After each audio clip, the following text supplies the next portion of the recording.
Okay, we're gonna return to the Demigod Council and inform Aglaya about things. After discovering Anaxagoras had fled to the Council of Elders, Aglaya rushed to Dawn Cloud to confront the council.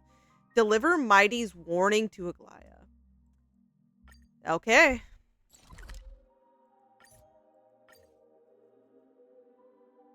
we're ready, right? We're all good for this? Well, as good as we can be.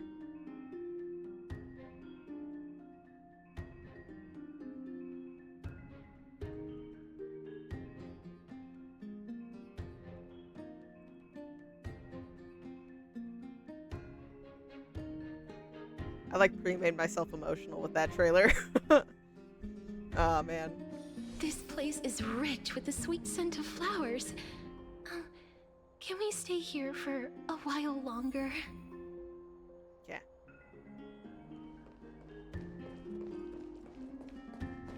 Whew. Many things unlock. Kefali's divine body is not Yep, Kefali. We don't know exactly what's going down, but Anaxus seems to have gotten his By Catholic into Lenten above, theory as the proven, right? Theoros I have observed. Like it. Virtuous citizens of Akama, fine and Vides, Elysiae, and the Outlander are heading toward us. They're letting... Aglaya, what happened here? I know about the poisonous fangs of that king snake through the golden threads. In the past, I would be confident about keeping her in check, but I admit I am now unable to do so. What do you mean? It is no longer about eloquence or arguments. I have been a demigod for far too long that I hardly have any humanity left. Before I realized it, I have become no different from these hypocrites, no longer capable of relating to the people. This has come a lot sooner than I expected. But perhaps it is time. I need you to step up, Finan, in order for me to retreat behind the scenes. Yes, this is my duty, but... It is far easier for the Council of Elders to fool many than just fool one person. Their so-called more support is no more than a ruse to distribute power using words instead of lances. There is no glory in winning this debate, but that makes having respect for humans so much more priceless. Finan, you are a Chrysos heir without flaw, capable of relating deeply with humans. Okay. I appreciate what you've taught me, Aglaya. I hope we'll live up to your expectations and win this debate. Debate time, huh? Oh gosh. Hey. Kindness is on the screen. Everyone beware. Oh, you've done well, Lord Calictus. Let me take over and personally close this debate for today.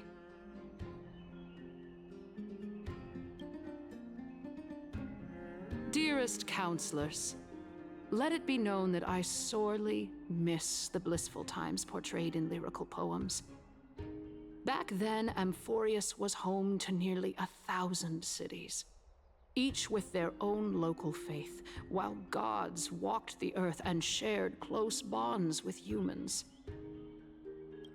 Yet, in the present, people from all over are forced to leave their homeland to seek refuge in the holy city, where they hope to rest under Kefali's protection. All of us have long been in the same boat, with no way out of this plight.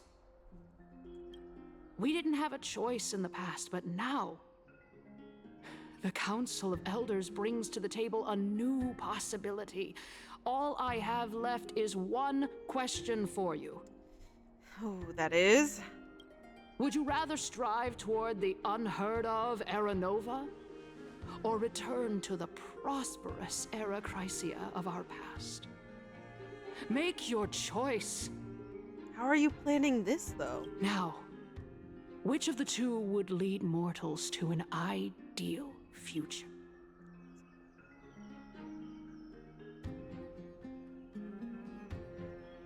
Would it be better to really go back in time when, like, you guys were all fighting over each other, especially, like, you know, with Castrum Kremnos, with all of the war and the different beliefs? I feel like both have flaws and both aren't guarantees, but Era Nova is a path of salvation the gods promised. We should not have doubts in the Flame Chase journey.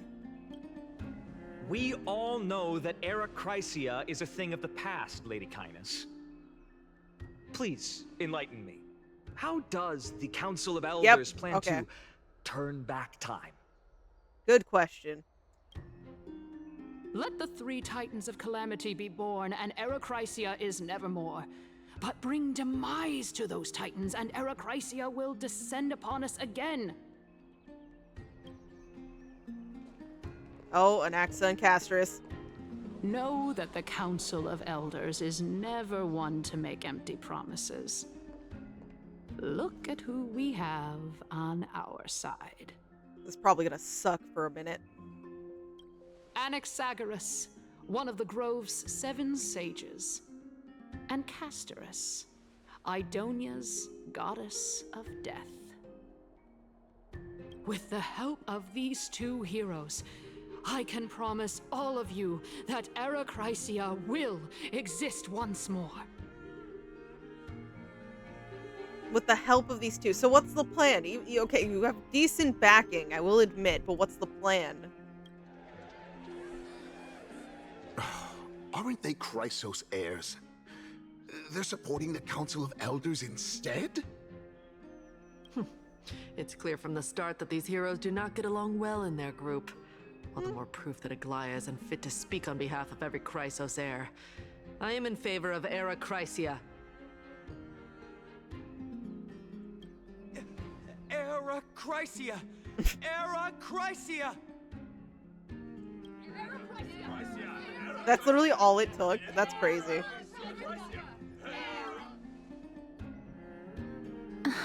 Oh, I don't know your reasoning, but also oh god, I hate being on opposing sides.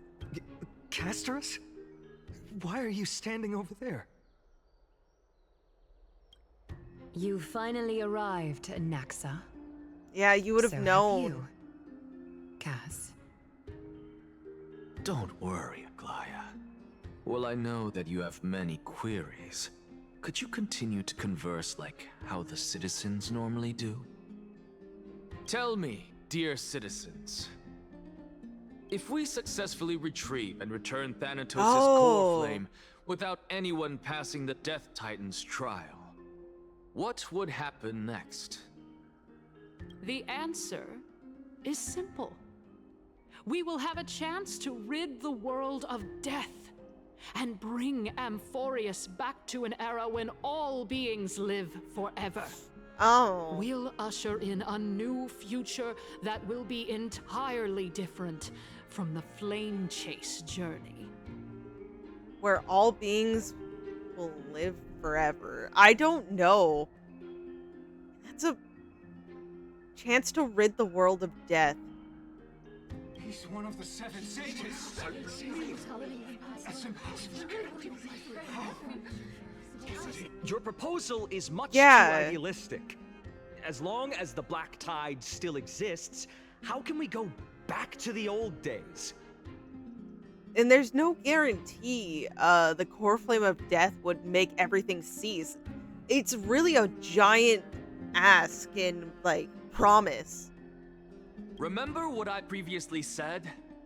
Kephale's core flame is guarded by the secret power of the Council of Elders. Plus, Fagusa's water curtain will be able to block out any external perceptions. Tell me, dear citizens, have any of you ever seen even a glimpse of the threat that this person is talking about anywhere within the walls of this majestic holy city.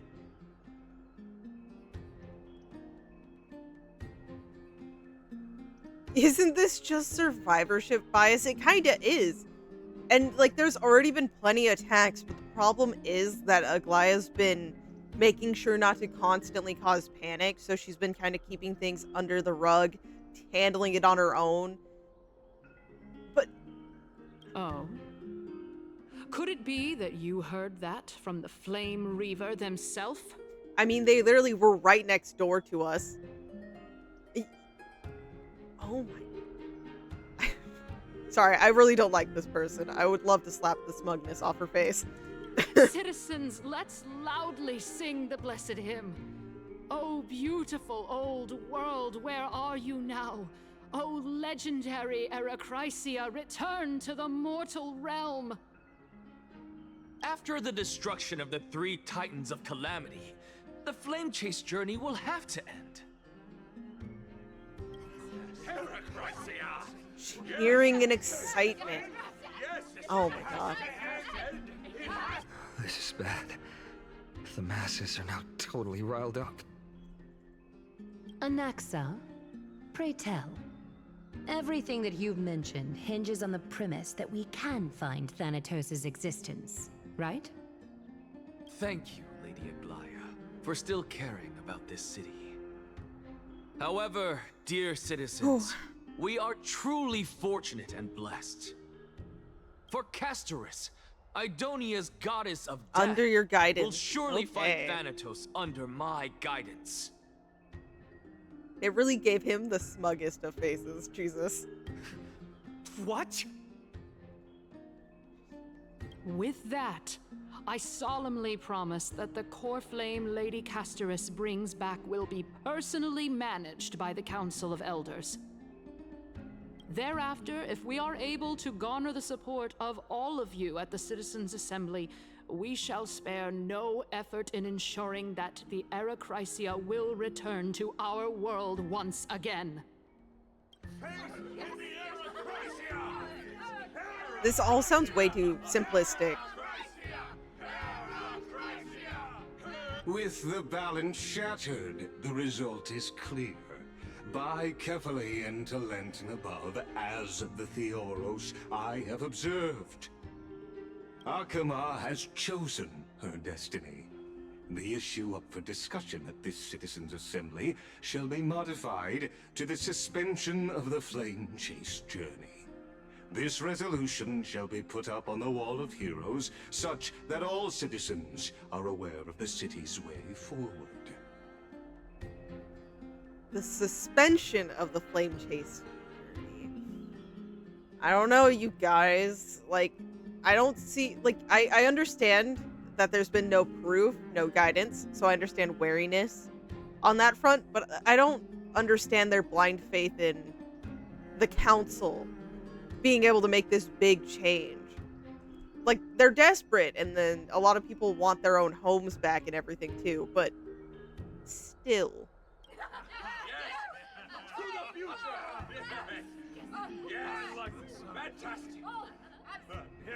Aglaya, dear Aglaya, what has caused your heart to soften? You also don't seem to be as quick-witted as before. Wag your tongue as much as you like. Since the Flame Chase journey has been preordained by the prophecy, our failure has never been on the cards. So confidence is the key here. Well then, I guess we'll find out if that's true at the Citizens' Assembly. Announces the conclusion of the debate and the attendees part ways. Castorus, what's going on? Okay. Hey, Castorus. Are you even able to really explain, or?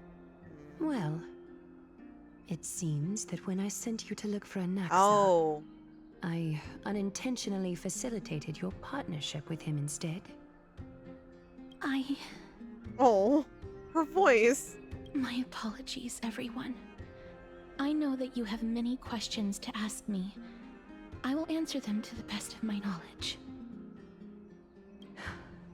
In that case, please tell us as much as you can. What happened when you went to look for Anaxa? In actuality, he showed me a past that was both long and heavy.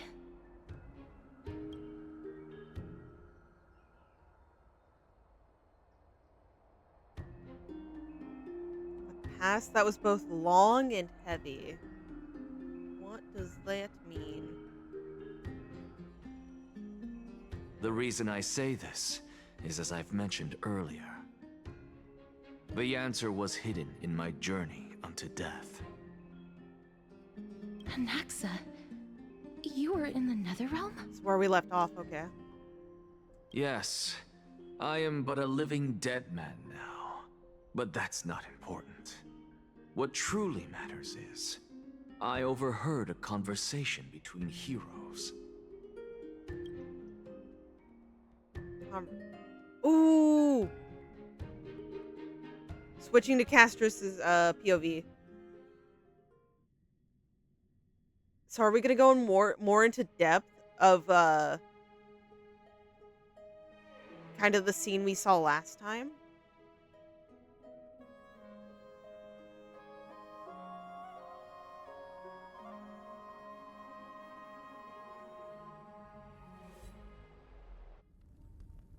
Have you heard of this tale before? We are Polixia, maybe? Polixia? I need them to say that so I can actually, you know, do my best to say it properly. But have you heard this tale before? A tale about the ocean god's treasured pearl, our hometown. It was a seaside town which enjoyed the ocean breeze and glorious, peaceful times, thanks to the wisdom of its ruling queen. The dragon there. Until one day, an evil dragon descended upon the town. Its wings were large enough to blot out the sun, while its claws were sharp enough to rip the waves apart. It barged into the tall tower and devoured the queen's beloved daughter. It even settled itself in her bedroom, like a tyrant king. Oh, the story from the book. The queen assembled 300 warriors who managed to subdue the evil dragon by chaining it up. Realized the princess However, been long when the queen digested. slit open the dragon's belly, she realized that the princess had long since been digested, and all that was left of her was a pile of bones. Ooh. Devastated, the queen wept for several days. It was then that a devious, smooth-talking scholar arrived at the palace and suggested that the princess could be revived through the use of dragon bone and dragon blood. That liar called this process the secret art of alchemy. So dangerous. Like, it. Thinking of this, I'm reminded of, like, Full Metal Alchemist. You know, they mention equivalent exchange here, too. But then I'm also thinking of other examples of, like, the process of reviving, like, using, like, an animal of sorts for it, too. It reminds me of something that happened in, Ancient Magus Bride at the very beginning. The princess was reborn! The queen was overjoyed, blissfully unaware that the evil dragon's soul still lurked within the princess's body. As revenge, the evil dragon swallowed the poor queen, the glib liar, the courageous warriors, and all of the town's innocent civilians In a single gulp. That's crazy. Worse still, the souls of the deceased refused entry to the Netherrealm because they were filled with regret. Forced to roam the mortal realm, these resentful souls ultimately converged into a river of souls that would not retreat for a long time. So that boundary is more of, like, where they're stuck. Tied down by regrets and other things. The terrifying death had consumed all. Thereafter, our hometown fell into ruin as well. Until... Until? There she is! Until? Actually, I don't know what happened next either. Okay. Actually, I don't know what happened next either. Oh my. It seems that you still like to whet people's appetites even after all this time, Polixia. Polixia. Okay. So, according to your story, this is how I used to look? It's practically a mirror image. That it is. Very true. And yet, what exactly is this? A miracle that I created with alchemy. As for what it is and how I was able to accomplish it, I'll keep the answers to myself for now. Okay, keeping your secrets. Oh, my goodness. Is this cliffhanger really necessary? In his eyes, yes. But Castris... Quiet, Titan. Continue to enjoy this splendid play, and the truth will naturally reveal itself. Dragon, huh? I've heard this legend before. In that case, what do you think of it? I think that this so-called alchemy was a tenuous analogy added to the story by future generations. After all, you've never heard of a tradition of alchemy in your hometown before, have you? Indeed. Before I left home to pursue my education, I never even knew that anybody was looking into this area of study. Therefore, we can just treat this tale as a fable told to young children. A fable, you say? If so, what moral is it trying to impart to the kids? Yeah, like, maybe... there could be, like, a fear element, or a warning to playing with higher powers, but... I guess it might be the concept equivalent of exchange. Equivalent exchange? Oh? I thought the moral might be closer to something like... Honor the dead. The dead. Both seem possible to me, I'd say. Because they're disrespecting the dead, in the ways of the use of the dragon's bones in blood, but then also in bringing her back in that way. What? At a loss for words? No, I merely realized that we're both thinking of the same principle.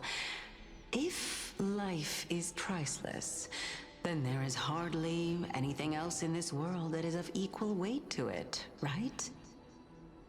Indeed. As expected of the wisest scholar in the land. You flatter me. Why don't I ask you a question as well, as a form of equivalent exchange? Of course. What is your question? If I imparted my knowledge of the art of alchemy to you, would you use it to resurrect someone you loved?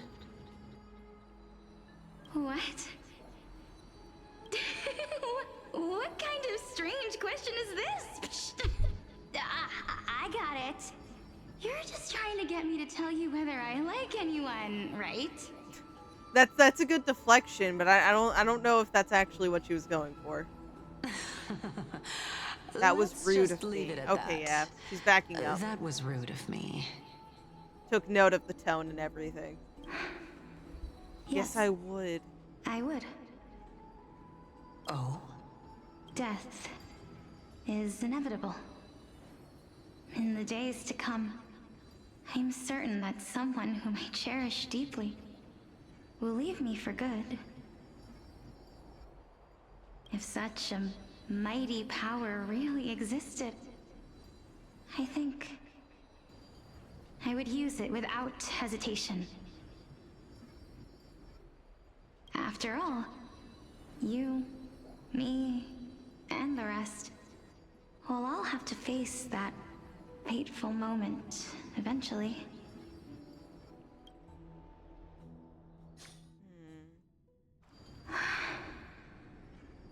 My time is finally here.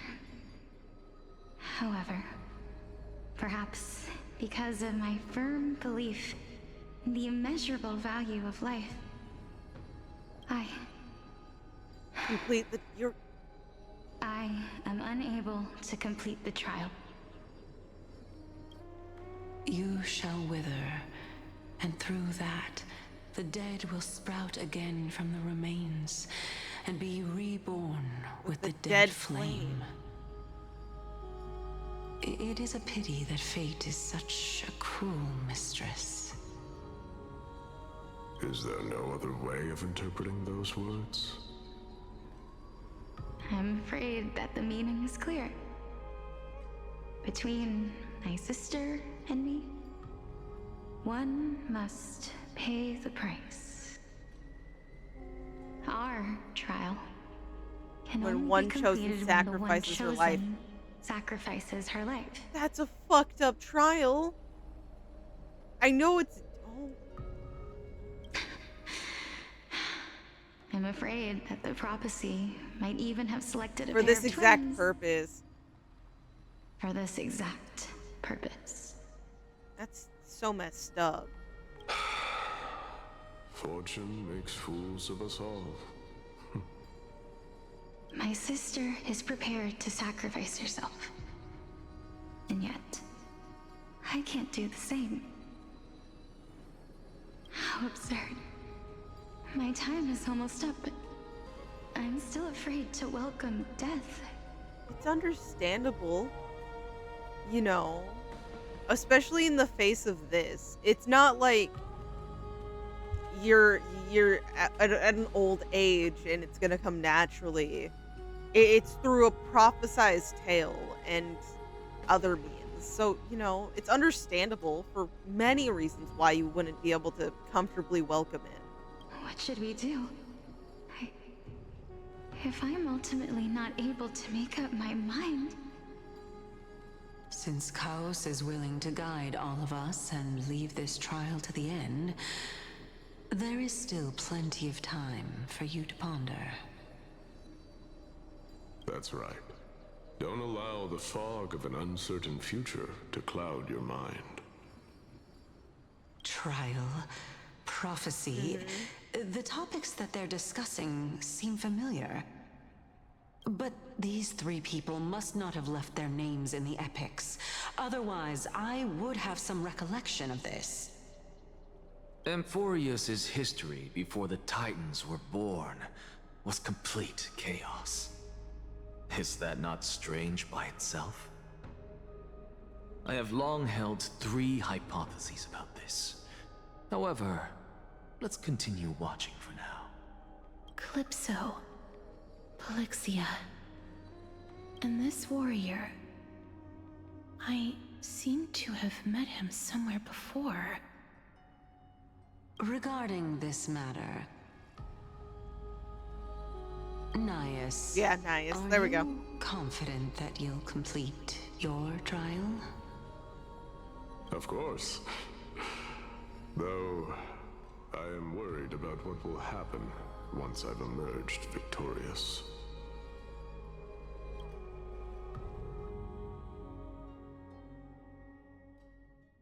Is it...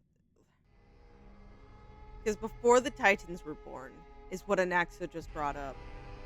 Which is where, like, the history and stuff was chaotic and, like, not so documented. Looks like you have made up your mind. Yes, this is the safest course of action. Completely separating courage, honor, tenacity, sacrifice, and reason. You really know how to make things difficult.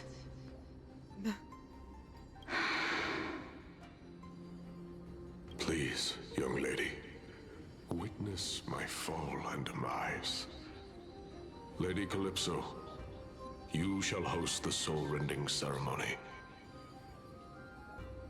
I I do not understand. Why would you dare to sacrifice yourself for a future that you won't get to witness? Because this is our destiny. The power that resides within me is so intense that I will one day be engulfed by it. Furthermore, a valorous death before glorious return has always been the path I chose to walk. A journey I began long ago. If your sister or Kaos were in my position, I believe they would make the same choice as well.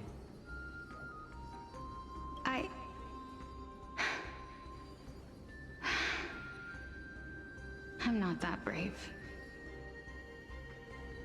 I don't know how I'm supposed to face such a serious affair.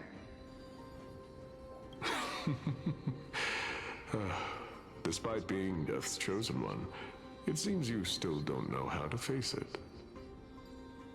You know, that's sometimes how it works. Let's chat, young lady. Perhaps I shouldn't end my journey so hastily. Since there's still time, I'm not worried about letting fate wait a little longer. Of course.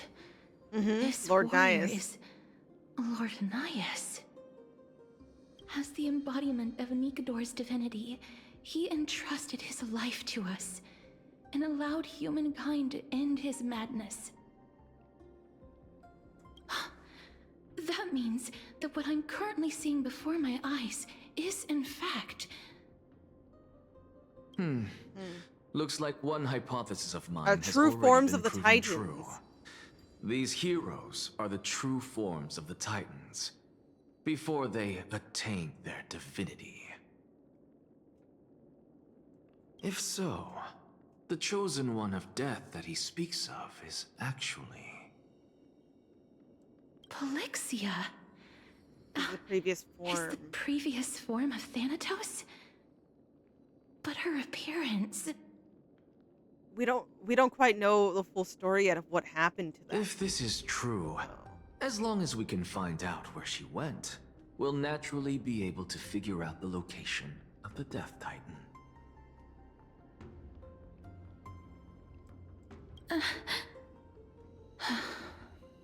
But before that, we first need to witness what ultimately happened to Lord Naias.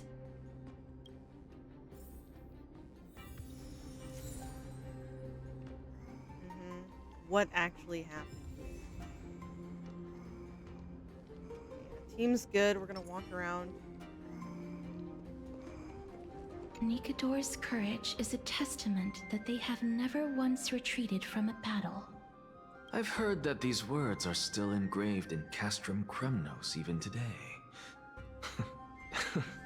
It didn't occur to me that they were actually part of an alchemical formula. Okay. Sealed within this statue is undoubtedly his sacrifice. They use their own body as our city walls, keeping out and protecting us from the pervasive spread of madness. They are acutely aware that if the end times were to arrive, there would be nothing left in this world to conquer.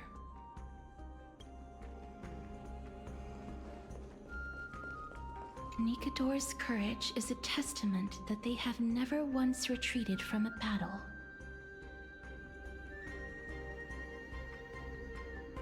I've heard that these words are still engraved in Castrum Kremnos even today. It didn't occur to me that they were actually part of an alchemical formula. Oh, okay. I just reread that one.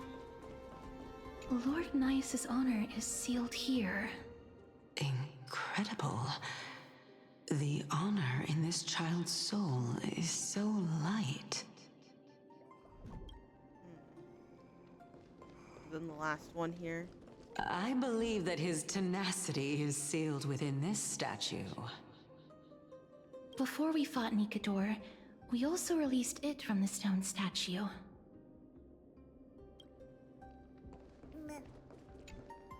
Honor?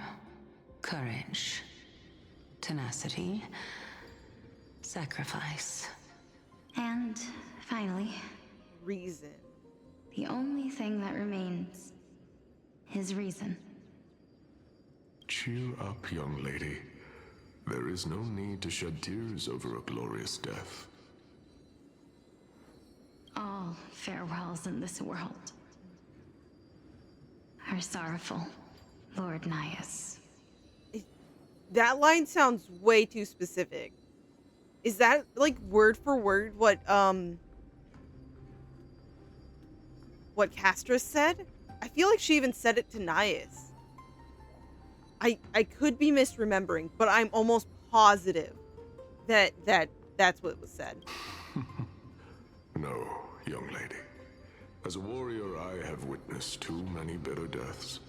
But now, all I feel is peace. I did not know until this moment that mortals could live their lives in such a way. Although only a sliver of your soul remains, you remain so optimistic.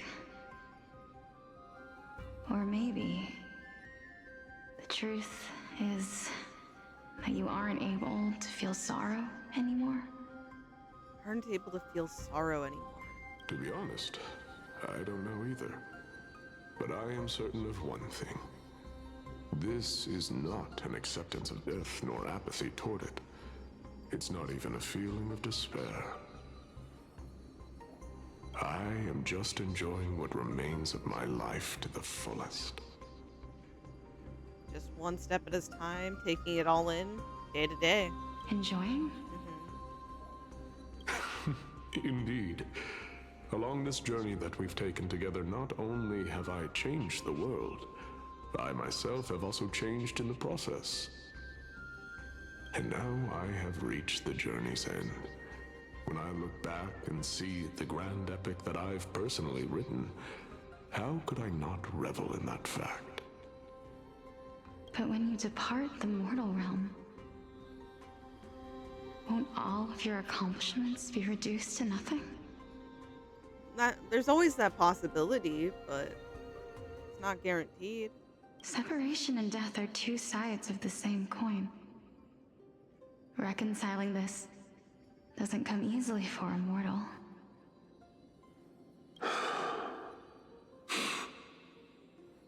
Finally, let me recount to you a story of mine, young lady. The first time I returned from the battlefield, I felt extremely hollow. The calamity had devoured everybody on the battlefield but me. When I returned to the city alone, the citizens held a banquet for me that was far from pleasant. I felt as though I was still on the battlefield, and the person who had returned was nothing but an empty shell. Yeah, being the only one making it back too. Like, forget just the fact that to come from battle to straight into a banquet, like a celebration, would throw you off. It's also just the disbelief and emotions of being the sole survivor in that. It was late into the night by the time the banquet ended. My head still reeling, I returned alone to the barracks. On the way back, I encountered someone. It was a crazed scholar looking at the night sky and muttering to himself by the side of the road. Although I tripped over him and fell, I wasn't angry in the slightest. And maybe because I saw myself in him, I inexplicably asked him a question. Do you think that it'd be better if we just died on the roadside like a couple of stray dogs? To my surprise, he shrugged his shoulders and sighed. To someone who is currently experiencing death, dying and living afford the same amount of bliss. Someone who is currently experiencing death, dying and living afford the same amount of bliss. Now please go away and don't block my starlight. Are you trying to say that there is no difference between living and dying, for they are both journeys that lead toward death. I mean, that is a way you could possibly look at it and interpret. That's exactly what life is, and death is, but a scale to measure how valuable the journey was. Journeys and epics are only glorious and magnificent because all things will eventually fade to dust. Therefore, young lady, don't detest your fate. Instead, willingly and respectfully embrace it. The embodiment of strife telling me about the majesty of the world.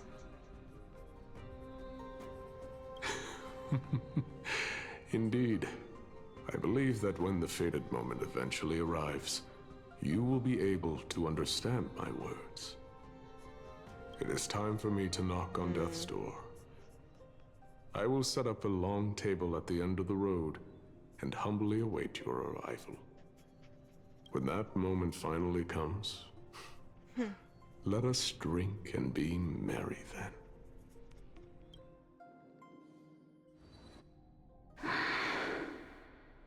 I knew this day would eventually come. Not the music. God darn. Oh.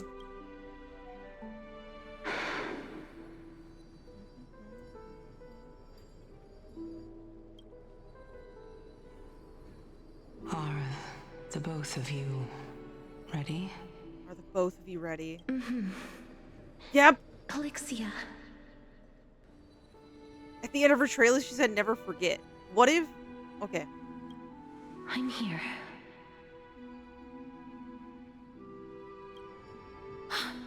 Yep. What? This... This is quite interesting indeed. Is this...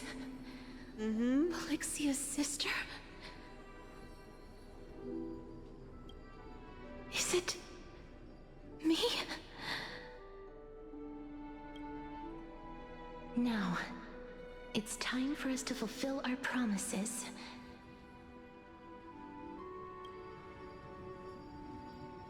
Are you afraid?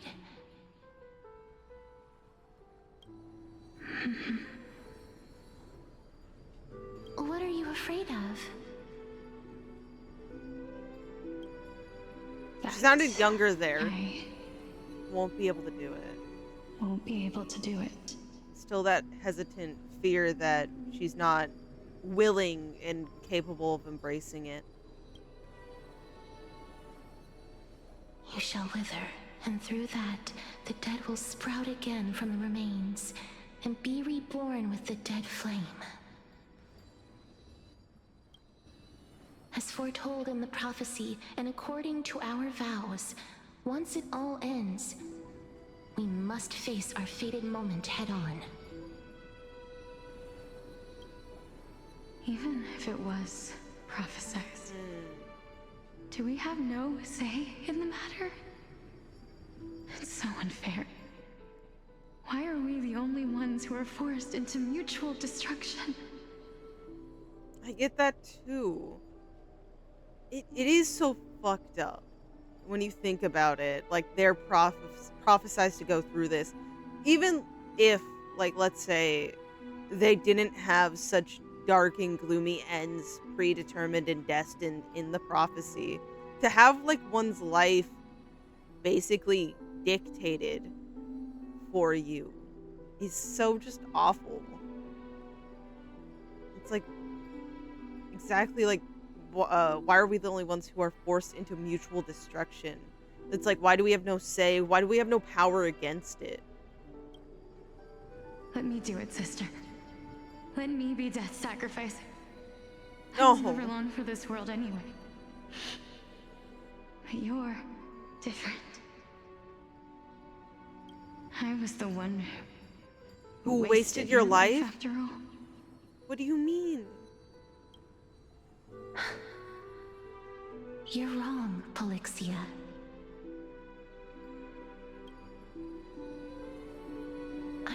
think that my life was wasted. Just the opposite. When I finally arrived at this destination and looked back at the journey I took, I discovered that flowers had long since bloomed along the path I walked.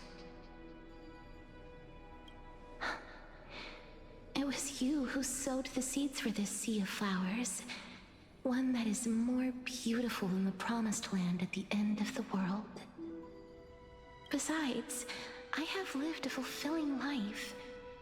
Even though I was fated for sacrifice, none of the things that I've experienced will dissipate. Instead, they'll forever live on as memories inside your head. Will they not?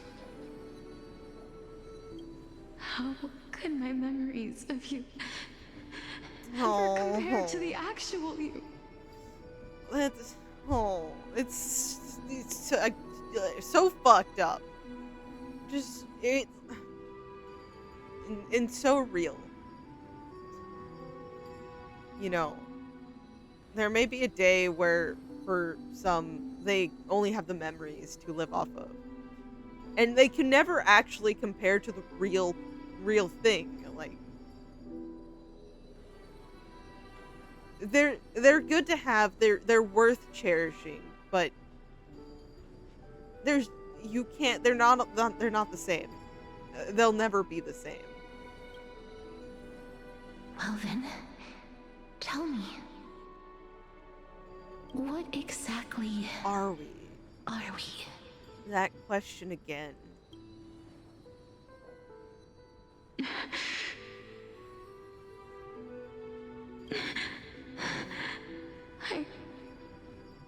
I don't know. I don't know either. But regardless of what the answer is, regardless of how we're shaped by others, or even by this world, ever since we were born, the fact that we existed was predestined, and nothing could erase it. This is why I'll always be by your side. Always be by your side. Twins after all. We're twins after all.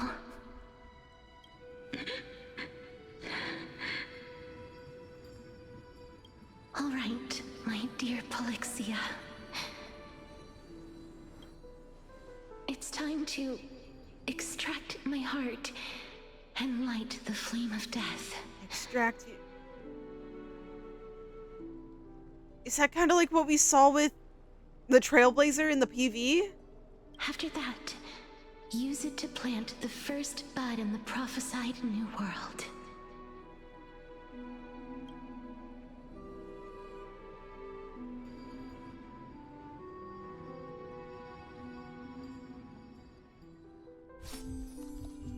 Heartbeat. If I imparted my knowledge of the art of alchemy to you, would you use it to resurrect someone you loved? Death is inevitable. In the days to come, I am certain that someone whom I cherish deeply will leave me for good. If such a mighty power really existed, I think I would use it without hesitation. Even now, my answer remains the same. Oh. This is why, sister, I promise you, in the prophesied new world, I shall plant the first bud on your behalf. Go now. Return to the ocean god's treasured pearl, our hometown. I shall open wide the entrance to the Netherrealm and grant you a second life. The living beings on this earth shall respond to my call and lead you to the sacred daylight. The voice is like just killing me. Remember, do not look back on the land of the dead, and do not stop moving. In the new world promised by the prophecy, march toward your new life. As for the price of our Let me be the one to pay it. Let me be the one to pay it. Everybody, we've come to the end. Unfortunately, I am not compatible with the Supreme Being, so I was unable to completely fuse their soul into my own body. However, being able to glean all this from them is exciting enough. I'm certain of this now. Before the Titans that we are well acquainted with were born, a group of heroes roamed the land. These heroes followed a prophecy and took possession of divine authorities one by one, until they eventually became the pantheon of the New World. Just like the flame chase journey of today, Amphoreus' history is cyclical in nature. So we're just repeating in a different way now. Huh. What a startling revelation. This means that the demigods, who bear the core flames, will also become the new Titans at the world's end, thereby shaping a new world? I believe that this is the truth behind the Era Nova, as mentioned in the prophecy. Almost like just recycling it, like over and over.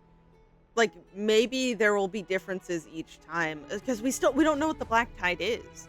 So that still is a aspect that doesn't seem to have been part of the past there. So we don't know how that's going to ultimately affect anything. This is utterly unbelievable. Besides, those twins in the past, even if they really are Thanatos, their whereabouts are still unknown even today. Are their whereabouts truly unknown?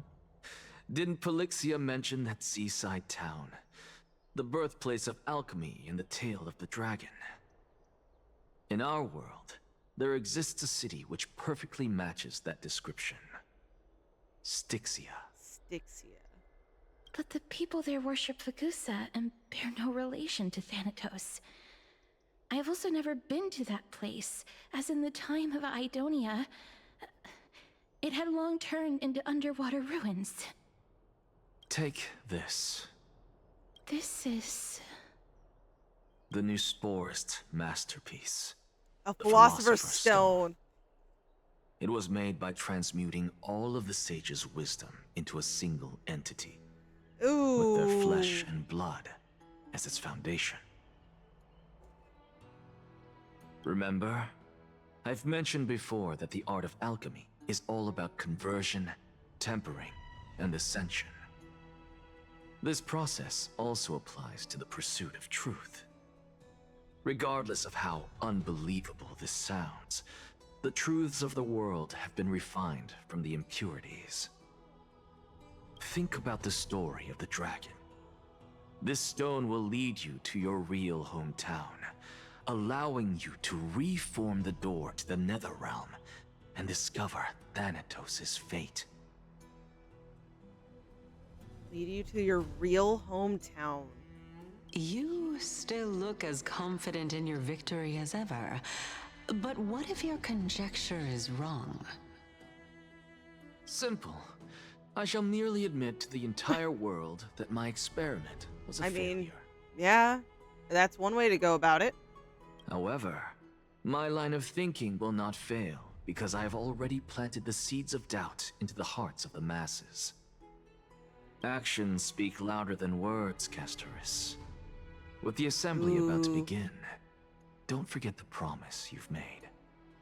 I've already searched for so long. I'm willing to try one more time. While we converse, her life is also slowly slipping away. Yeah, we're added extra stressors to this situation. But before I leave, I have another question. What exactly did we witness just now?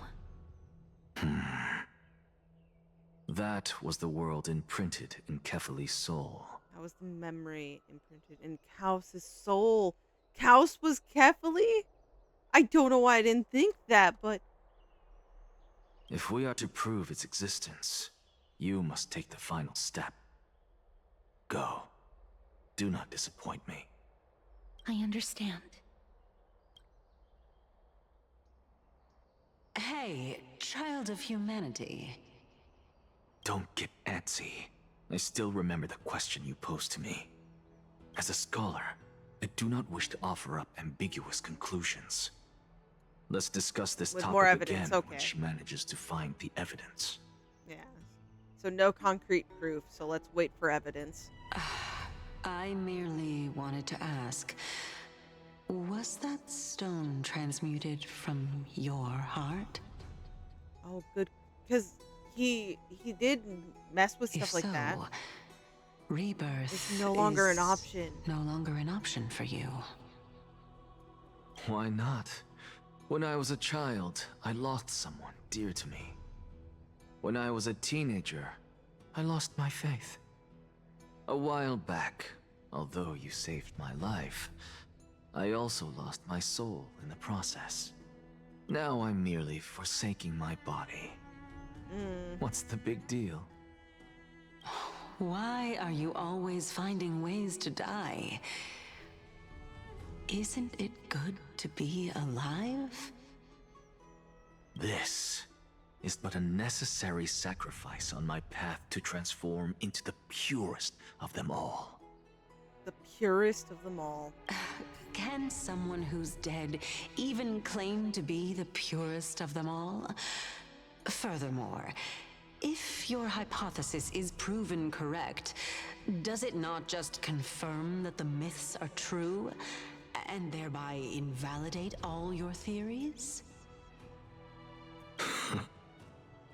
No, it's just the opposite. If my hypothesis is correct, it means that I can actually ascend to godhood and reshape this absurd world that you all have created. Ascend to godhood. Oh. Currently. Back to present time. That's a lot to take in at once.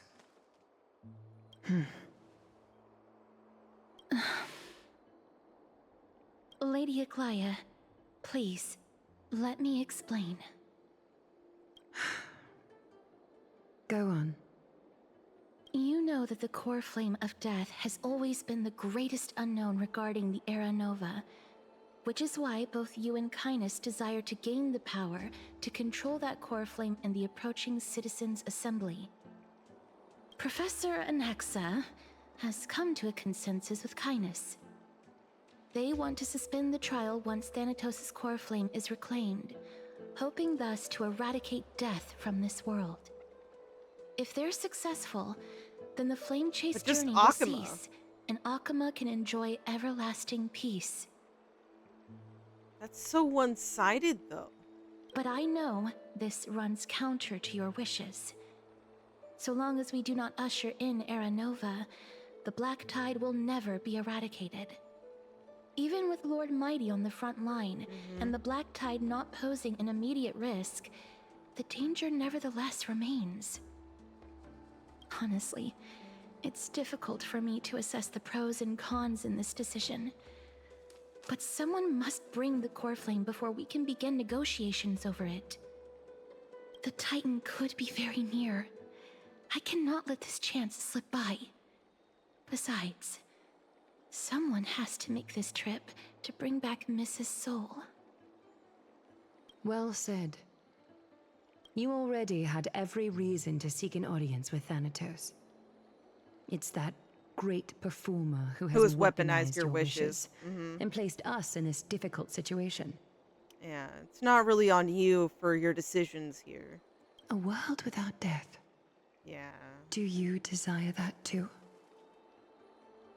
It sounds fantastical and like something you'd want. But for those who have it, Like, yes, I know a part of the pain is that you don't die, but you see those around you die. But is a world without death really 100% a good thing?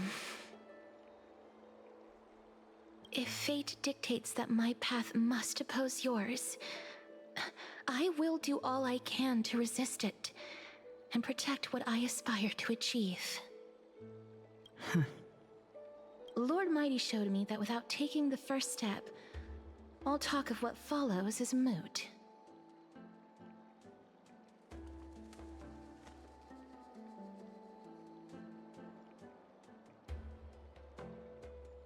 I wanted to say the top one, but I was curious. I have always hoped to hear you speak your mind, Cass. And I am glad to have heard your true thoughts.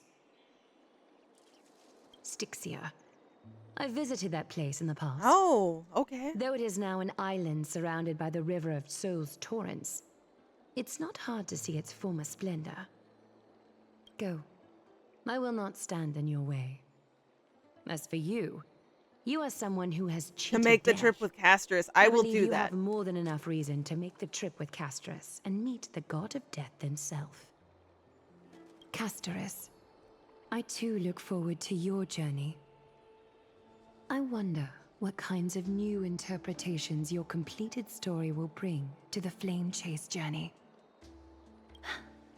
Thank you, Lady Aglaia. I hate to put a damper on this heartwarming moment, but if Styxia is now an island surrounded by the river of Souls Torrents, then how do we find a way in? Lady Trudy is probably... The answer is quite simple. In the myths, Zagreus once made the domain of the dead their treasure vault. That is to say, they could enter and leave the Netherrealm as they pleased. Okay. And if they could do that, then it follows that the demigod who inherited their divinity must be able to do the same. Of the same. I'll see you at Marmorial Palace at Action Hour tomorrow. Cypher shall be your guide to finding that ancient city. Yeah, Treeby. I don't want them using their powers right now anyways, but then also, you know, everything that recently happened with Trianne. Don Hung isn't back yet, huh? Oh yeah, and they learned everything about Anaxa. They're possibly on their way back right now. But we don't know for sure. Hey, friend! Is the debate finally over? Did you win? About that, we managed to win ourselves a glorious defeat. We thrashed them. You see, Mem. We tied. Oh, that means victory is around the corner. Yeah, we got this. Well, moving on. I was hard at work even while you were at the debate. I borrowed a mountain of books from Cass to see if I could find a way to solve your problem. Let's see. I still have only 32 books to go. I'm sure you got this in time, but yeah, it's okay, Mem. We found a way. Really? Oh, that's fantastic news. I knew it. Hard work always pays off. Especially if you're as diligent as Mem. Exactly. I feel like a huge burden has finally been lifted off my shoulders. Why are my eyelids so heavy all of a sudden? Mem, why did you make me yawn? There's nothing more we can do for now. Let's get some rest. You're right. Then I'll go back to... As was their custom, Mem, with astonishing dexterity, slipped back into their secret little hideaway. Good night, Mem. Good night, Akuma. Is it night right now? Like, it is night right now, right? Later, somewhere in Akuma. Oh, we're back with Treeby and Trianne. Oh. Okay. Cass? What a surprise. Lady Treby. Is something troubling you? I just wanted to speak to Lady Trian for a bit before I set off. Okay. No matter how breathtakingly beautiful Styxia once was, the place is now the domain of the departed. There is no telling what we'll encounter there. I don't want to have any regrets.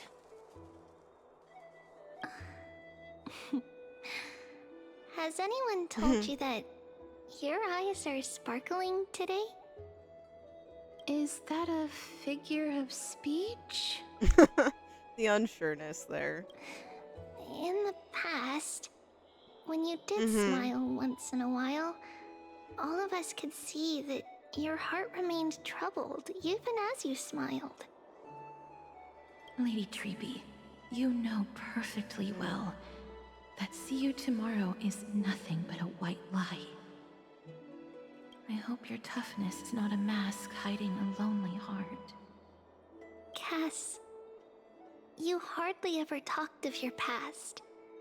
None of us knows what you went through, apart from Maggie. But we know it must have been filled with pain and hardships, as it is the fate every Chrysosaur is destined to live out. We are just happy for you that the core flame you're meant to inherit has finally surfaced.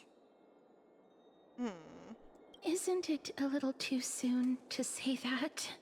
We have faith in you, okay? But you already know where tomorrow is, don't you? There's no need to rely on anyone else. Just give it your all and leave no regrets. We have always believed that your embrace is just as warm as everyone else's. Fuck. Man. Because we embrace others to comfort them. And Cass, you're the kindest Chrysosaur we know. I'm gonna cry again. Thank you, Lady Treby. This feeling, it's hard to put into words. I suddenly found myself with so many wishes. So much I want to accomplish before setting off. Then go do it, Cass. Trian was actually working on a surprise gift for you. It's a pity she didn't get to finish it. But now Trinan and I are working on it, and we'll make sure to give it to you. God, they both were wanting to give each other a gift. God damn it. So, let's meet back here when you return from Styxia. Safe travels. See you tomorrow! Oh. At the same time, I can't sleep. Understandable. Who could it be?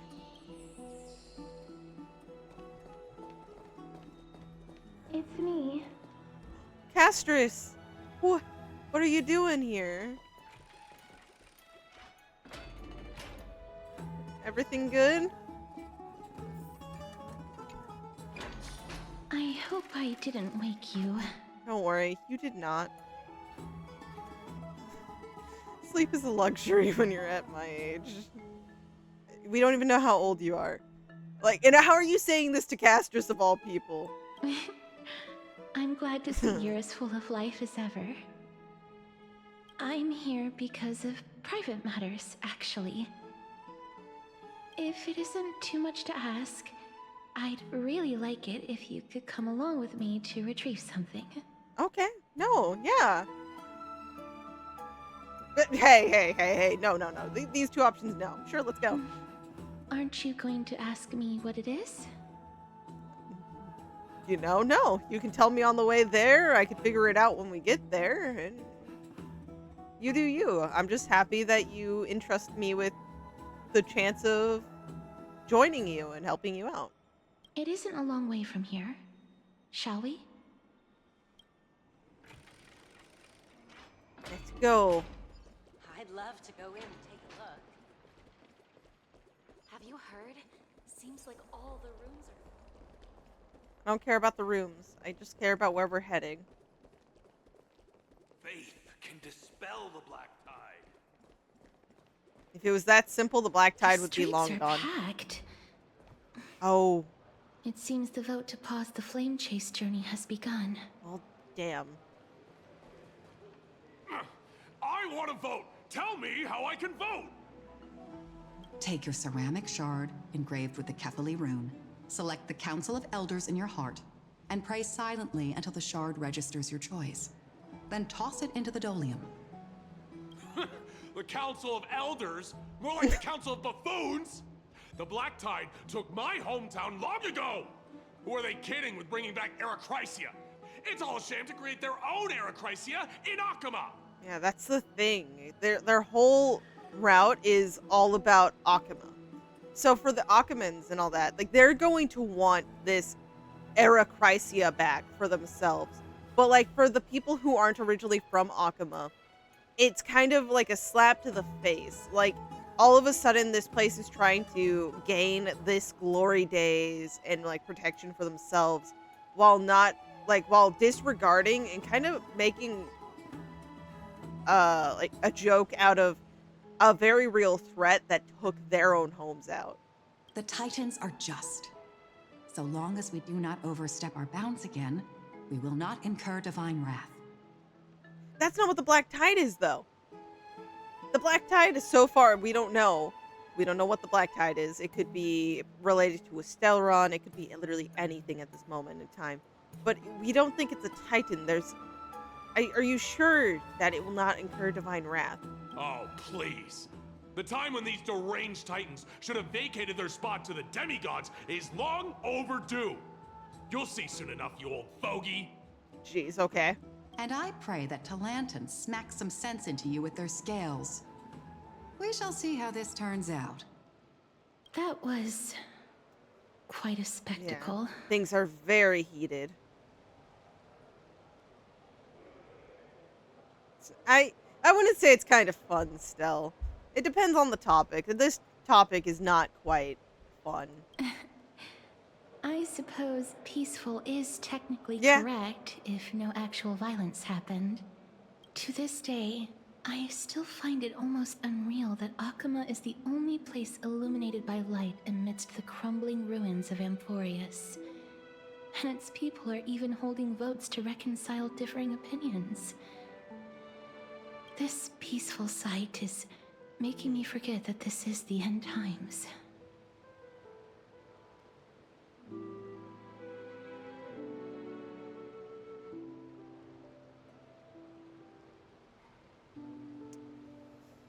Oh.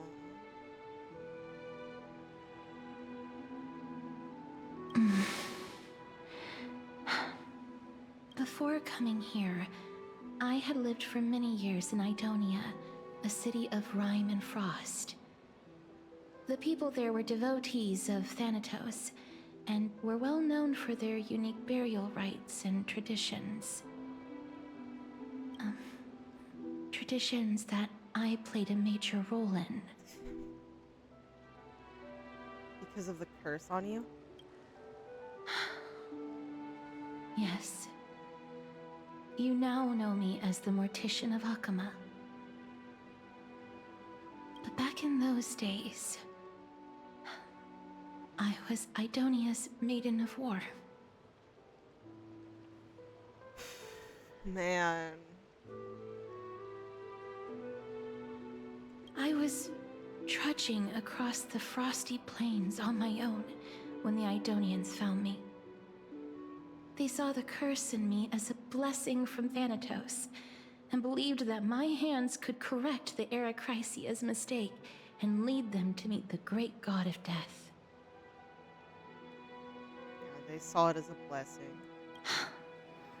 They provided me shelter, but in return, I was expected to grant merciful deaths to war captives, prisoners bound for execution, and heroes alike.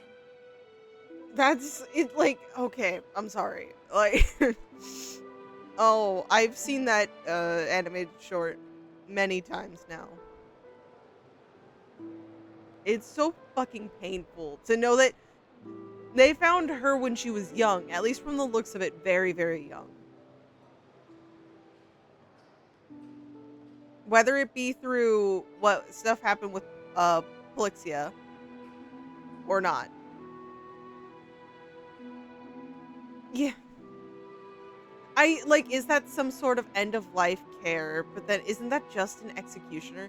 They did in some cases, I would say they did just use her as an executioner. Because war captives, prisoners bound for execution, and heroes alike. In some aspects, we see that it was like a mercy, like a peaceful way for those who seemed like it was too late. They were going to pass on, but it's like maybe some were even ill and it was like painful, but so in some aspects, it was a quote unquote mercy. And, all these other theories that go behind her abilities, like in the animated short itself, we start with her, with an elder deer, and then at the end, there's a young one who shows up. Like many people pointed out in the comments and stuff too, the way that they reference rebirth and all of that. But for them, they really were just using her as a sort of executioner. Like, an end of life care is a way to go about it, but it's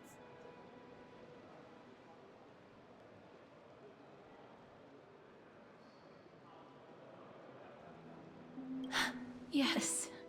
I hate calling it out like that because ultimately that title affects her more than it affects any of the Idonians from back then, but it sucks. No matter how kind or cruel the means, nothing can change the essence of death. Taking away someone's life is never worthy of religious worship. Oh, fuck.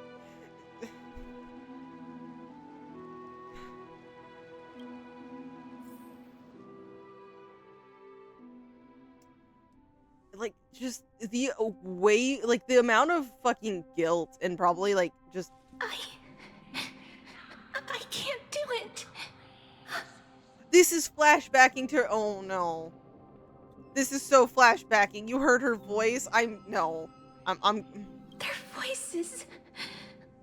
the pleading, the thanks... ears. Oh, yeah, she's hearing the souls... The pleading... The thanks... Ah, I know that feeling, child. I was once as lost as you are now. But you must respect those walking towards death, just like how you should respect yourself as the Holy Maiden granting humans glory and liberation. She was a fucking young child who, because of your religious views, saw what to her is a curse, denied her warmth, denied her, proper connections with others. You just used her. You give her this title of Holy Maiden, granting humans glory and liberation. But it's fucked up. It's just so fucked up.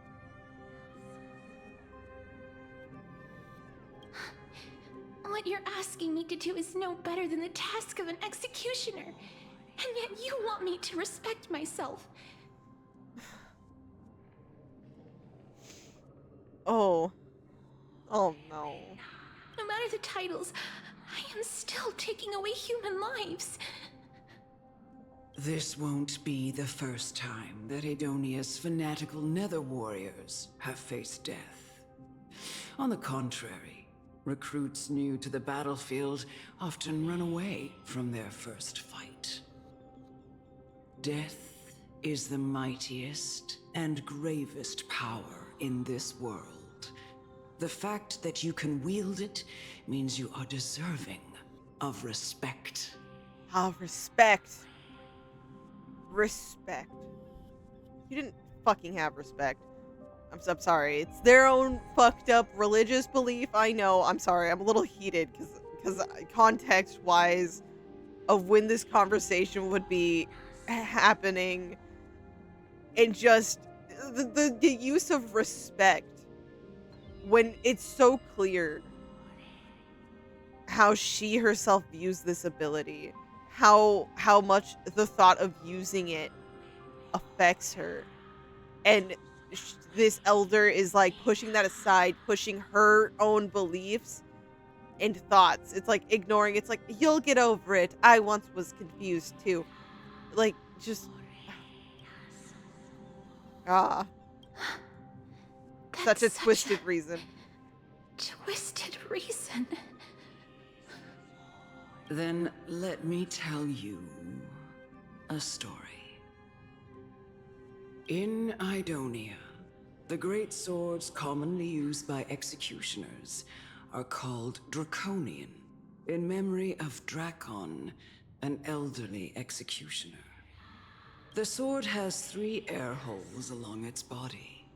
If the sword is swung down swiftly and accurately, the holes would make no sound, and the executed would also depart this world quickly and painlessly. But if you didn't do it correctly and there was a sound? But should the executioner have any hesitation, the holes would produce a piercing whistle. Fuck. On that cue, the screams of the executed are sure to follow. Again, she's a child here. But holy fuck.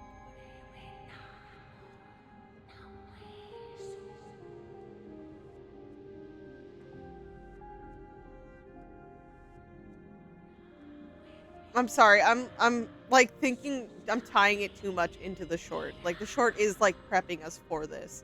So I guess referencing it and bringing it up here is, worthy of a thing, but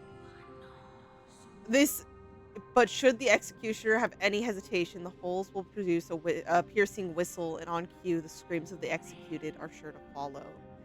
Meaning that it's painful. It might have not gone completely right, and it's just a lot more pain and brute force to it.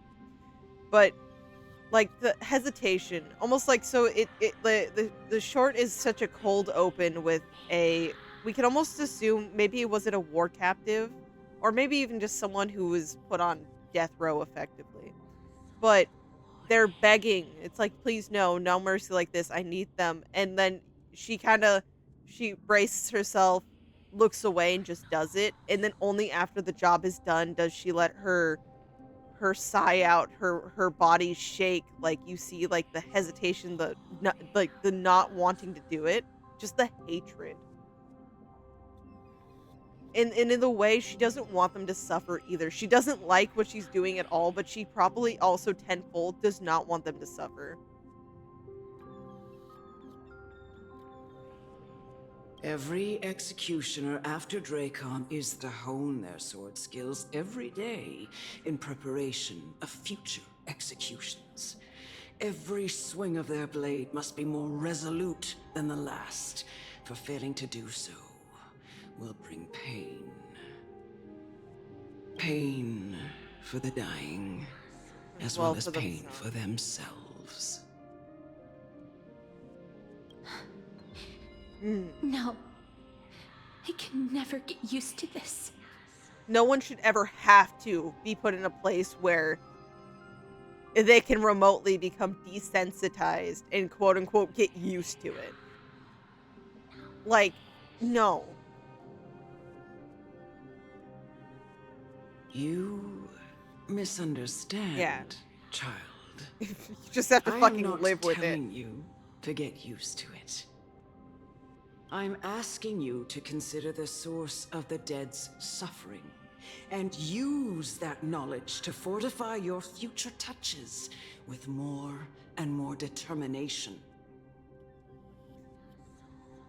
Again, it's one thing if she was just asking for those who, are not long for this world and are currently suffering on that path to the end. But they're having her literally commit every execution on every subject. And some of them are, again, just war captives. So people who were taken from the battle and have just been deemed killable. Go, walk with the dead, and love them as you love life. Then you'll no longer hear those noises. Walk with the dead, love them as you love life, and you'll no longer hear them. Please, don't kill me. I don't want to die. Oh, oh. I hate this. I actually hate this. Why? Why? I don't.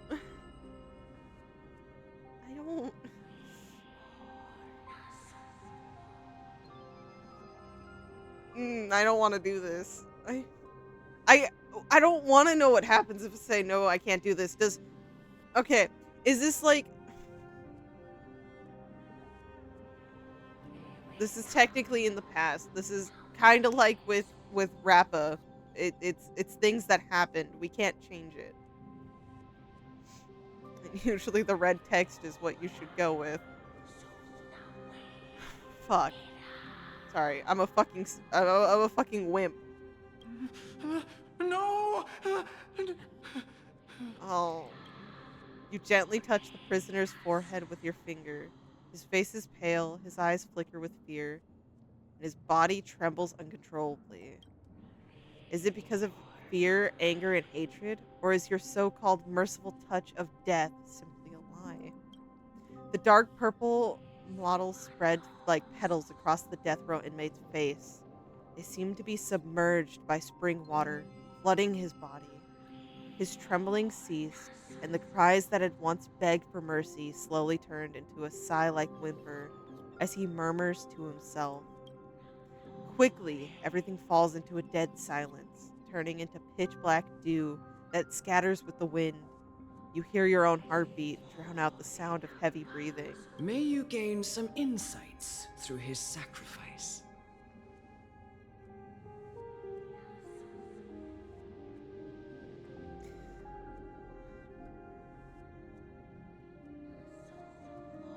I'm currently gripping my mic stand so fucking hard.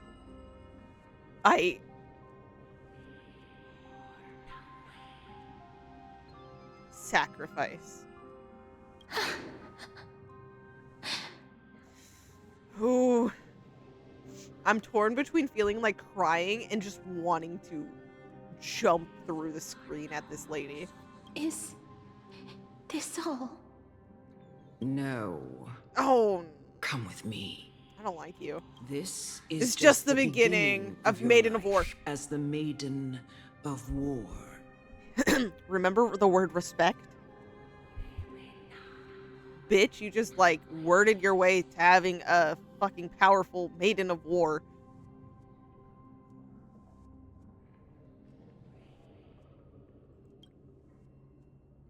You executioner!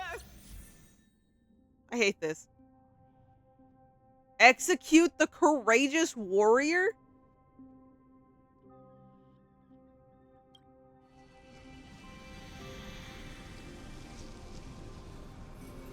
What? What? I'm shouting, by the way, guys. I'm so sorry.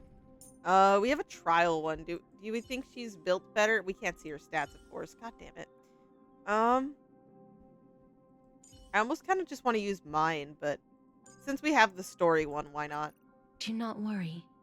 My curse is a blessing on the battlefield. You know what? No. We'll use mine. Fuck it. If she's not as strong, she's not as strong. My curse is a blessing.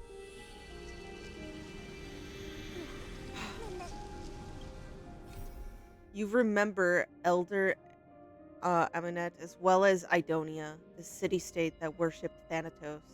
This is where your memory begins. Of course, you also remember how you became an executioner and a maiden of war.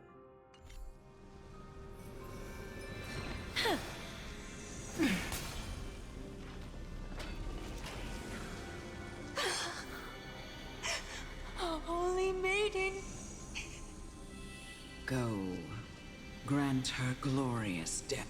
Why are we granting her a glorious death? What happened? It says, guide me, holy maiden. I hate this. This is fucked up.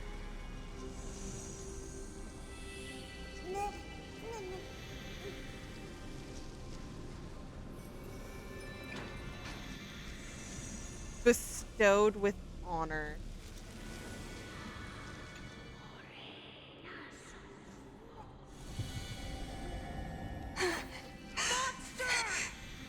Thank you. You're thanking, and on the other hand, we're labeled a monster. Do it then, executioner. This is hatred. You heard him.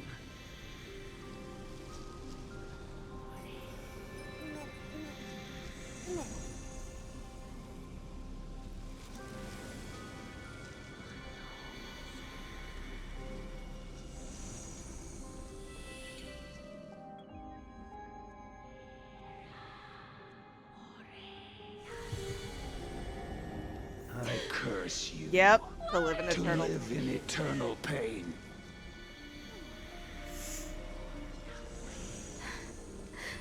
Please. Pain and suffering. You know what to do. I hate you. I hate you, lady. Oh my god.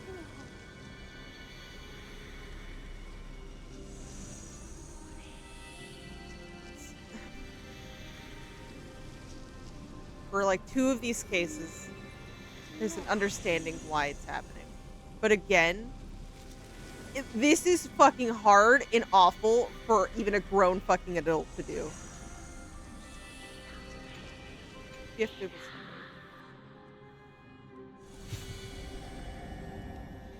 When will this ever end?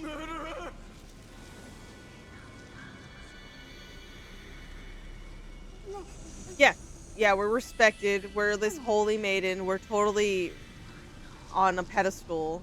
No, we're surrounded by fear and hate. When it's not even our choice. It's not what we want, but it's what we're guided to do. What we're expected to do. Come. Fulfill your duty. So I can smack you? What?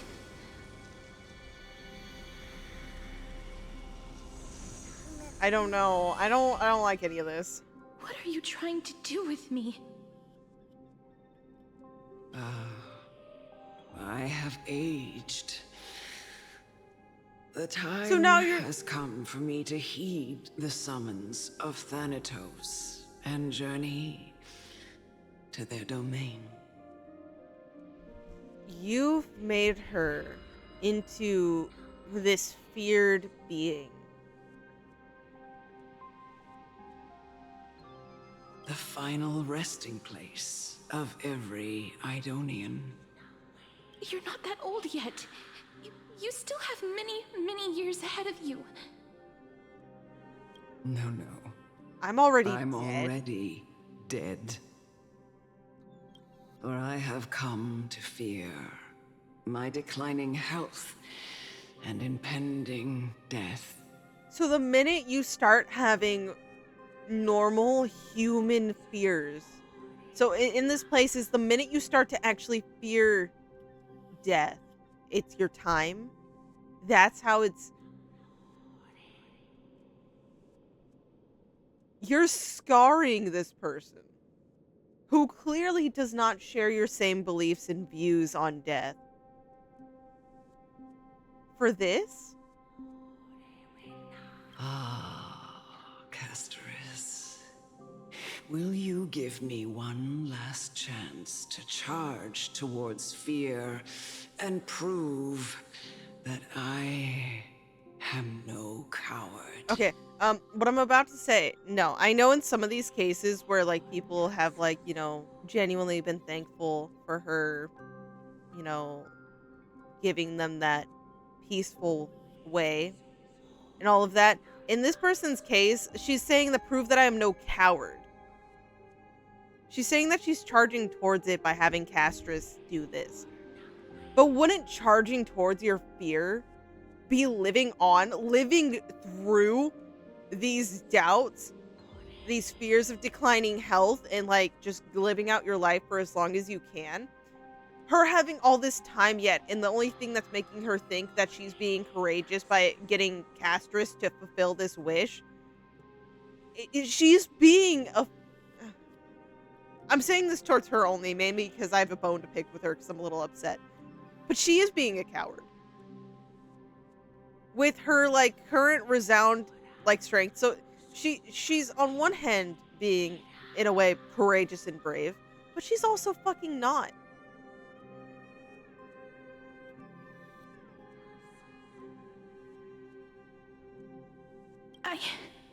Sorry. Yeah. Rightfully fucking so. Child, it was I who brought you here from the frosty plains and set your farcical fate in motion. It was also I, Chief Executioner of Idonia, who forced the heavy duty of executing others onto you. I've always known that you have doubts and even anger. She made it obvious from the beginning. About my faith and about me. No shit. If you did not know about her doubts, I'm sorry. Again, I'm just really emotionally upset right now. But yeah, if you didn't know, then you're... Ooh. I never had a choice. None at all. You literally robbed her of a fucking choice. Indeed. Fucking we chuckle. Essentially abducted you. Yeah. Yeah, you did. Yet you can end any sinful life with just a touch of your fingers. Fucking yeah. Shouldn't it be easy for you to escape from here? She doesn't like this ability. Just because you are sitting here talking about how, you know, it would be easy because with one touch, you know, they're down, free to go. She doesn't like having this ability to kill. She doesn't want to use it to kill. It's not easy to fucking escape. It's not. I'll never do that. Exactly. It doesn't matter how lightly the Idonians take death, or how readily they accept it. I simply can't do it.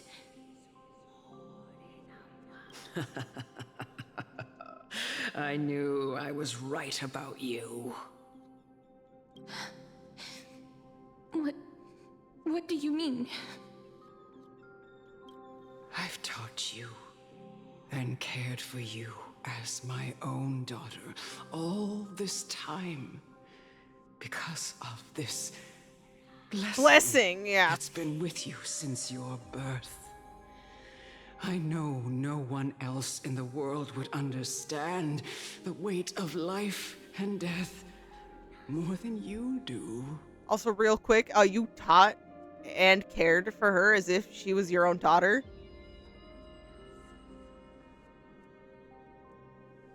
Damn, you fucking suck. Hey, I'm gonna just take care of you like my own daughter because of your blessing. Totally not cursed. But this also means I'm gonna literally knowingly make your life hell, make you hate yourself, and live with the guilt of taking people out. In the eyes of an Idonian, death is the end of all life. A destination we will all eventually reach. Humans should not resist it, but learn how to face it. You can only live your life to the fullest after understanding this principle. And when you do, even if you eventually leave Idonia's protection. Even if you must carry the curse forever, you can live with your head held high, like everyone else. No! How can I? Come now. It's time. I've already taught you all that I know. It's time for me to once again impart with you trauma. Show me that you are a fitting holy maiden.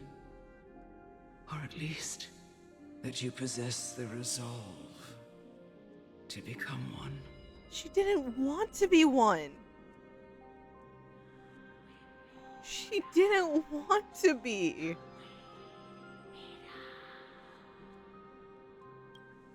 Come now. It's time. I've already taught you all that I know. Show me that you are a fitting holy maiden. Or at least, that you possess the resolve. I'm like angry tears right now. It's not even just sad tears. I'm like just actually upset. I'm like full-heartedly upset.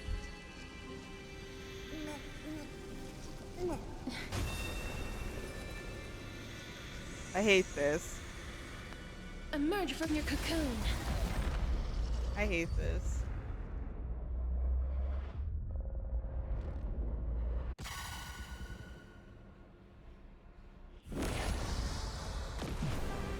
Please cherish this time. This might suck. Here goes nothing. Return to dust.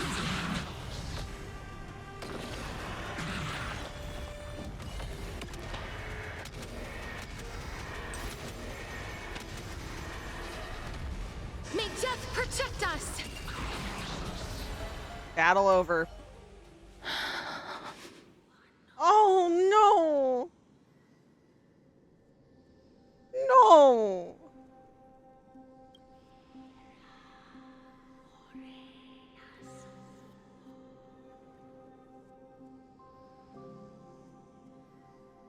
Even...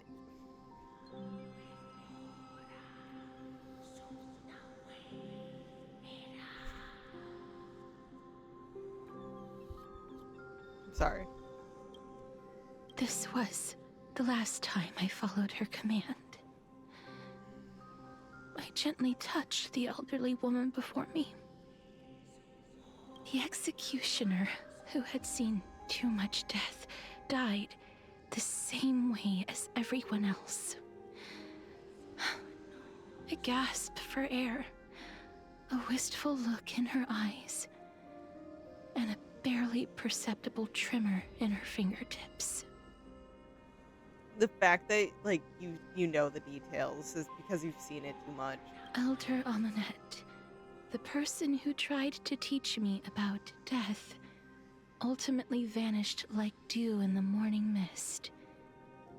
She spent her life embodying the beliefs of the Idonians, and when death finally came, she embraced it exactly as their doctrine had taught. I have nothing but respect for her.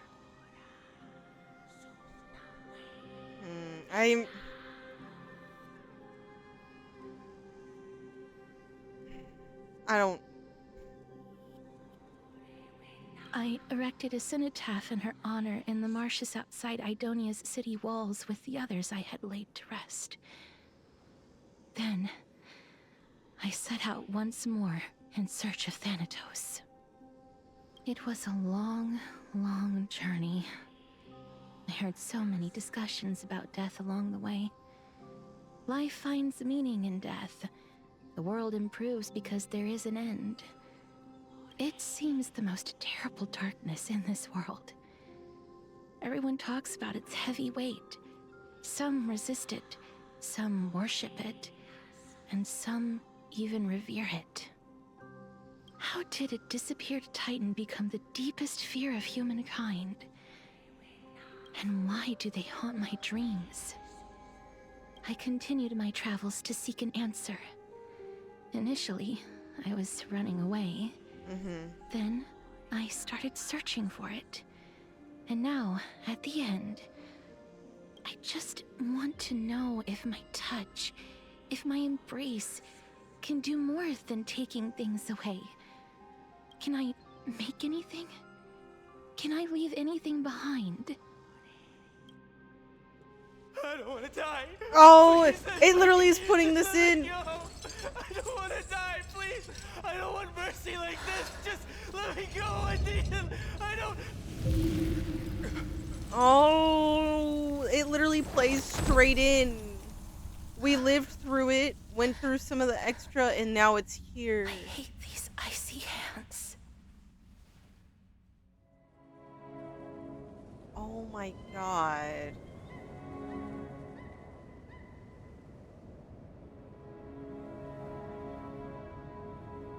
This is gonna fucking break me. Give me 2 seconds, man. Oh, if you guys want to see my initial reaction to this, it's up on the YouTube channel, the second channel. Yeah, let's just appreciate this beauty and this pain, you know, in the story now. Oh. Get it over with. End its suffering. And yeah, that would be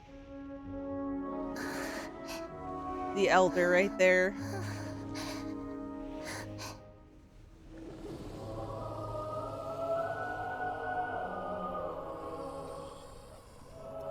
Look, it's so much. The Reaper has blessed your hands. Only you can grant them peace.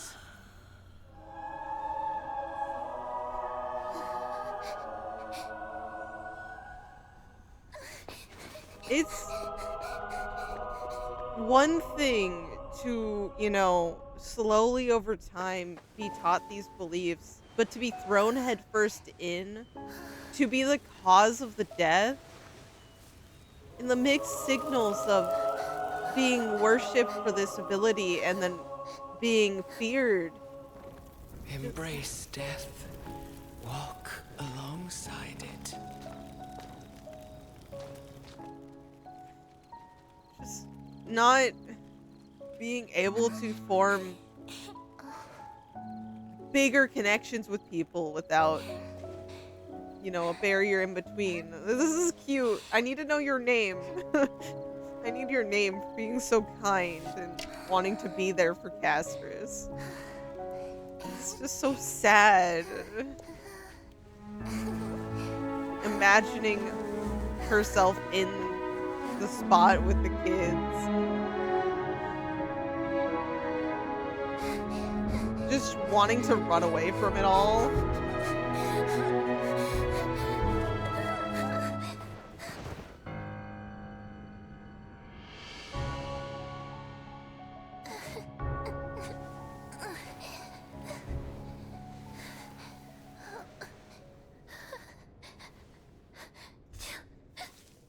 Oh.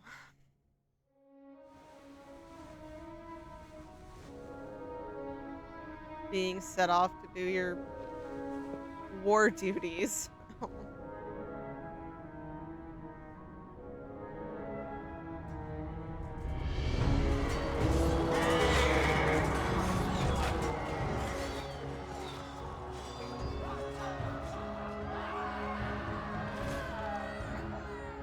Just awful.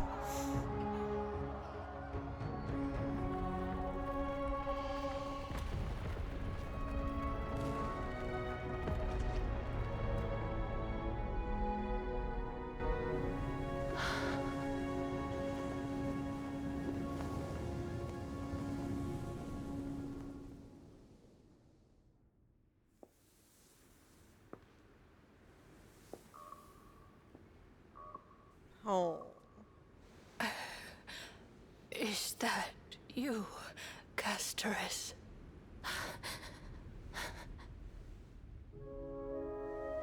God. All of them have gone. heeding death's summon, crossing into their domain. I must go too. I don't fear it, just I have some regrets. Watching people leave this world again and again, it must be lonely for So you. fucking lonely. You must want to desperately embrace them before they go. I can't. These hands, they're too cold. The little glimmer in her eyes before she took her hand. But big sister Castoris, your hands are so, warm. Just like anyone else's. So go on. Don't hold back. Give me a Oh. warm hug.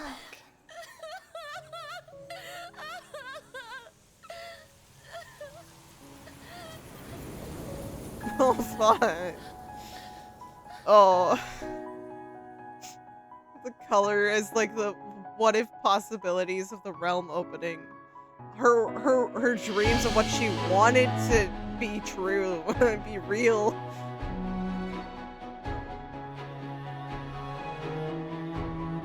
Just look at her. The colors, the style.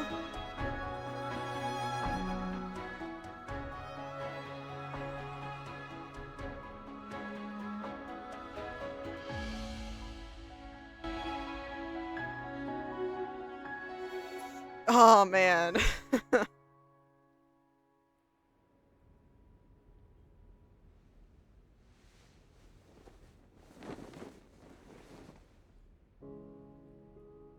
God, all the cutscenes they're gonna be having like this Like these really be warm. in the future are gonna fucking break me. I have a feeling they're gonna be cool, but then also break me. And then the deer, look.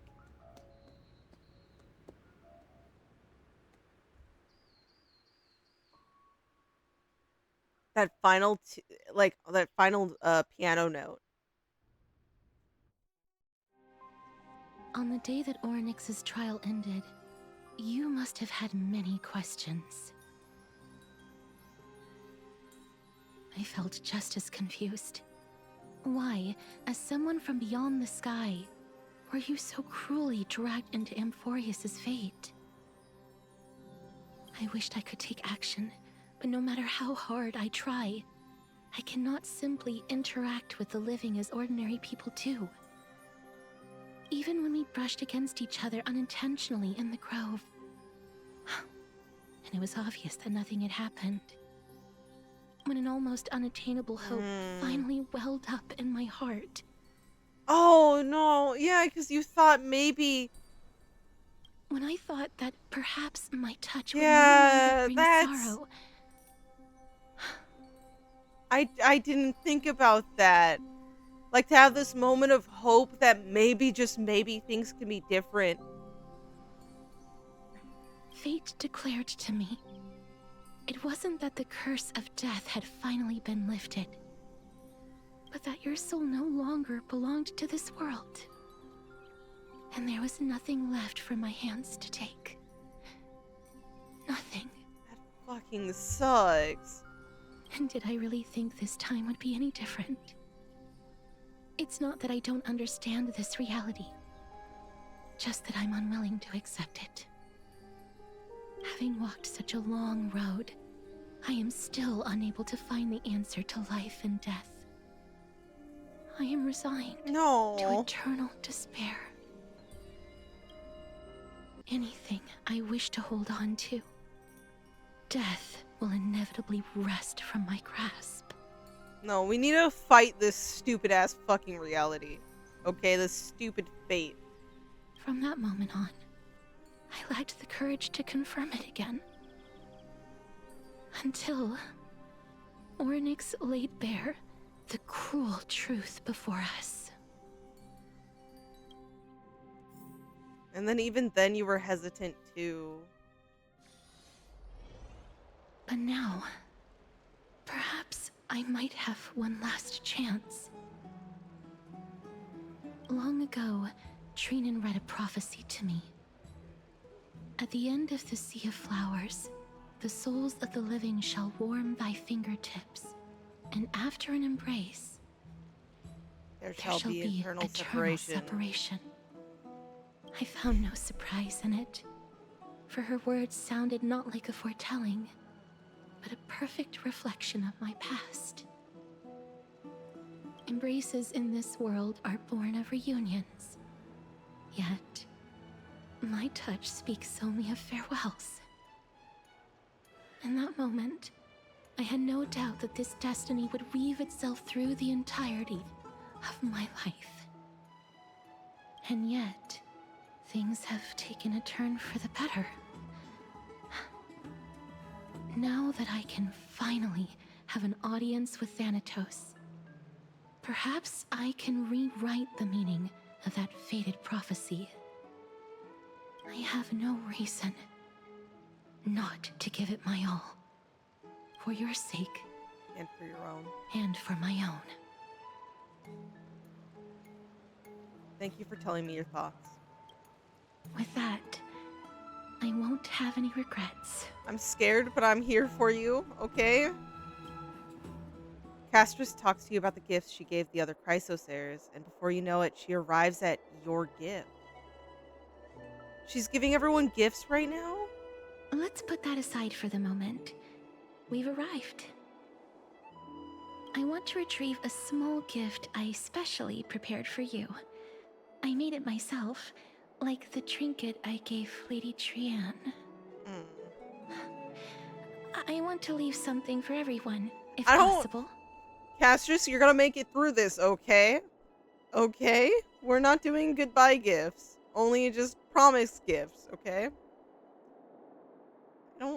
I'm so scared. I don't... The journey to seek an audience with the Death Titan cannot be an easy one. I want to make full use of every moment I have before we depart, so that I don't have any regrets. It does sound ominous. It does. I want to make a joke because I want the mood to be as uplifted and nice as possible before we go into this perilous journey, but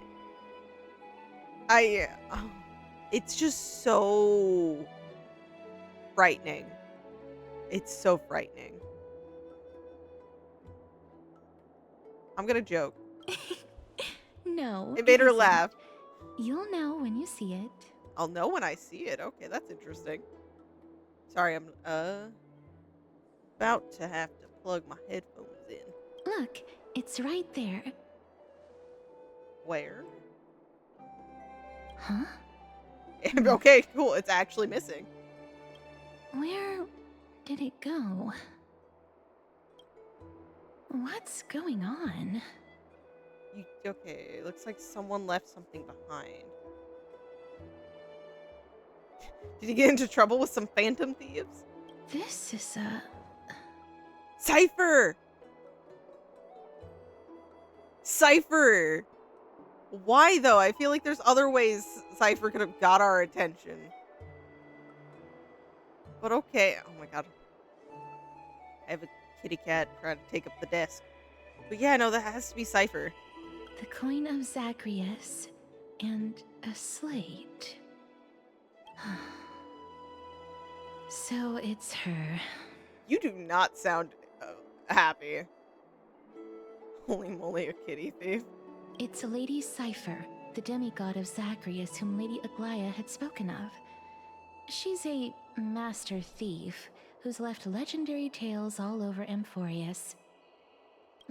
So many years have passed, yet she's still announcing herself in such a crass manner. Okay, yeah, no. There is some animosity here. Let's just do as the slate says and look for Lady Cypher. Yikes. Okay. Oh my god. Dear Princess Homebody, walking through the busy garden, I discovered the remarkable gifts crafted by Princess Homebody. They are truly splendid, and I am most impressed. I'm also taken with your charming presents prepared for fellow Chrysosairs. In your in your right parlor, I observed the beautiful felt dolls, the beige and lavender striped tapestry, and the classic Idonian tripod table. And in the left parlor, the jewelry and exquisite art pieces meant as gifts. This time, I've claimed only this modest gift. I fear it would attract tasteless little thieves, so I shall safeguard it for now. Naturally, I've left appropriate payment, a single coin. If the price displeases you, feel free to negotiate its return. Though should that happen, I won't be satisfied with merely one coin. Should you wish to find me, visit the Marmorial Market. There lies a golden short spear I've left. You know what to do. It shall guide you to me. And before you ask, I won't accept any questions. Please forgive this small intrusion and accept my highest regards. P.S. Who displays biological specimens at home? They're quite unsettling. You might want to store them away when entertaining guests. Biological specimens. PPS. Despite your considerable investments in the Idonian ossuary hanging in your parlor, I regret to inform you it's a fake. The original was craftily switched by those cunning scholars of the Grove of Epiphany.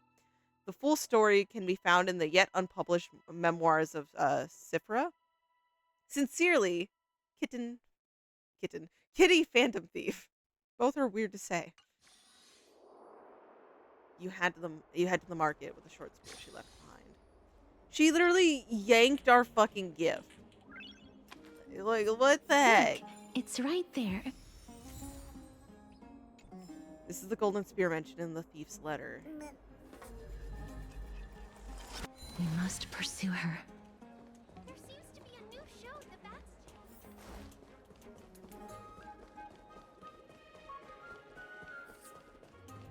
Huh? Oh.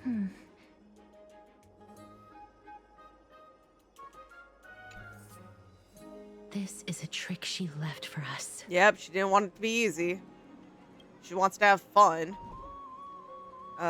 Phantom Thief wants to play a little game with you. 2 short spears, 1 correct, 1 wrong.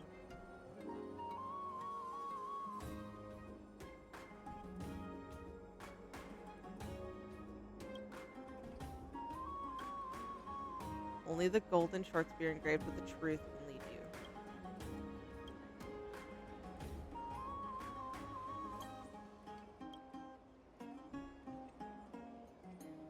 Trust me, Gray Mystery. Both spears are engraved with the truth. Wait, okay. Both spears are engraved with the truth. So the left is telling the truth, but the left is saying that this is a lie. So would it? Okay. Now is a stupid time for my brain to just give up and not want to work. But this is one of those cases of the right is engraved with a lie.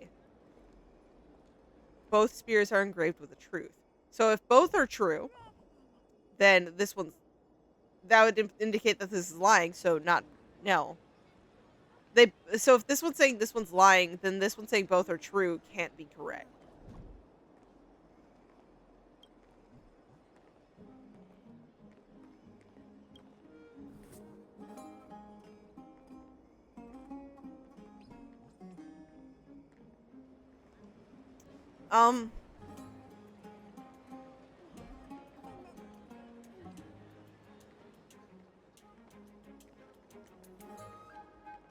Technically, this one's saying that this is lying. It says both are true, and it can't be.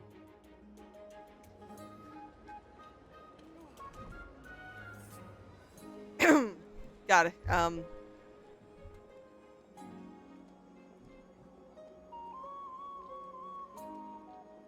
I feel stupid. I'm going with the left saying that the right is lying because the right saying both are accurate would...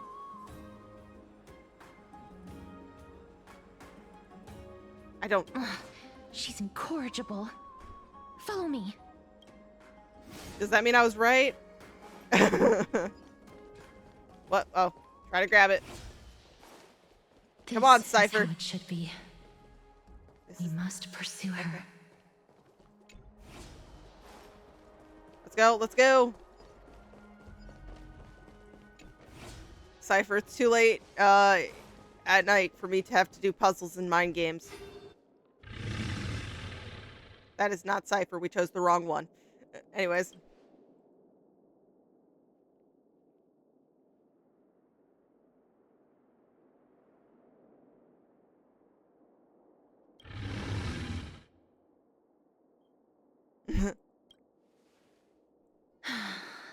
Lady Cypher, please come on out. You're still careless as ever. Shouldn't you keep such a precious gift near your bosom? Okay, then. Since you know it's a gift for someone else, please give it back to me. Stop hiding among the people and letting the wind carry your voice. Now, since I know it's a gift, that just means I need to milk its worth. The children of the wind never stay for long in one place. Unless your offer is tempting enough to steal the wind. What say you? Name your price. I'll give you however That's much you dangerous. Want. Very dangerous.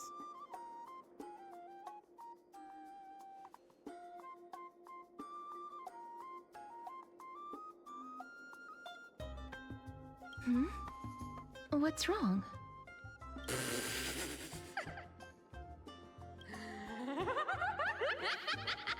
No wonder they call you Princess Homebody. Why don't you two come over to my place? It'll make a better venue for proper business discussions. You can find where I live through the winds I've sown. Right. Piece of cake. I can do that even if I can only sense your soul. Okay, confidence. All right, I'll see you there. Oh, by the way, everyone cool with me collecting a deposit before we reach an agreement, right? Now, come this way. We haven't made any terms yet. What do you mean a deposit? The Dew of Divine Blood in the backpack. What? Okay, that was snatched. Well, fuck. She's incorrigible. Follow me.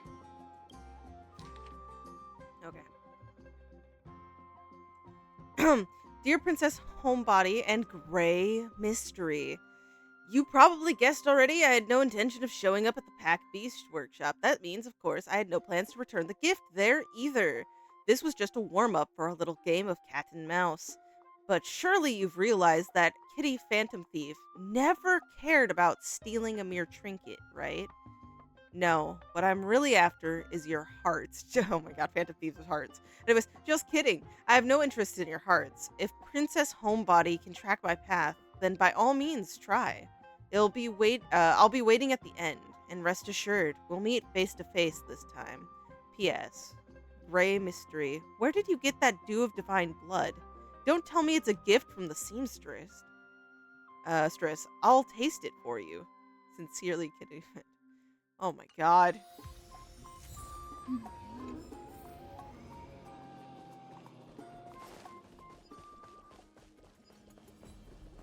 Cypher, this stuff is not for you to have.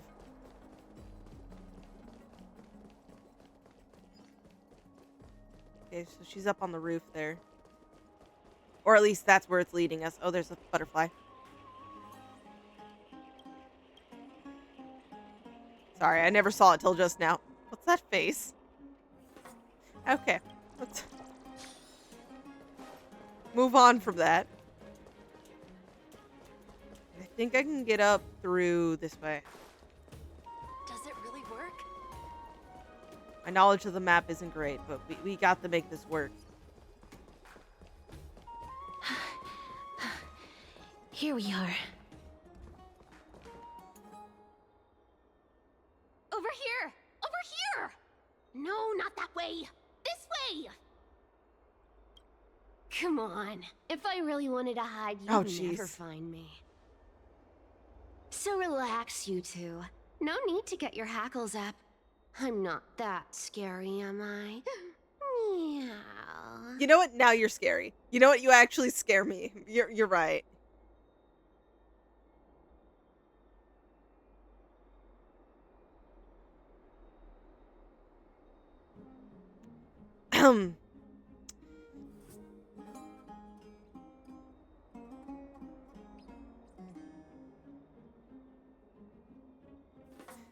Okay, I'm joking. Anyways, Whoa, that upset?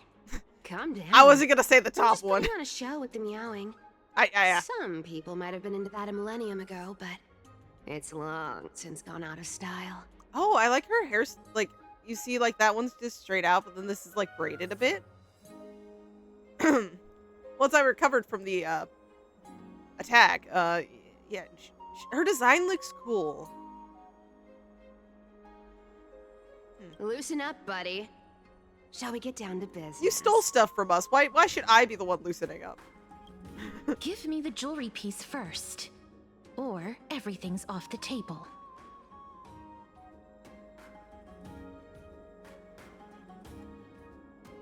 Yeah, wait. Okay, so a jewelry piece. That's interesting.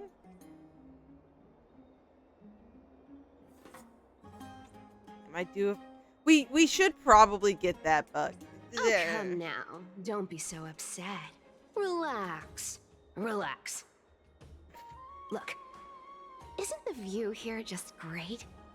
You can see what everyone is doing and where they're going, and they won't even know you're here. Now that we've broken the ice, let's get to the point. Everything I've said so far has been a joke. I'm inviting you two here for 3 things. Okay. 1. The seamstress found me and wants me to take you to Styxia to look for the Death Titan. 2. The Council of Elders also found me and wants me to make sure the core flame of Thanatos ends up in their hands.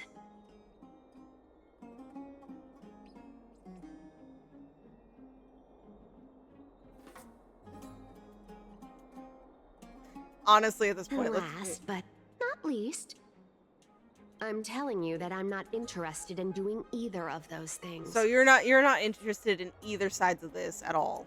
Don't go look for the Death Titan. Oh. Ian. Not even necessarily a warning, I would say. It's just like it is yet isn't. It's just a blank statement some time ago. Wow. Oh. This is some high quality stuff. This is so pretty.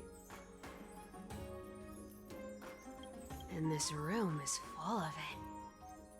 How much are these worth, Did you get all this through that Aranova gimmick? Some of it is family fortune, while the rest came from my business as a dressmaster.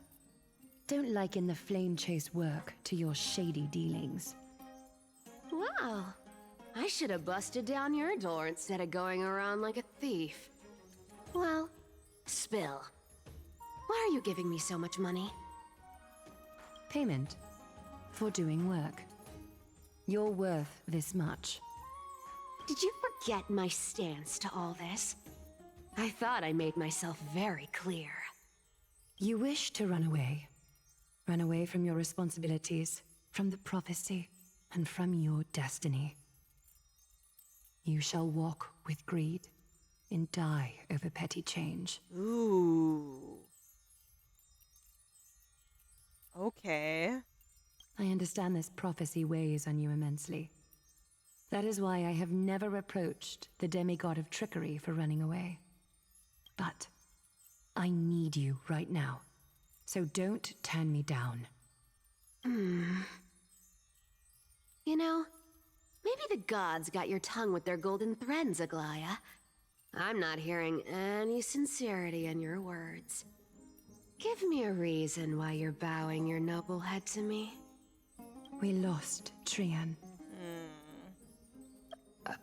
Oh.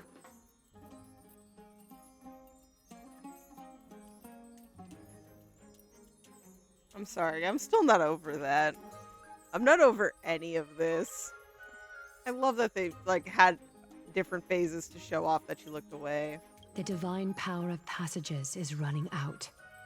I need another demigod to escort Castorus and help her fulfill her lifelong wish. Oh, I get it now. You're sending Castorus to her death. And want me to die with her. So it's more of don't go looking for death. And then it's tied also to her wanting to run away from her prophecy, not deal with that prophecy. This is Castorus's own request. I have never seen her so determined. She brought this up herself? You're not pulling my leg. No, she actually genuinely did this herself. She's also made up her mind to leave her confused past behind. As will you, Cypher, when you finally make up your mind. Don't be so sure. Time is hard in the likes of you and I. But Castorus remains pure as driven snow. She can always turn back before the end, you know? Maybe she'll remember Trian's sacrifice. Maybe she'll remember the countless martyred Chrysos heirs. Maybe she'll remember you, with your one foot in the grave. I ain't as optimistic as you about what she'll want to do. Tell you what. Why don't I take this room of treasures as a security deposit, and we make a bet? And we make a bet? Okay, this is gonna be interesting. Go on. I bet she'll change her mind and turn Oh, back. you're losing that fucking Now, bet. If I lose, I'll do what you want me to do. Return this deposit to you, plus giving you another room full of treasures. How does that sound? You sound like you have all the confidence in the world. In that case, let's make a pact with those conditions. Yeah. I hope you're prepared to lose it all. I'm sorry, Castorus I don't think is turning down from this. In conclusion, I want to win. So I hope you two can give up on going to Styxia.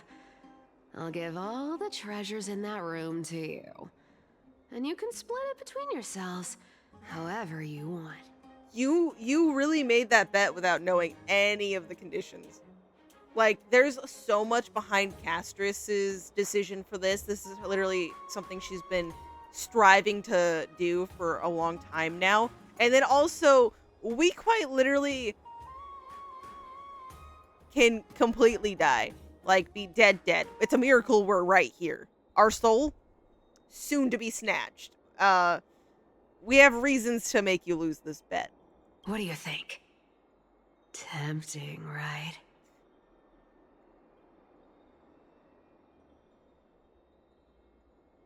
That's also true, but also, I'm almost dead. What use do I have for money? I decline.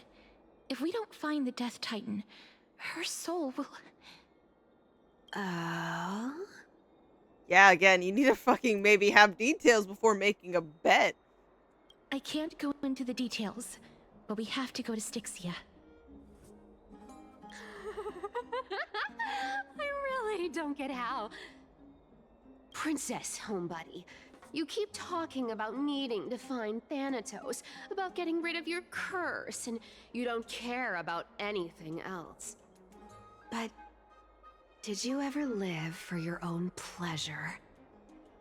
Even for just one day? What are you trying to say? Yeah, I'm like waiting for the main goal of that. I'm saying, contrary to your beliefs, Aglaia didn't take you in just so you can die for her Aranova. The flame chase journey walks hand in hand with sacrifices. Isn't that why you're always running away from Lady Aglaia? Fine. Never mind. We all have our own problems. I ain't gonna say anything anymore. It's not like I was gonna honor that bet anyway. I didn't think with like one thing to be like, I'll return this little guarantee and then double it. But listen to me. Styxia is no tourist destination. Sure, the treasures buried in there are 10, no, 50 times richer than Aglaya's vault. Yet, I've never been there. And I never plan to. Because even a demigod can't be sure they can walk out of that place alive. And now I'm supposed to escort you to Styxia. Sure. Pay up.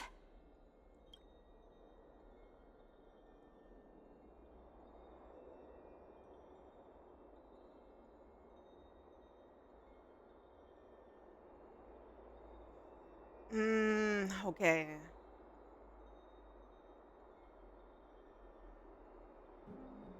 Is ripping people off the authority of Zagreus's demigod? If it's truly the thought to, like, given the prophecy and wanting to play it safe, because this is a really dangerous situation that we're basically asking Cypher to walk into, I can understand the not wanting to do it, the disdain towards, like, even being asked. But then also, like, there's so much to this that I'm trying to glean more into Cypher herself. But it's like I'm torn. Like, on one hand, it's like we can say I'll give you however much you want, but like she can deem this too, considering this is like life and death, like this unfathomable lifetime debt. But then also it's true too. It's like this is heartfelt promises. You're the only way we physically can right now. We've already lost someone and we don't want to put that toll. There's so much going on that honestly, like, while we can sit there and say however much you want, I also think it's so much going on. It's not just about you with this prophecy. You're also talking to other people who've been intertwined and are actively in danger of it. Yes, you're putting yourself in danger now too, but there's so much more you can do with it. But also, I'm kind of annoyed. Like, literally, she's been toying with us this whole time, so, you know, I can let some anger out. You know, you're not wrong. At least it's part of my responsibilities. Well, yeah, we've messed with, I'm sorry, I can't say his name. But you know who. I don't like this. However... Oh, Castris. I have lived a longer life than most people. Though I'm not as good at doing business as Lady Aglaya, I still have some savings. I don't want you to have to do that. I mean... I can give them all to you. Oh. Then how are you going to live the rest of your life? Then I'll give you 90.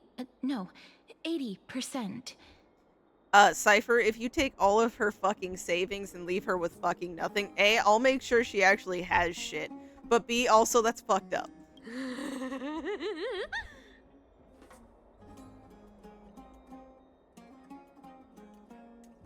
Well, don't mind if I do. 80% of Castris' savings and a bottle of dew of divine blood.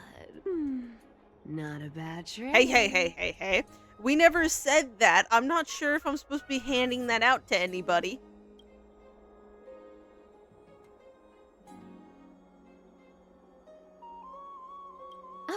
Okay. I didn't know you hold grudges. Gray mystery. I have just met you, and the first thing you did was steal from Castris. I will hold the grudge. Take a random thing from me, go ahead, I won't hold that grudge. You took it from a friend. I now hold a grudge. Here! Catch. Be careful with that! It was a ring with butterflies. A minor change in plans, though. Don't go to the bath tomorrow. Come look for me at Akama's city gates instead. Okay. So, why are you changing the meeting place? Oh, nothing really. Just scared about the bet situation. Scared of the seamstress's frosty face. I wouldn't stay a second longer in Akama if it were up to me. Well, now that we've struck a deal, why don't I give you guys a lift back? It's gonna be a long ride. So have a good rest. Okay, that's creepy. Oh! Castris, are you okay?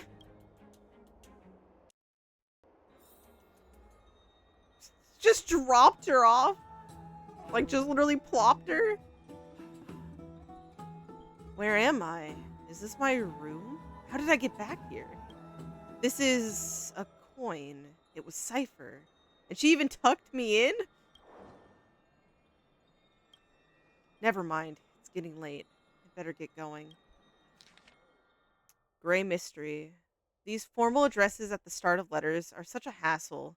And you've already read 3 useless Phantom Thief letters. I've left Princess Homebody's gift here. Take good care of it. Remember, skip the baths and come straight to Akima's city gate to find me. You know, I have no patience. Come late and I'll leave without you. Clear? P.S. Yes, I'm the one who tucked you in. You're welcome. Thanks?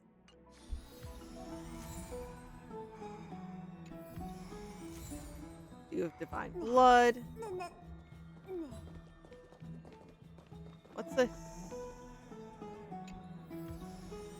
It's her gift. Nether Butterfly's Pondering. A handcrafted silver ring. If you hold it to your ear, you can hear the sound of melting snow. In Idonia, the departed seal ice and snow into a ring before their final journey. Offering it to the living as a token to walk the rest of their path in their stead.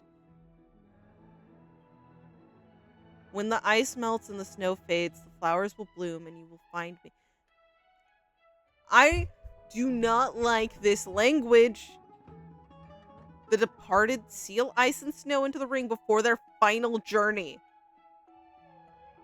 I know there's like so many ways this can go, but I'm just in a very negative way. Embrace your long fingers. Actually, hold on. That is an interesting achievement. Such a happy day.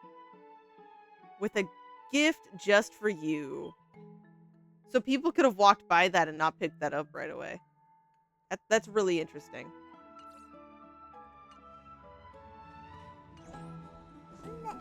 Okay, we need to leave and meet up with Cypher.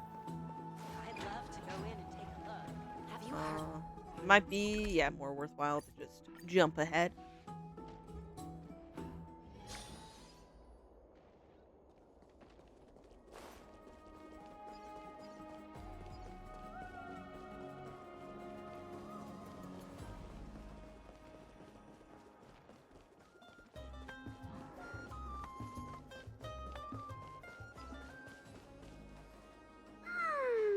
Bright and sunny.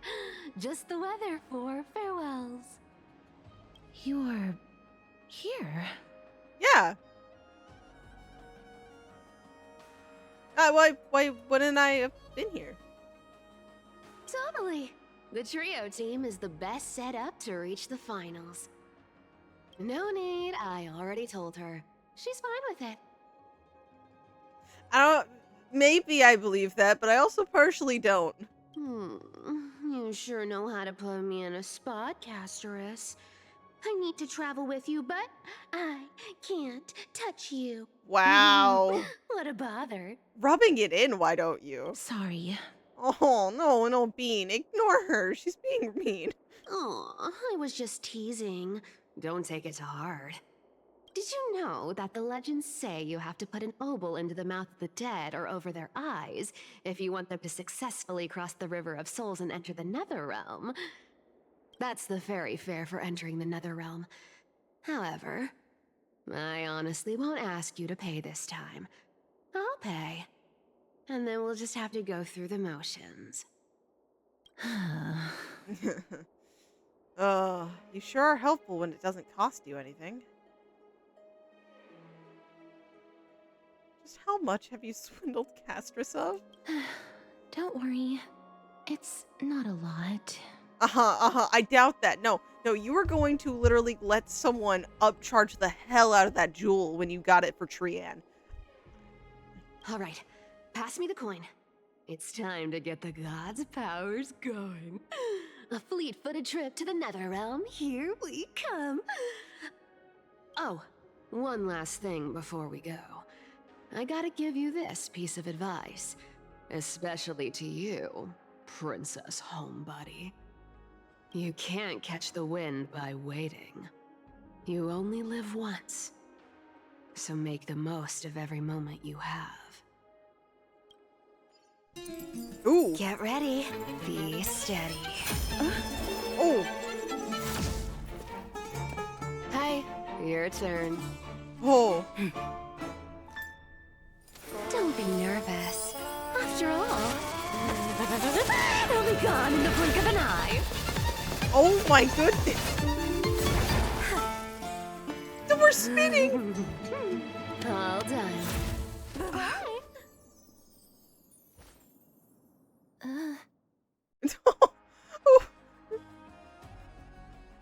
Oh, I want to watch that back.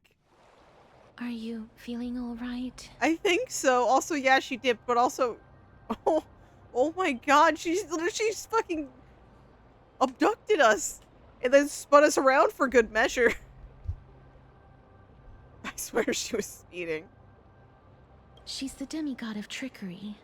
When she flips the coin of whimsy into the air, she gains incredible speed that lets her travel anywhere in an instant.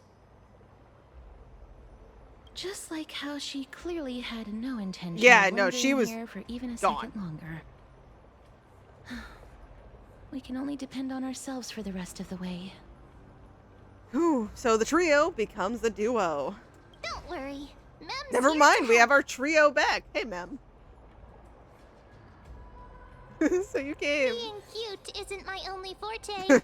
I'm strong, too. Yes, I depend on you greatly, Mem. This is Styxia, the city of dragons and waves. Anaxa hypothesizes that the missing Thanatos is somewhere in these ruins. Yeah. This is the land of their birth. Or perhaps of their death.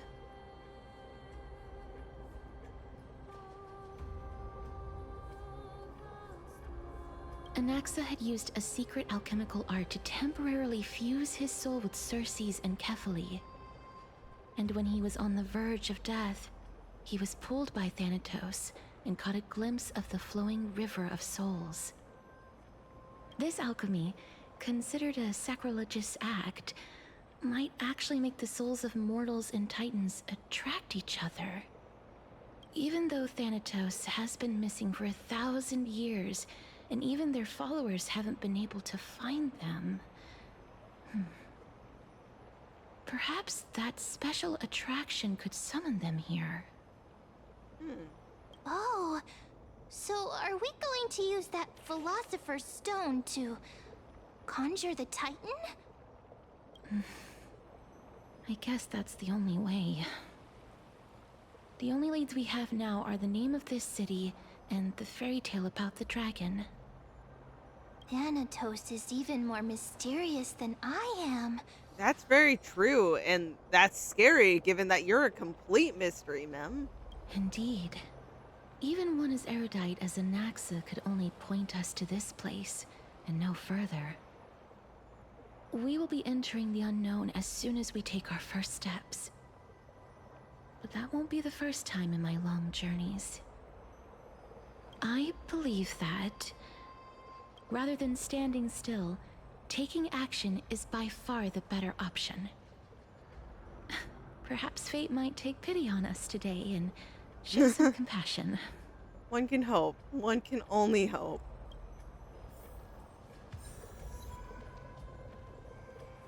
Unfortunate mortals. Okay.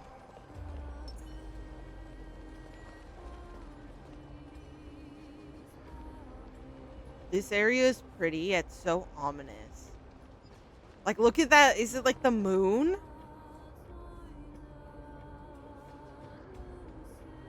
I know this has been playing for a minute now, but... Sorry, the track Go is back whence you came. Go back. Is that... Ahead lies the realm of the dead.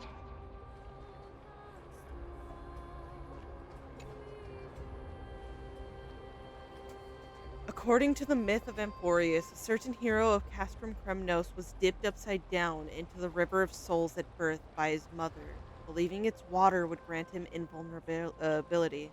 However, because the mother held him by his ankle, that spot remained untouched by the river, leaving a single weak point. Is this river truly as miraculous as the legend says? There's only one way to find out: experimentation. After all, truth is tested through practice, and here, no miracle of Ornyx will protect you. You decide to.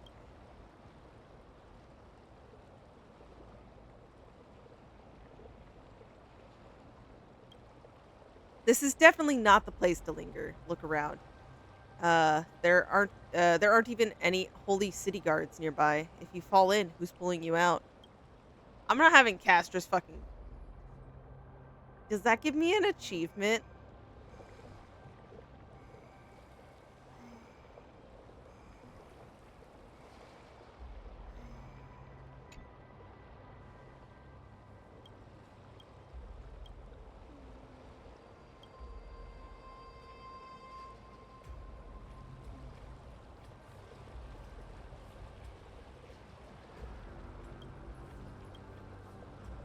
An undying bat. Its weak point is wherever you're holding it.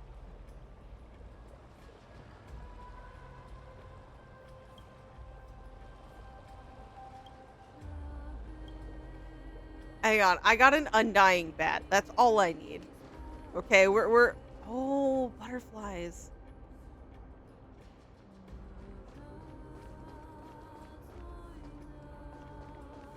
Sorry, I'm getting distracted.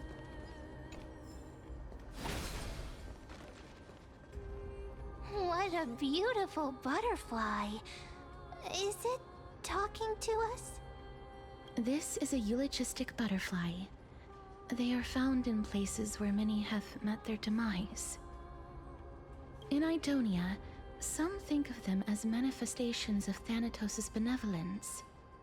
By turning the lingering obsessions of the deceased into these creatures, it is as if the Titan has made life into a specimen. Others think of them as Thanatos' messengers that guide the departed to the nether realm. The second theory sounds more believable. After all, the things they're saying are rather... direct. Direct. Perhaps.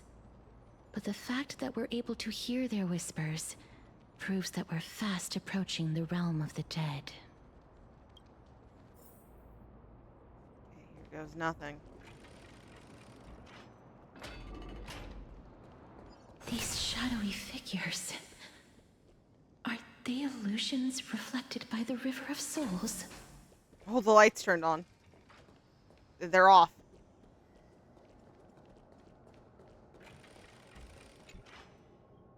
Mommy told us to go ahead first, but oh, she's still not here yet. Oh. 1, 2, 3. I don't even know how many days have passed since then. This was a mistake. Perhaps Mommy will be back once you finish counting the days on all 10 fingers. 1, 2, 3. It's been much longer than 10 days since we left Mommy. I made a mistake by clicking listen. Strange. For reflections in the River of Souls, they seem oddly... animated.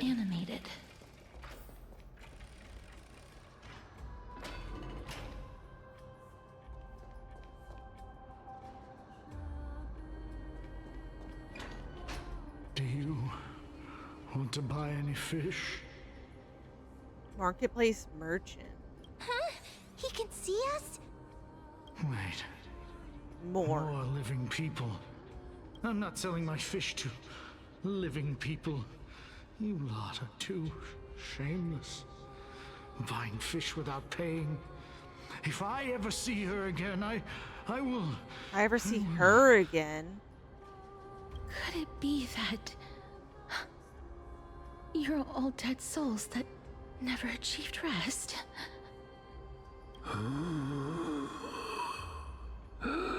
The nether realm does not exist. Titan rejects you and me. Rejects you. Me. So, do you want to buy any fish? But there aren't any fish nearby. Are the fish gone? The people are gone too. The people are gone too. I can only keep selling fish. So, do you want to buy any fish? Apologies. I don't have much in the way of savings, but perhaps there's another way for me to release you from your suffering. Please relax. May you fall asleep peacefully amid a gentle field of flowers. This.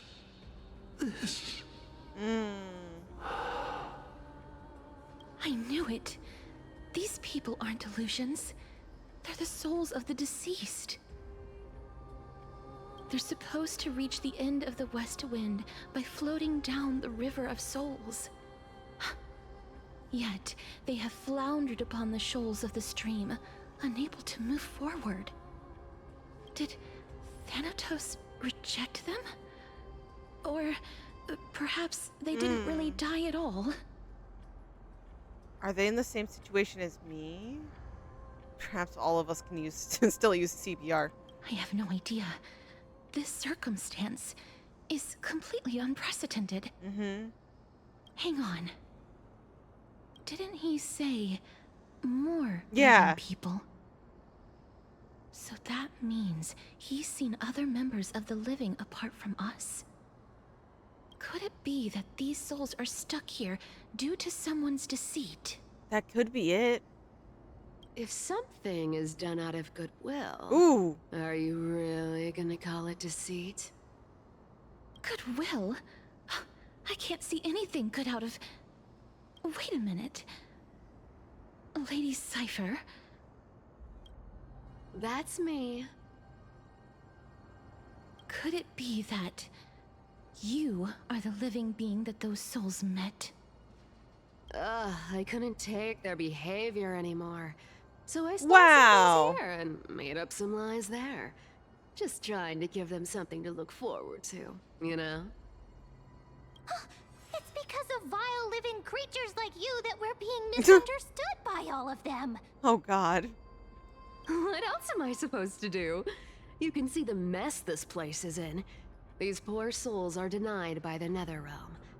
So now they're stuck in a few brief moments of their life. Unable to move forward or back. Did you see those two blacksmiths on the way? They've been here for as long as the sun's been around, wailing over and over about casting a shield. Styxia is so freaky. Then why have you come back, Lady Cypher? There has to be a reason behind you showing back up. Hey, I'm not here to aid your adventure. I hate water more than anything else in this world. Especially that stinky river of souls. But, I just discovered some stuff before I left. And I reckon you should know about it. What is it? It's about that boy who defied death. I found traces of him here.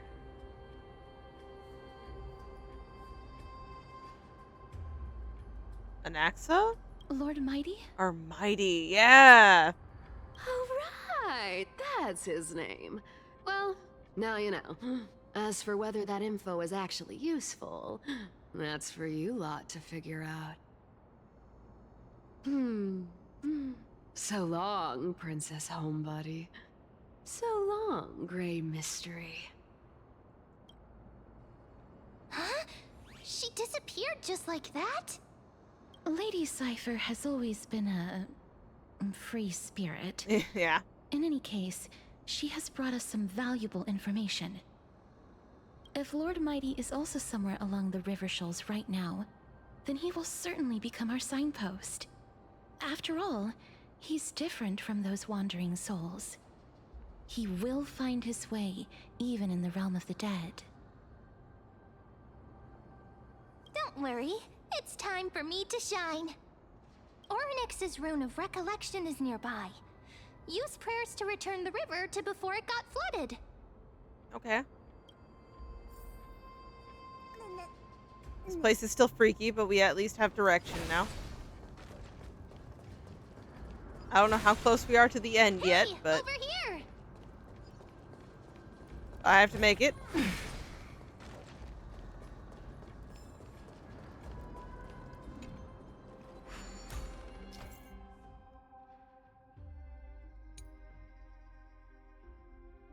We'll stop following your character. Ornyx's miracle has appeared. Amazing! It's like we're inside a giant bubble. Even the river got parted.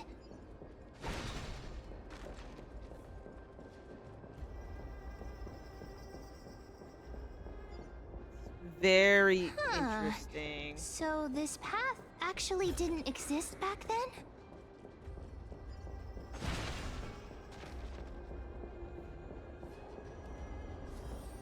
There are wandering souls of the deceased here as well.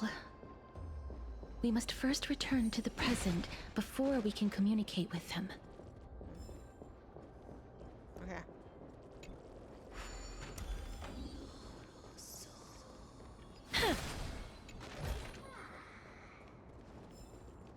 Oh, there's a little book up here.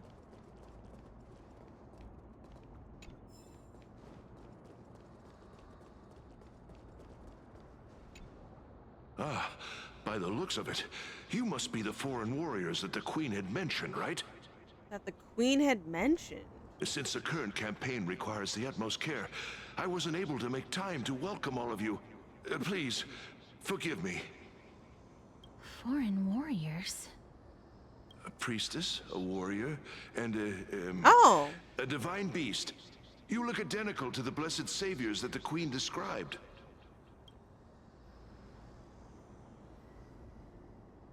A campaign? Who are you campaigning against? Nobody knows. Nobody knows as of now. Of the scouts that went ahead, only one has managed to return.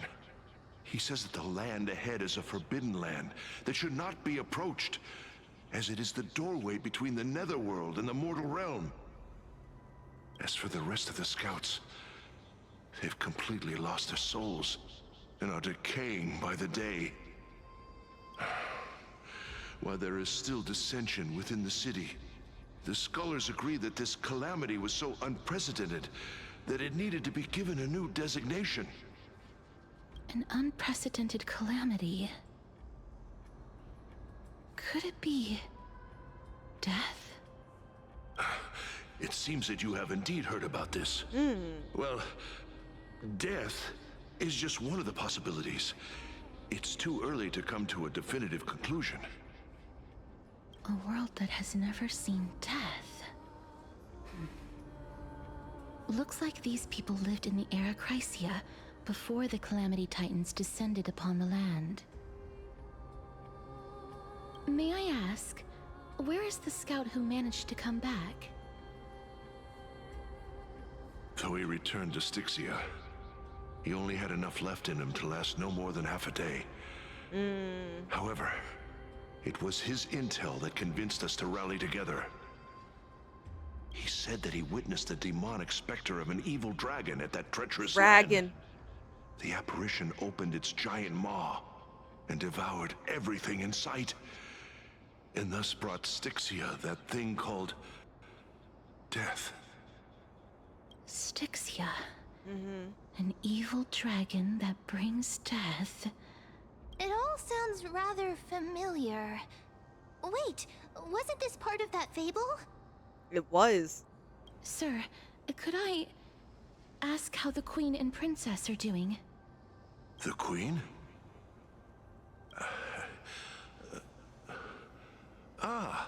By the looks of it, you must be the foreign warriors that the Queen his had time mentioned, reset. right? He can't. Oh.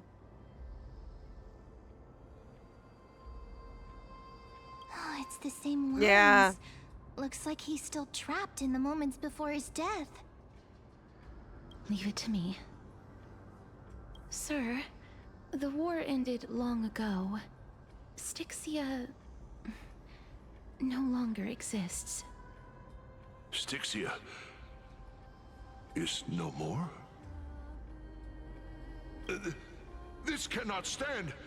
Newcomers, hurry up and go take your positions! Oh, looks like it's difficult Yeah. for this gentleman to accept reality. It's not really something you can easily take in. Sir, I am the Maiden of War, sent here by the Queen herself. If you accept my blessing, then today's battle will be smooth sailing. Maiden of War? I've never heard of this. There's little time to waste. Please don't take too long. Don't worry. I'm typically unwilling to prolong such a moment.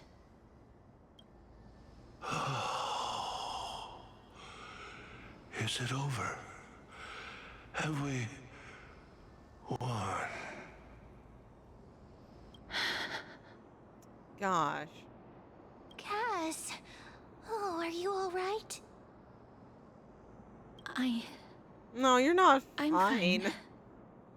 I just didn't expect that I would still have to embalm others, Oh. even in the realm of the dead. Jeez. Is this a remnant of his soul?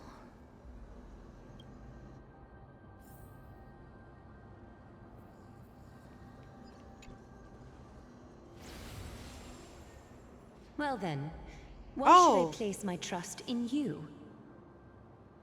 Holy maiden from afar. The beginnings. Wait, this is... I don't quite understand what you're trying to say. Since the prophecy has already pronounced your name as Chrysos, heir of death, Arkema ought to treat you as an esteemed guest. However, you seem to have no intentions of concealing your involvement with the Council of Elders, while most likely being aware of my issues against them. I cannot deny your claim. It was the Council that offered this room to me, and they had only one request. They want the curse of death to be completely subjugated to your will. I was agreeable to that request. But why? I am unable to rid myself of this innate curse. However, from this day onward, I shall use it according to your will. I will never make any superfluous moves on my own. I see. So that is how they plan to control the Flame Chase journey. They have shifted the heavy responsibility of granting death over to me. If I ever become obsessed with executing people, they will then have ample reason to terminate the Chrysos heir's journey. And yet, you seem to... That's because the fate that we were born with is a burden far heavier than that of an individual's life. This is quite surprising to me, is what she said. I've woven many unforeseen events into the tapestry of fate. This is but one instance. Tidy up your precious garments and come with me. Arkema welcomes you, Castoris. You seem to hear a sigh of contentment as it comes from the mouth of some colossal being. Then the scenes of the past abruptly dissipate. I didn't think we'd find vestiges of memory here. Maybe they've got something to do with Orynyx's rune? Perhaps. But I do not need a reminder from them. This memory is one that I will never forget.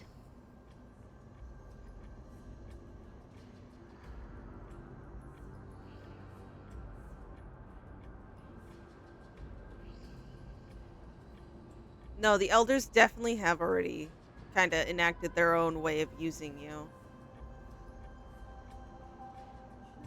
I do think she trusts. Like, there's always going to be an ounce for doubt, but like, if there's never any room for doubt, then something's up.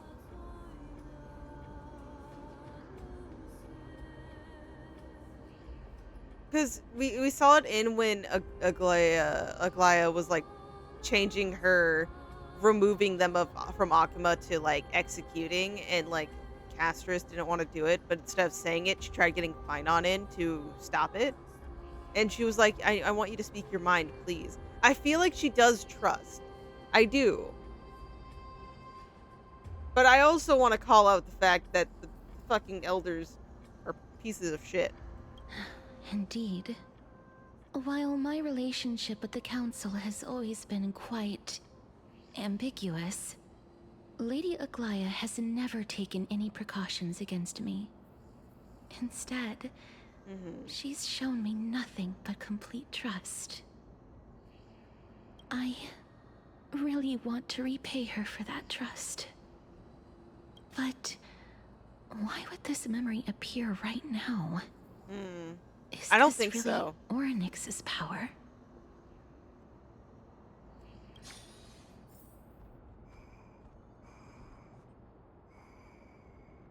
Okay. There's definitely more to it than that.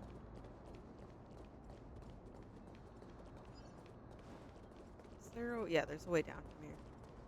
I think we can't avoid fights. We kind of have to go into one. Could these dead monsters actually be...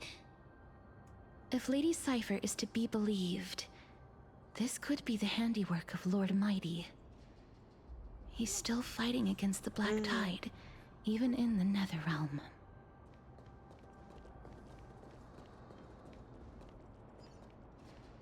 Why are the Black Tide monsters here too? Can they swim in the River of Souls? Even Thanatos wouldn't be able to accept Black Tide monsters into their realm. These traces seem to suggest that anybody who trespasses upon death will pay a heavy price.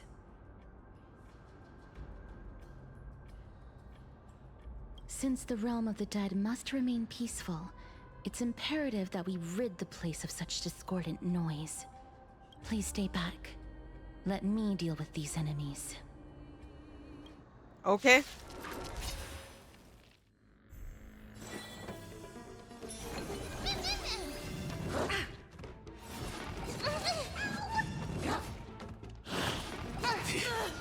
Ow, that's painful. Please cherish this time, as you wish. Stay put! I forgot, we have to heal Mem.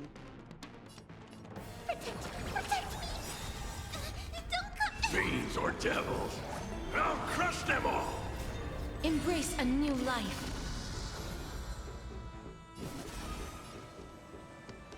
Darkness with me. Yeah, we did it. May wandering souls, the path ahead is blocked by the River of Souls again. In that case, let's go back to the past. This miracle sure is handy. This is yet another aspect of a Titan's divine power.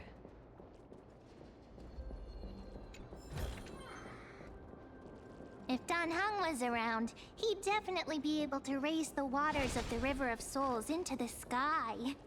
You think so? If Lady Hycelens was still alive, I think she might be able to do that too. So we're gonna need to take that. Interesting,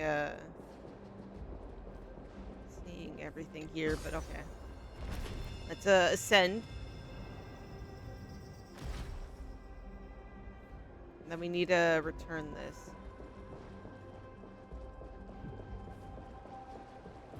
No time for puzzles. You seem to be able to discern both the past and the future.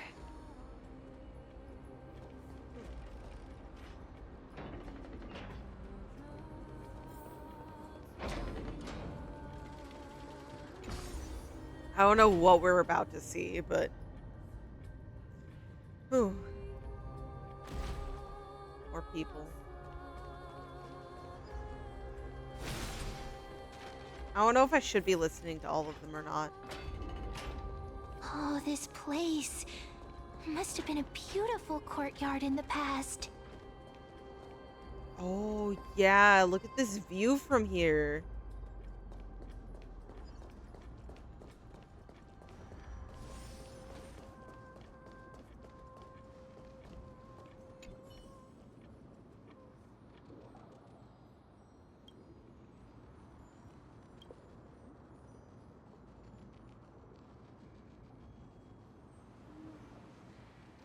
Farewell, Honkai Star Rail.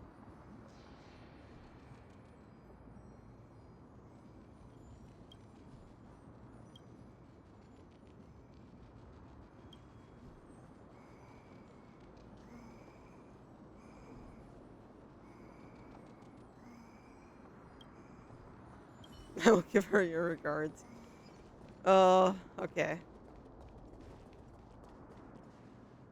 Please excuse me.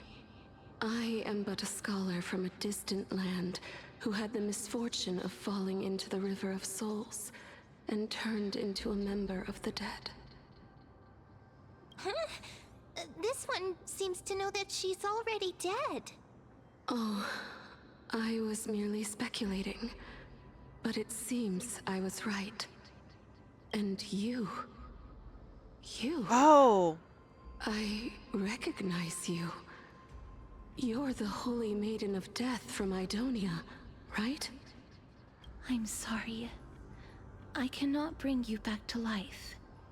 However, should you desire it, I can end your prolonged limbo. I'm well aware of that. Even if you were able to revive me, I would never choose that option. That's because I didn't fall into the River I of leapt Souls into it by to seek my own accident. death. Instead, I leaped into it to seek my death. Why? If you could see the life I've led, then you would not reproach me so. My life oh my gosh. was far too miserable. But I did not expect things to stay the same even in death. What a joke. In escaping my mortal life, I've entered a millennium of pain instead. Circes above, what cowards humans are. For we fear both life and death simultaneously. I'm sorry. I'm also powerless to answer that question. That's all right, Holy Maiden. At least you are able to respond to me. Please, grant me death. Circes above, does this count as thinking till the moment I die? Oh, feel like I can't imagine what it'd feel like to roam around this void for centuries.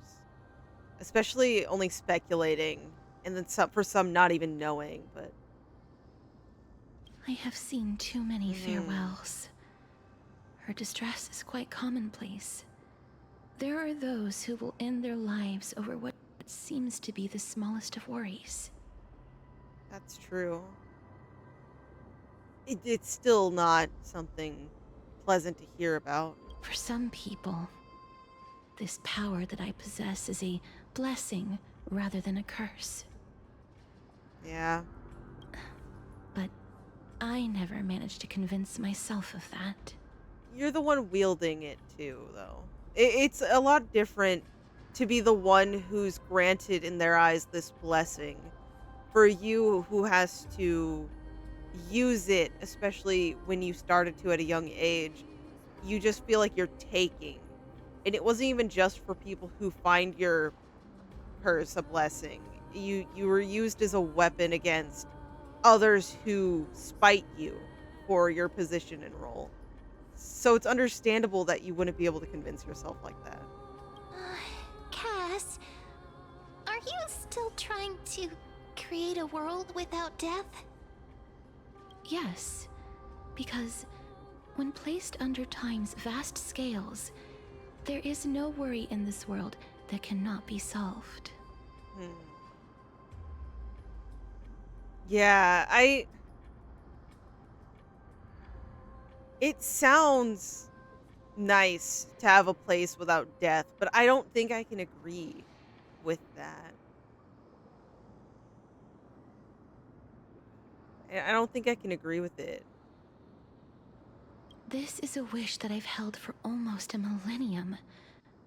My mind might have changed once upon a time if people managed to strike up a friendship with me. Oh. But I've never been more firm in my conviction. Now that I've learned about your near-death state, it is my duty to wipe death from the face of this world. I have faith, but I feel like there's still some revising we need to do on that whole plan.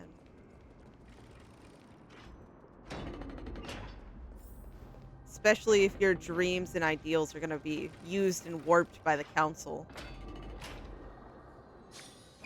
Wow.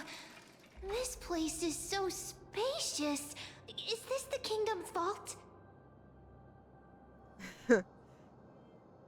I get scared when I see these vertical structures. Yeah, they're never fun, but time for Ornyx. That's fine and all, but we need to lay down some rules. We're not gonna return to the past to steal things. Who do you think we are, Cypher? Do we need to enter that doorway to climb even higher? There seems to be a person. Oh, more like a soul guarding it. But how should we get up there? Okay. There's a chest nearby. Always pleasant sounding, but let's find out. Let's try to avoid fighting if we don't yet again. have to. Ornyx's 8 always appears in times like this. How convenient. For now. Okay. Wonder...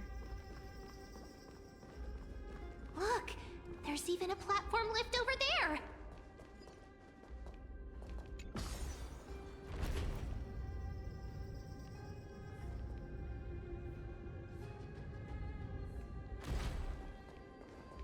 Okay, so do I change back time again, or...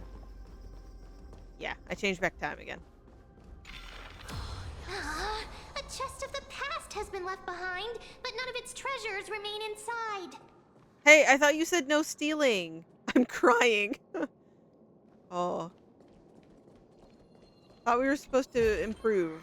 Why are we not trying to? Make something with it. But what to make? Anything you want, okay, Castris?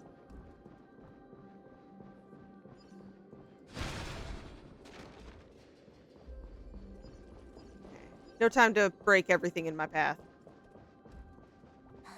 Wait, what if the miracle suddenly loses its effect? Mem, that is a horrible thought. Do you really want me to answer that? No, personally I don't. I don't want to think about it. I hate heights and this is scary. Oh, okay, it's fine. We're fine. They wouldn't do that to us.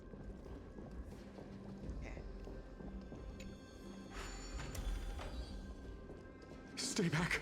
Oh. Don't come any closer. Okay, scared of us. Don't come near me. Huh? Why does he look so panicked? Did the black tide monsters frighten him? Or is he actually scared of his own extraordinary power? No. We're not picking fights. There's no need to be alarmed. We're just passing by the area. See? None of us look threatening. Yeah, no, we're all good here. We look friendly. You have a point. Although,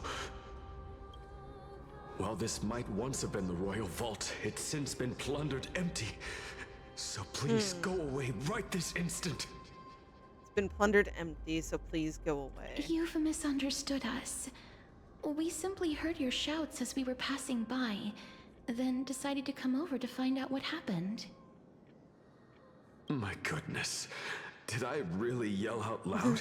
Yeah, it did happen. How rude of me. I'm sorry to have bothered you. I merely saw a warrior. While that spirit didn't harm me, his blows really packed a hefty punch. Yeah, is mighty? Could it be? Wait a minute. You seem to be quite different from him. Are you actually alive? How can you walk around here while alive? It's a long story. We're here to seek an audience with Thanatos. Thanatos? Who's that? Okay, don't actually know Thanatos here. Is it possible that he's also living in the era before death descended? Death? Could it be that you were here to defeat the evil dragon Pollux? Pollux? Is that the embodiment of No. Death? According to the warriors under the Centurion's command, that evil dragon has been dead for quite a while. The curse that condemns people to death didn't originate from it.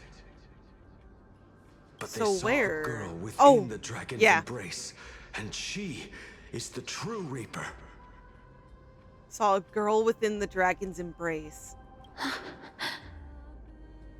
Pray tell, where is that girl right now? I've heard that the Queen spared no effort in bringing her back to the castle. Her Majesty intends to control all of Amphoreus with this unprecedented power. As they do. As for whether this rumor is true, well, no one knows. You have my thanks for the invaluable insight that you've given us. Please, treat this touch as a token of my gratitude. You... Are you...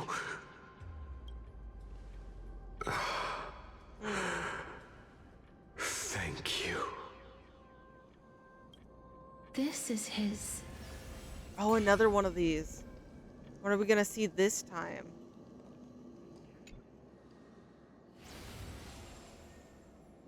Then you granted him death? Okay, we're back in Idonia times. That isn't like you. You would have refused even if I commanded you to do so. I don't know. I did it out of sympathy, believing that I wouldn't be racked with agony, but... I am still in a state of turmoil. Sympathy? Sympathy for that youth who triumphed in every battle? That young man was favored by Talantin, who taught him a move that will defeat any mortal enemy with a single blow and emerge victorious every time. He could rely on that move to always achieve victory during Era Chrysia. However, now that death has descended upon the mortal realm, that divine swordplay also means he can send others to death at will. In other words... You feel that he's similar to you? In a way, yes. Yes. Since he can never be inferior to others in martial combat, death would be the inevitable outcome every time he strikes. That's why he approached me and pleaded. Pleaded for me to put an end to all of this.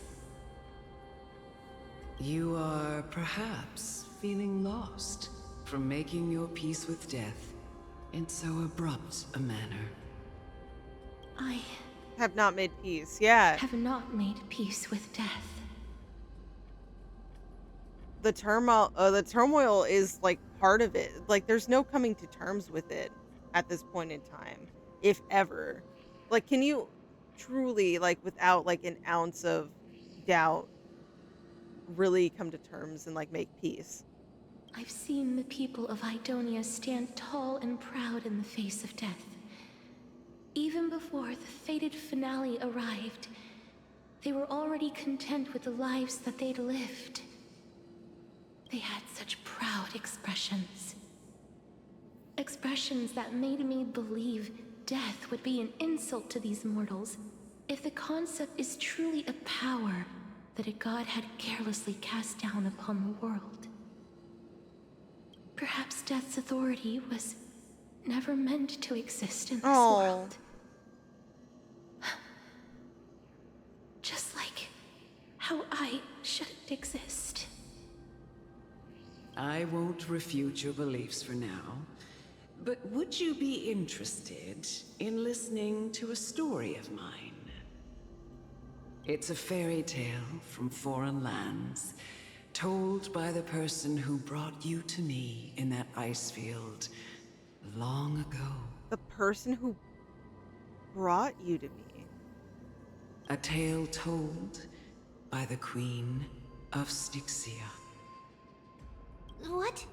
Yeah. Wait a minute. That means the girl born in the dragon's embrace, the personification of death these souls talked about. That's you, Cass? I've already had an inkling for a while But now. have no memories of it. But I honestly have no memories of Styxia. Because, yeah, she was caught off guard by seeing herself with, the others before. Naias, Calypso, Felixia. How is... In that trial, and in sacrificing herself, did she actually get brought back? My memories only begin after Amunet brought me to Idonia. But she mentioned that someone brought you to her, so you don't even remember who that was.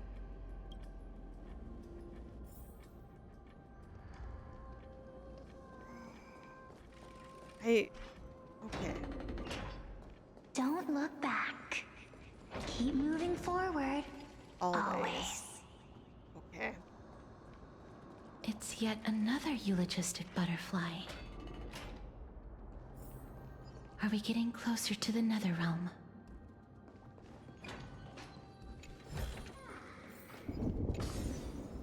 This is... Oh, we're going up. Living ones? An alchemist. Oh, could you be the scions of Styxia? Did you hear about the great work that I'm doing here, and have thus arrived to give me the last material that I need for transmutation? Oh, talking about transmutation. Great work? Have you heard of the great name of Pollux, perchance? Yes. We briefly heard it once. Its pilot is probably right here.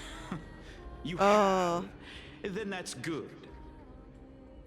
During the Age of Myth, a time likely before your birth, I was the unsurpassed zenith of alchemy that none could reach. On the shoals of the River of Souls, I shall make Pollux soar and bring again, death back to the and bring world. death back to the world. But didn't that dragon already bring death to the world? Oh, looks like you don't know the whole picture. We don't, so what's your story on this? Well, it's true that the missing girl can grant death to mortals. Pollux, the one who delivered her onto this world, makes it so that humankind cannot die. Wait. So she can grant death to mortals, but Pollux makes it to where humankind cannot die?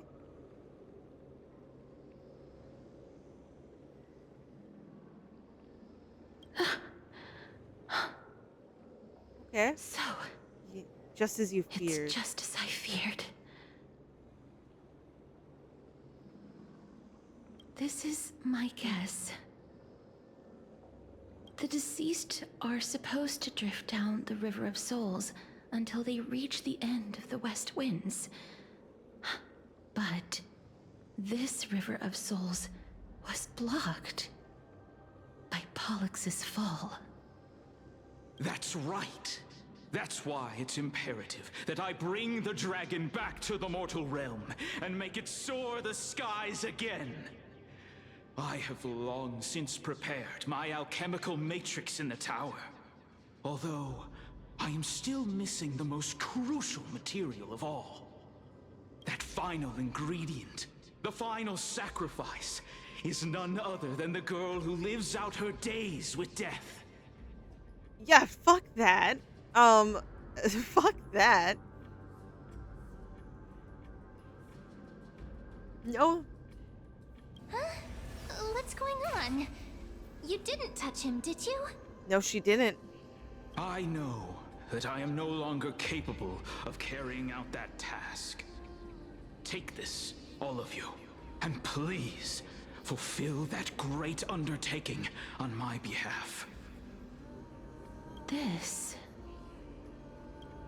We had been inebriated in Fagusa's feast for too long before we began to seek divine bestowed death, so that we could be freed from the whims of fate.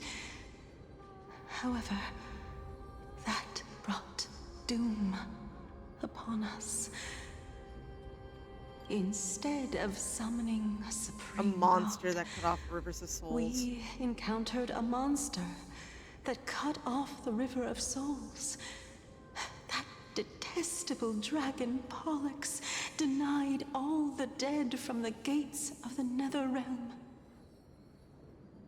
Unable to rest in peace, these departed spirits engulfed Styxia like a roaring tide. As a result, my city and its people no longer exist.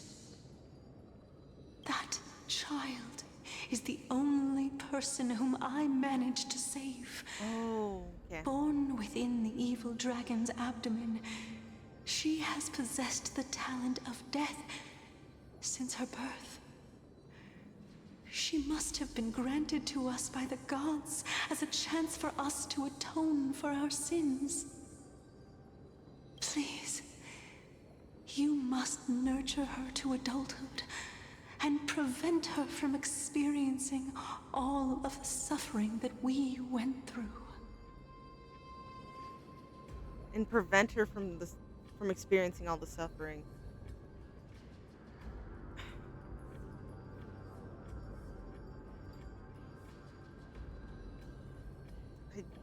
I still just don't. I promise that I will care for her as a mother, that I will protect her from the evils of death.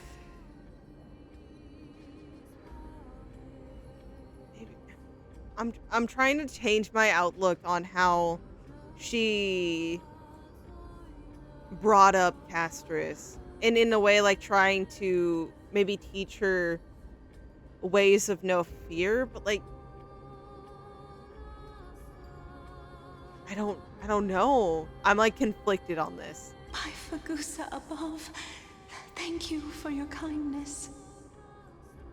As her mother, please bless this child with a name before I am swept away by the river of souls. Please, let me know how I should address her in my next life. Oh. Oh, and you got to name her? Like how a transient raven butterfly, a fleeting papilio castor, perches on the twig of death. Castris. That shall be her name. That's where my name comes from? A massive roar in the distance. The sound's back. What is making that ruckus?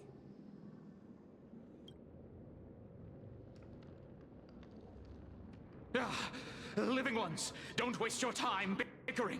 The Netherrealm's wrath is falling upon you. Black Tide Creations. When did they... Miss, Please fight them with caution. Gotta be careful here. Be careful not to suffer the same fate as those black tide creatures! Everyone, hide behind me! It's okay, we got this. We can do this. Now Mem's already here, we're good. As you wish. I hopefully don't die. I don't need to experience revival quite yet. Joining the battle.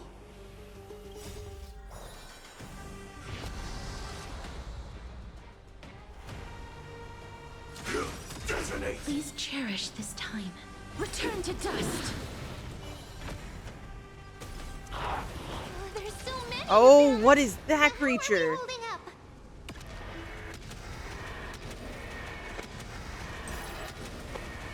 May death protect us!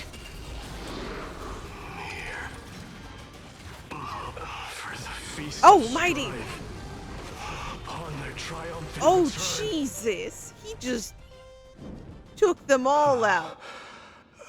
You? Yeah, fancy meeting you here. Lord Mighty?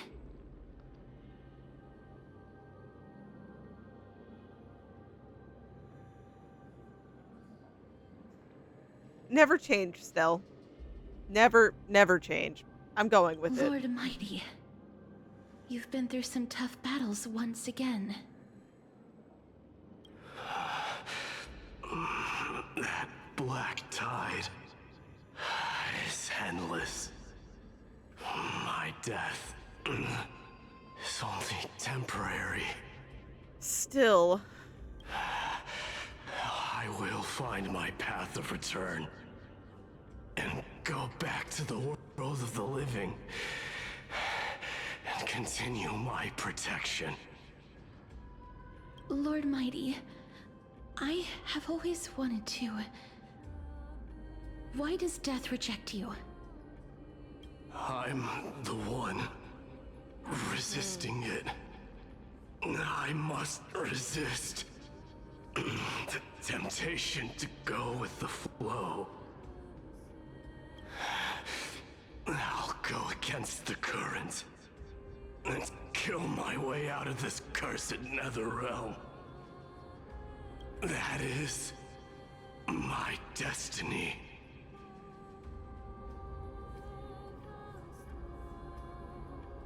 I mean, he's been through a lot. I mean, we should cut him some slack. It seems like he's completely focused on resisting the temptation of the dead's whispers. He's working hard every minute to deny death. Yeah, no, I can't imagine that being easy at all. It seems his battlefield is not limited to the world of the living. Lord Mighty, are you willing to travel with us? We're headed for the Matrix inside that tower, to summon Thanatos from their prolonged concealment.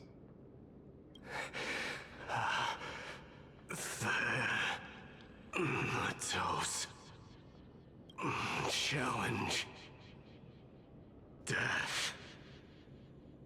That's right. If we can work together and defeat them, you won't have to be troubled by the curse of immortality any longer. Let's go together, Castorus. Let the person who has brushed against death countless times guide your way. Cass, are you sure you want to do this? Yeah. The alchemist said he wanted you to be a sacrifice. It's really dangerous, but like, we have no other way around it right now. I'm not afraid. There's no reason for us to turn back anymore. Rather than standing still, taking action is by far the better option. Perhaps fate might take pity on us today and show some compassion. I want to have faith. I really do.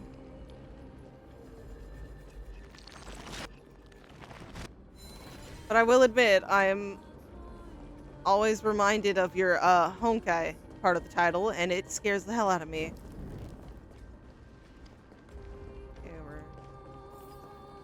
Okay, oh, you can have the chest for now, dude. I'm not gonna fight you for it. Farewell. Have a good trip. Anyways, farewell.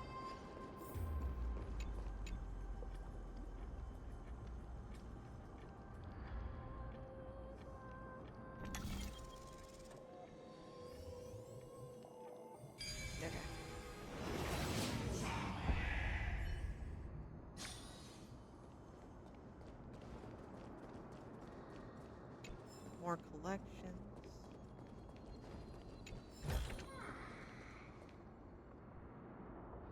Before you are rust and broken chains, remnants of a path that once led to the tower. This is going to be difficult.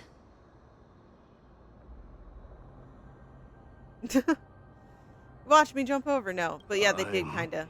familiar with this kind of mechanism. But I've never repaired broken chains. If I was more powerful, I would be able to carry one person with each limb and fly the four of us to the other side. I feel like that would be very difficult for you, but yeah. The Rune of Recollection is here, but I can't find a miracle orb anywhere. So weird. Oh, could it be in that collapsed tower in the distance?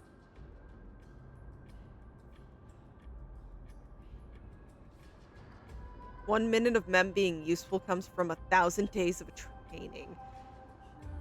It's still up to me to step up in a crisis. Wait here. I'll go check things out. You're the best, Mem. We rely on you a lot.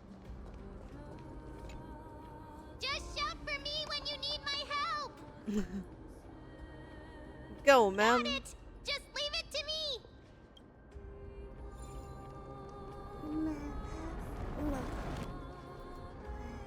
Mem did it. The pink squirrel is very smart. Why am I a squirrel now? Mem, you're gonna evolve into many different creatures. You just have to accept it. The miracle's range is limited. Please come a little closer. Look at the moon. Wait, Aren't yeah. I a good fit for Orynyx's priest? Of course. You're the most competent priest ever. Mem's getting so much praise. Not that it's undeserved, but like, man, Mem. The alchemical matrix should be behind this door.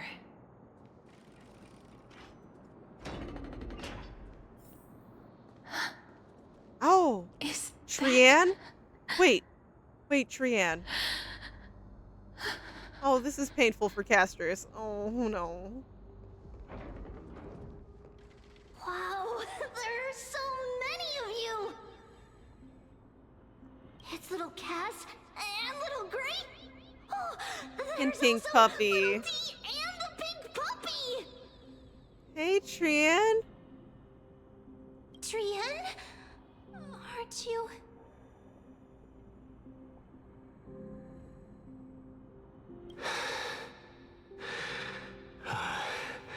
This is No. the first time I've encountered a deceased friend while going upstream in the River of Souls. It really works like this. Just like the other departed spirits we've encountered along the way, I'm also unable to sense the aura of the living on Lady Trian. Yup, you're right. Trian already knows that she'll not be able to return to everyone's side. But Trian believed that little Cass would eventually return to the Netherrealm. So, Trian has been standing here Waiting. at this spot closest to the world of the living and waiting for little Cass. Oh. Oh, Oh, that alone's gonna make me cry. It must have been very tough for you. But according to what Trian said, we're almost at the entrance of the Netherrealm. Trian promised Trevi and Trinan that when little Cass got here, Trian would get the gift ready and be the first person to run over and welcome you. So, little Cass, don't cry. Please, accept this. We finally finished it. Oh, it's a drawing of all of them. Oh, stop.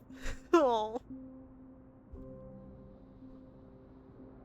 All of them together. Look at us. Okay, I'm covering it. Hold on. No, we need to admire this as full as we can. So, vanish me.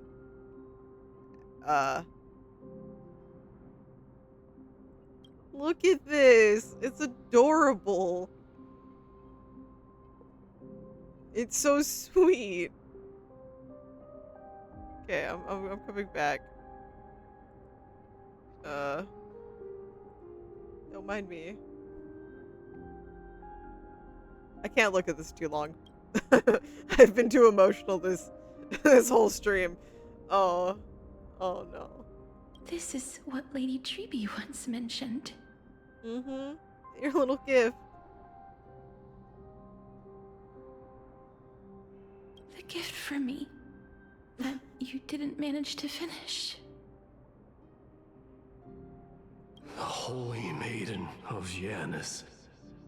Even when separated by life and death, their thoughts are still connected. Trian spent a lot of time drawing this. Trian hopes that little Cass likes it. Oh, fuck. Seriously? It's seriously a wonderful drawing. Lady Trian.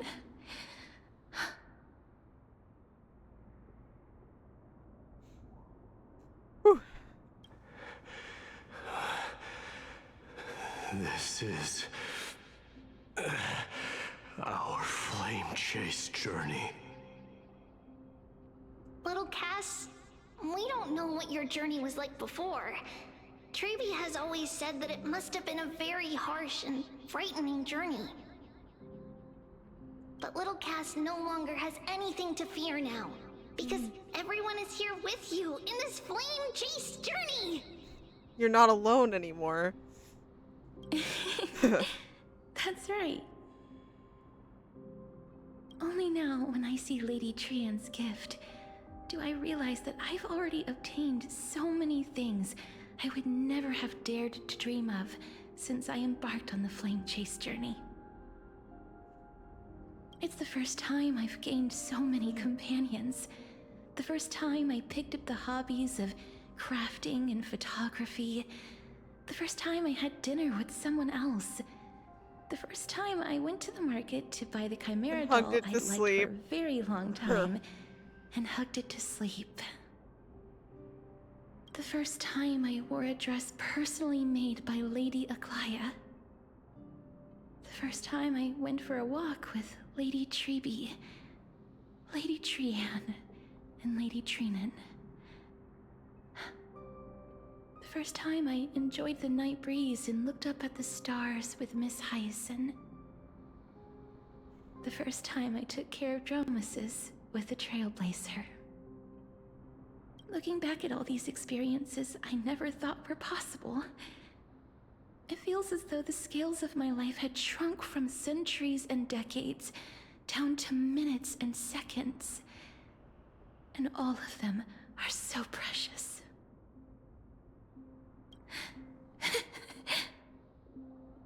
I took countless photos in the past, but they're all black and white landscapes.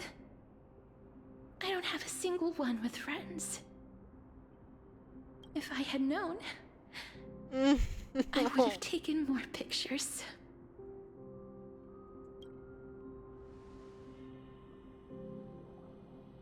Yeah, let's take one now. It's not over yet. We can take one. Trian says yes! Trian likes little Cass and would love to take a picture with little Cass. Sadly, being departed souls, our images cannot be captured in the world of the living.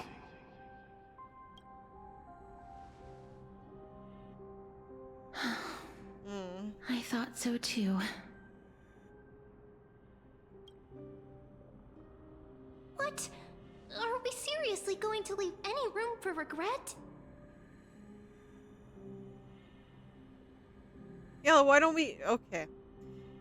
I think we should still do it, you know? There won't be any regrets. This vivid drawing surpasses any photograph from the world of the living. Little Cass smiled. Trina Oh. and Trian's wishes finally come true! I remember you once said that fate is not the flowers that bloom at the end of the road, but where people tread beyond the gate. Now, the path that belongs to me is about to reach the end. Thank you for bringing me the final key. Key? Little Cass, why are you talking in riddles all of a sudden? Yeah, no, Trian, don't worry. I've been scared this whole time.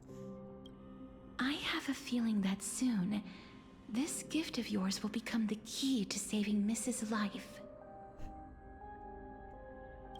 Wow, that's amazing! Then keep smiling and carry on bravely! I don't want to say goodbye, but we have to.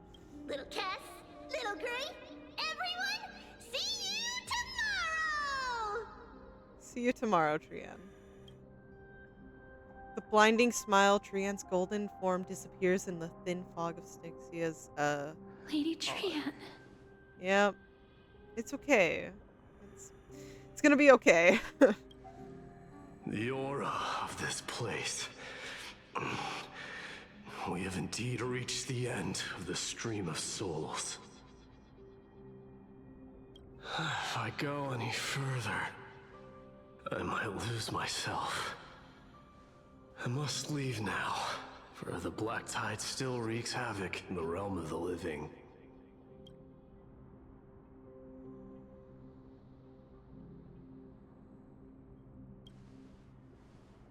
Both were good answers there. I have broken free from the chains of death countless times. This time will be no different. Castorus, will you fulfill your duty for the flame chase? I have yet to make my decision, Lord Mighty. No matter. Make the choice your heart desires. Even if it takes 1,000 years of waiting. I will continue to fight till I die. Then rise from death. Till the miracle descends.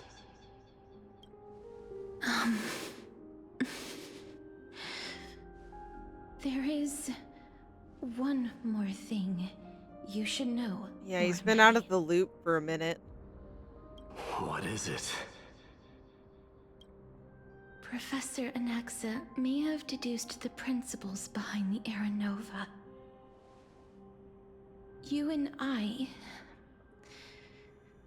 may be reincarnated. Oh, Cypher's as listening in. strife and death in the next cycle, becoming calamities wreaking havoc upon the world. I see.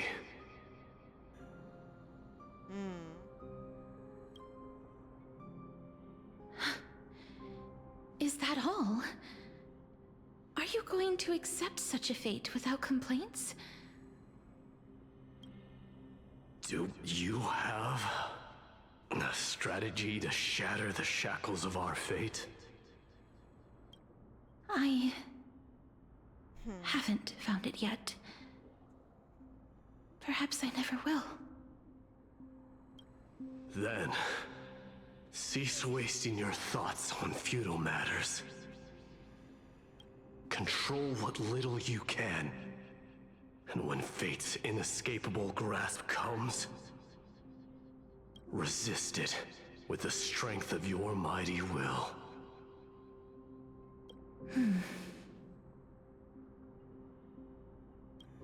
Thank you, Lord Mighty.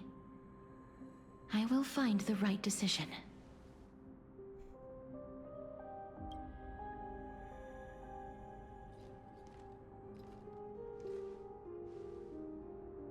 In the name of strife, may you meet a fitting end.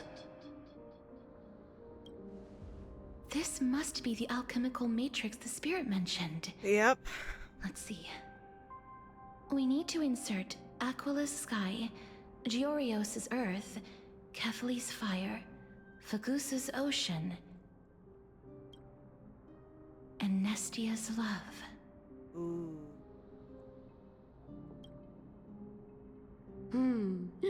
It seems our sweet Princess Homebody has made up her mind.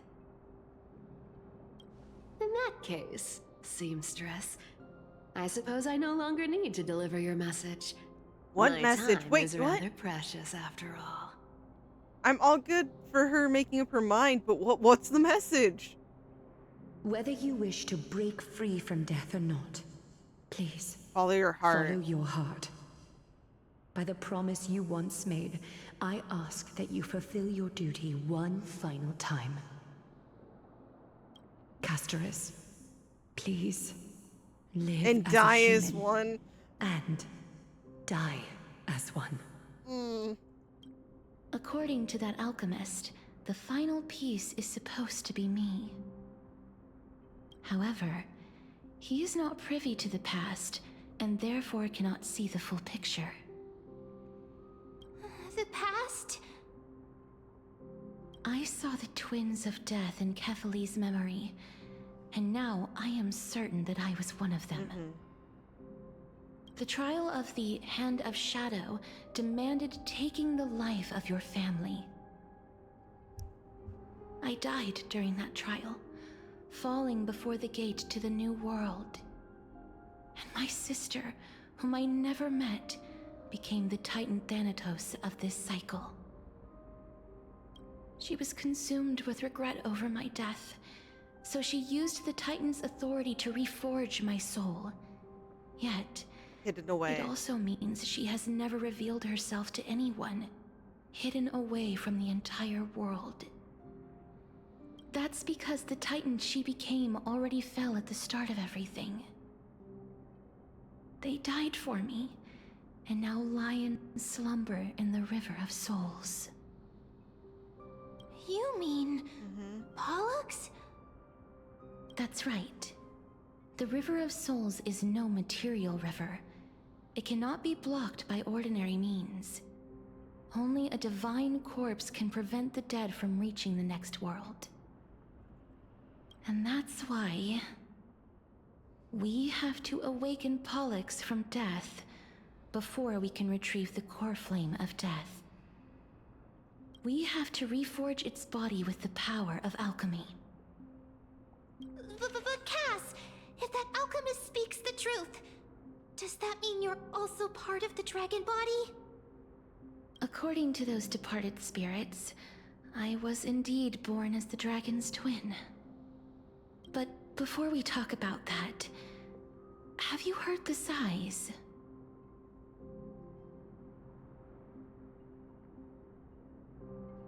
There's a lot of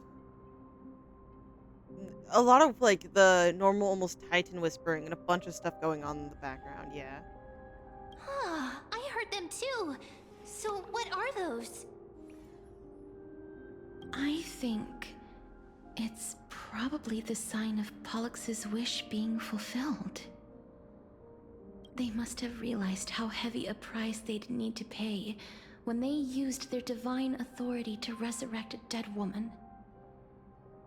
That's why they exerted every ounce of their strength to send me to Styxia, a city that called for death, a land where none no is one hostile to death. they wouldn't have been. Yeah. It's like while some of the people there were scared of you, for the most part you were revered, even if there was other aspects to it. They never saw their wish fulfilled and fell so prematurely, all because they wanted to give me a new life. Pollux must really want to know how their sister has been after giving their all to save her. Probably, yeah. That wish is the reason Pollux's soul still lingers in the mortal realm, even after their fall. Quietly watching and documenting every detail of their sister's life. Ah! So instead of picking up objects on the way here, we were instead showing things to a strand of yearning that lingers here. Now, we must weave these yearnings together and restore them into Pollux's complete soul. But all of this is just a hypothesis, right? What if we go through with the ritual and it turns out totally different? Well, we'll have to hope this works. That's fine. As Professor Anaxa often reminds us, such is the nature of alchemy. The true outcome can only be known once the process is complete. This is why alchemy is also known as the miracle of creation. Now, the puzzle of Pollux's yearnings is nearly complete, with only one final piece remaining. I shall reveal what they have been yearning to know in the alchemical matrix. I will show them my whole life since I left Styxia. Lady Trianne has already drawn a picture of my entire life, and it is now in my hands.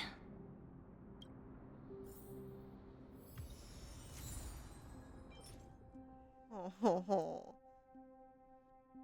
Because everyone is here with you in this flame chase journey.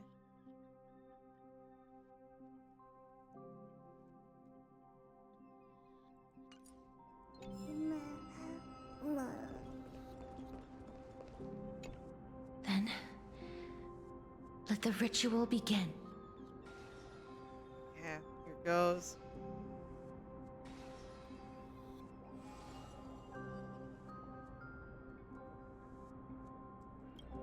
And now, the objective is complete.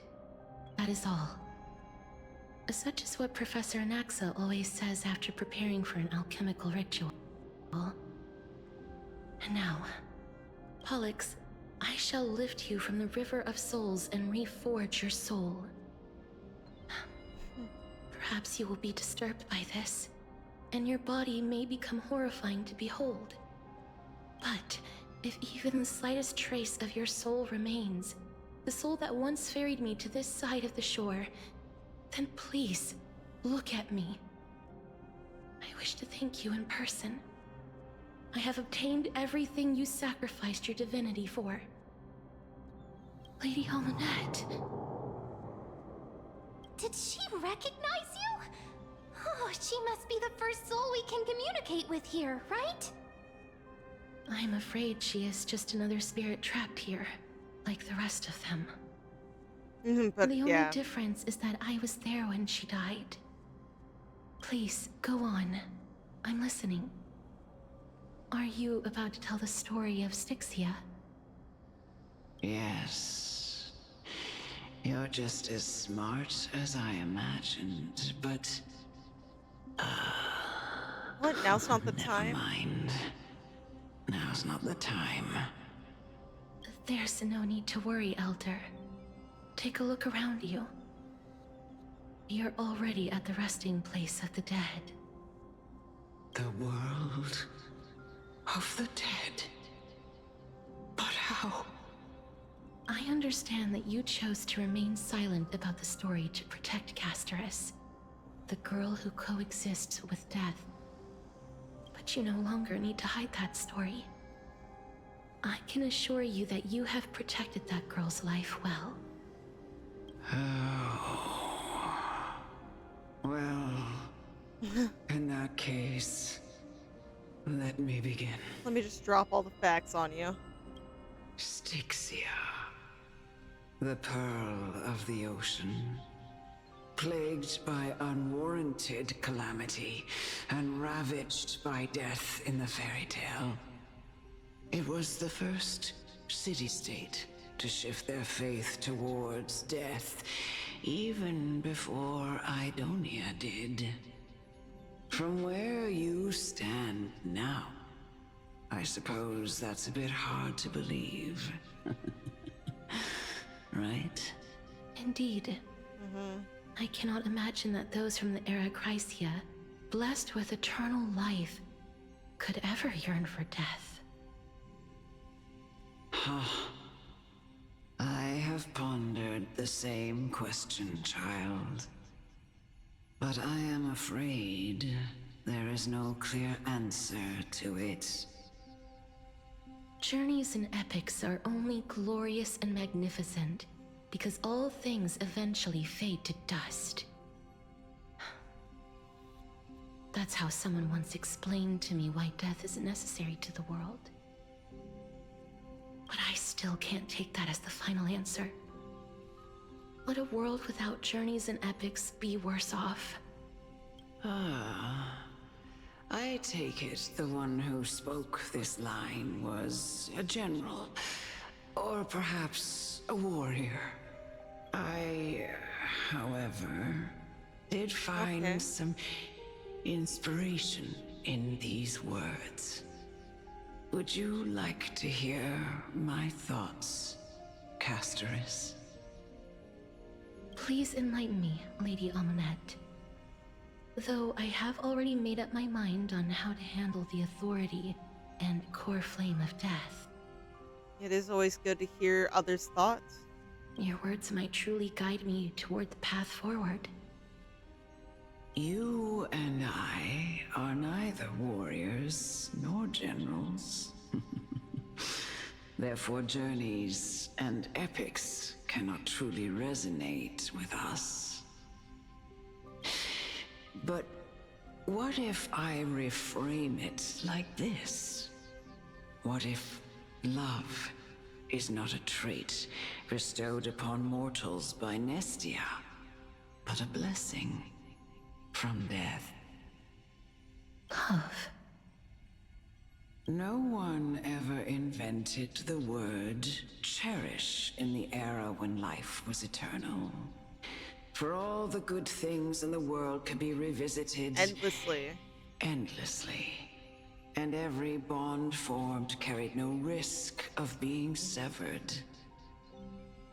Knowing that, you know, things can happen any day and like nothing's a guaranteed tomorrow, you do tend to cherish it more and respect it a lot more than just something that you can come back to and it's just always there. The so-called era Chrysia was an age devoid of both virtue and sin. People did not truly live.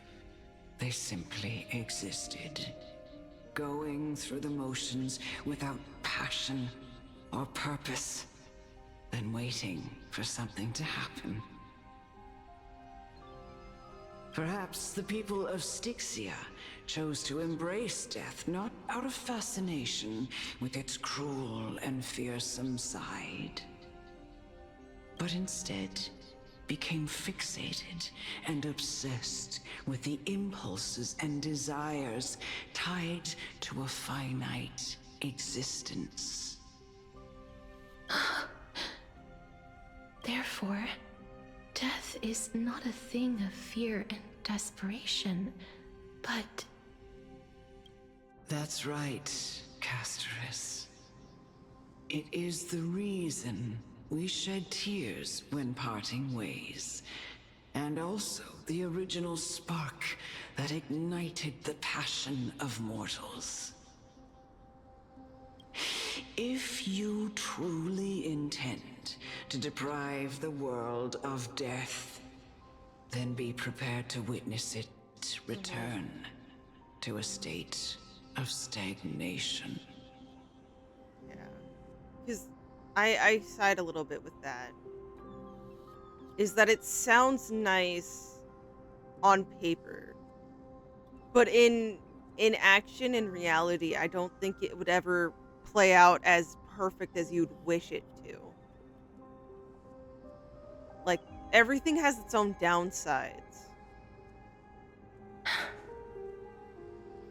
I understand, Lady Amunet. Our limited lifespan shapes all that we know and love. Not even the Death Titan has the right to take that away from humankind again. Nestia's love was the chrysalis of Gold's first blessing, but it most likely wasn't understood by mankind. We only learned to interpret this wonderful gift after Thanatos' arrival. If the world was bereft of death, then the Queen of Styxia wouldn't have played midwife in delivering me into this world. You wouldn't have welcomed me into Idonia, and Aglaia would never have invited me to join the Flame Chase journey. None of these stories would ever have happened. And I would never have lived, let alone found happiness. Thank you, Mother. Oh. I still hate how it had to be, but, you know, yeah, okay. We need to ignore how mad I was earlier. I'm still conflicted, but it does seem like she had to go down this path to protect her from other things, while also, in a way, building up her own thoughts and beliefs upon what she was brought into. I will use all the love I've experienced in this long life to complete the final miracle. My teacher, Anaxagoras, grant me the wisdom of all things. I call upon thee, the stripped dead dragon's corpse.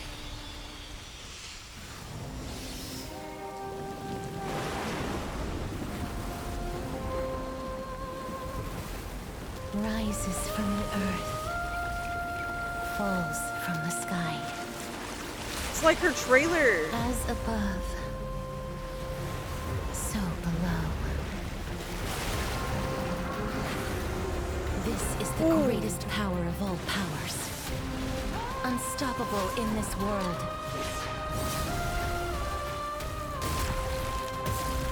The great work that commands all death. I shall grant you embrace. Ooh.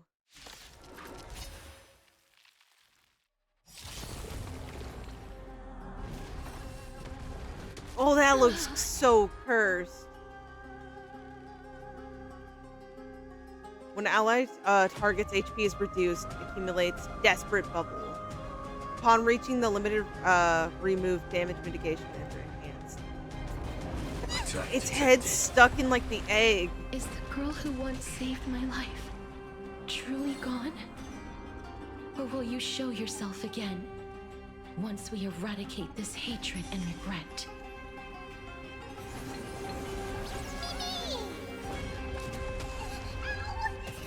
Life is not so fragile.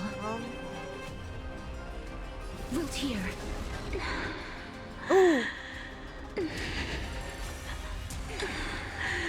Oh, I know okay. you're anxious. Shh. Don't be afraid. Oh.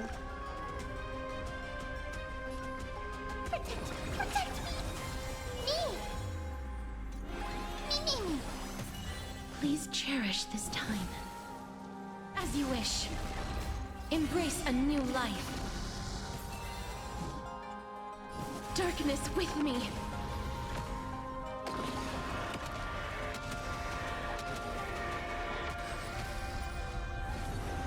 There's no more need to weep in grief. I will grant you peace. Stop! Yes, it's me. I'm back. Oh. Attack! I will fight for my son until everything burns to ashes! Fight to live!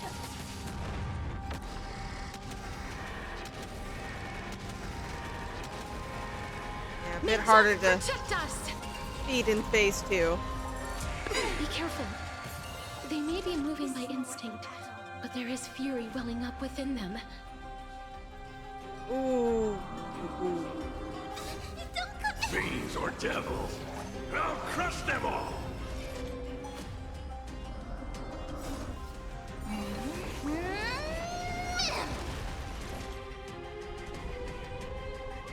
Okay.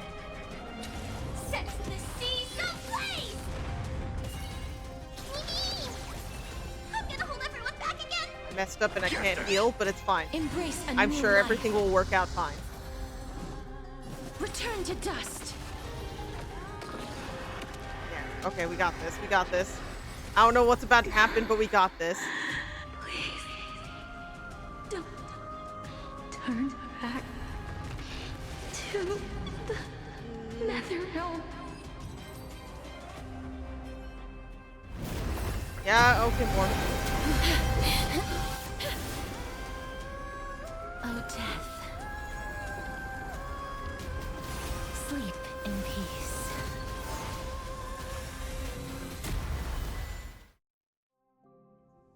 Ooh.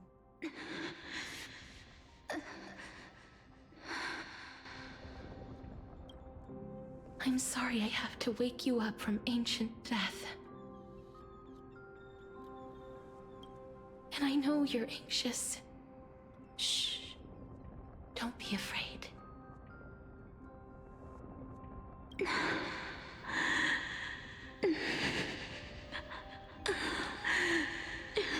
Do you remember me? I'm the girl you once carried across the Sea of Souls. I'm sorry I wasn't able to remember you, but with the help of many people, I was finally able to pick up these broken fragments of my past. I'm back, Pollux. I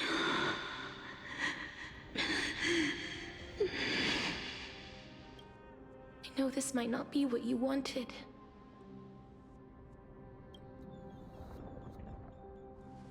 But I have to do this.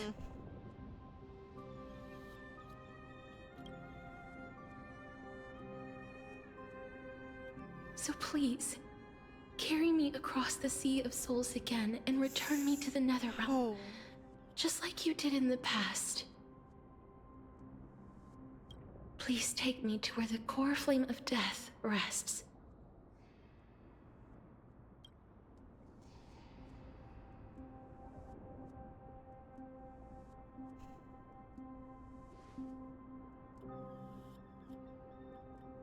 I'll be going now.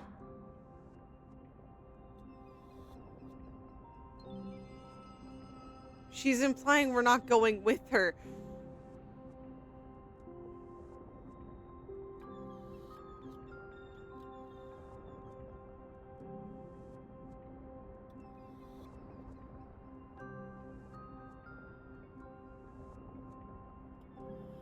She's right. Oh.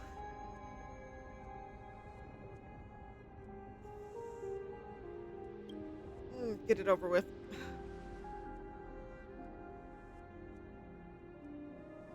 They may look scary, but as long... Oh.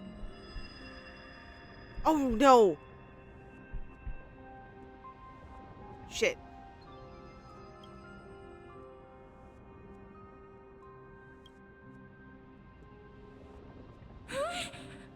What's wrong? I think I'm done for. Isn't that your line when you get knocked down? Anyways. Are you... What's wrong with her? Oh, no. Her time is almost up. If I don't go now, I'm afraid her soul will return to Thanatos' embrace before me. What? Oh no! Is there anything we can do? Don't worry. I promised I would ask Thanatos for the Trailblazers' right to roam the Earth again. Mem, stay here and keep a close watch until I return, all right?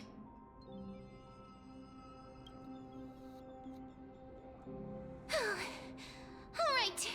I'm the best at taking care of others. Go on, Cass. Make sure not to leave yourself with any regrets.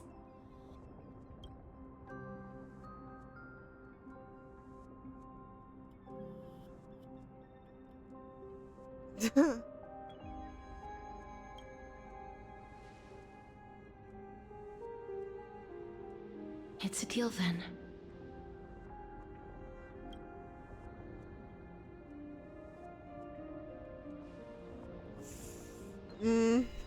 Oh.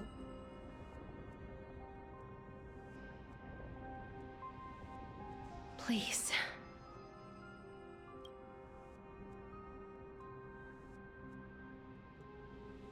Wait for me. We will, okay? We will.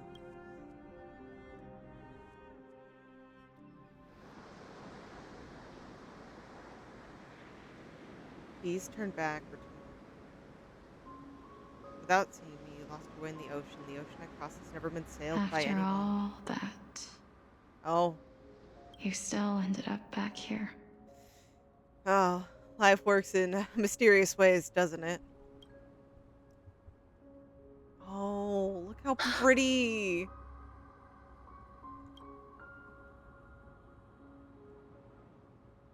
So the legends were true. The Netherrealm really is a sea of flowers. Yes. Oh.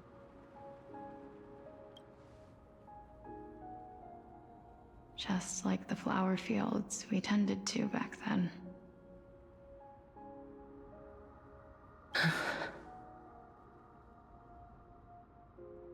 Is that you, Plexia?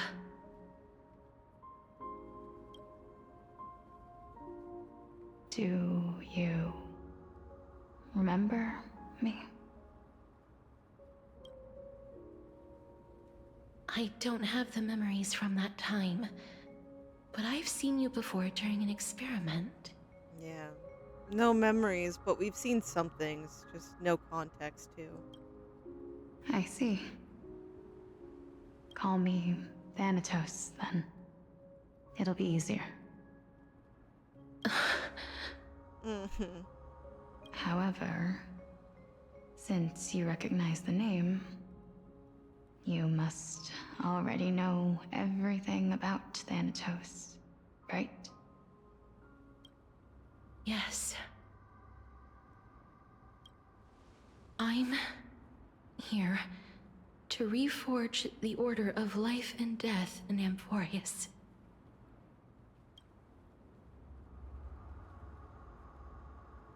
You know, my sister was a sympathetic, but rather sensitive person. Whenever she didn't want to say what was on her mind, she would avoid eye contact and look off into the distance. Just like what you are doing now.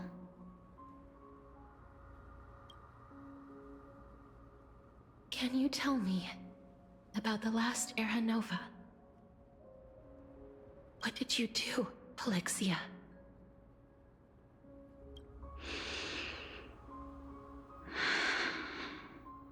Where should I begin?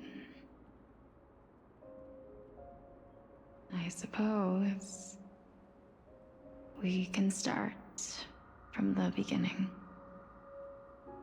Look at this shot. A long, long time ago, there were a pair of like-minded twins.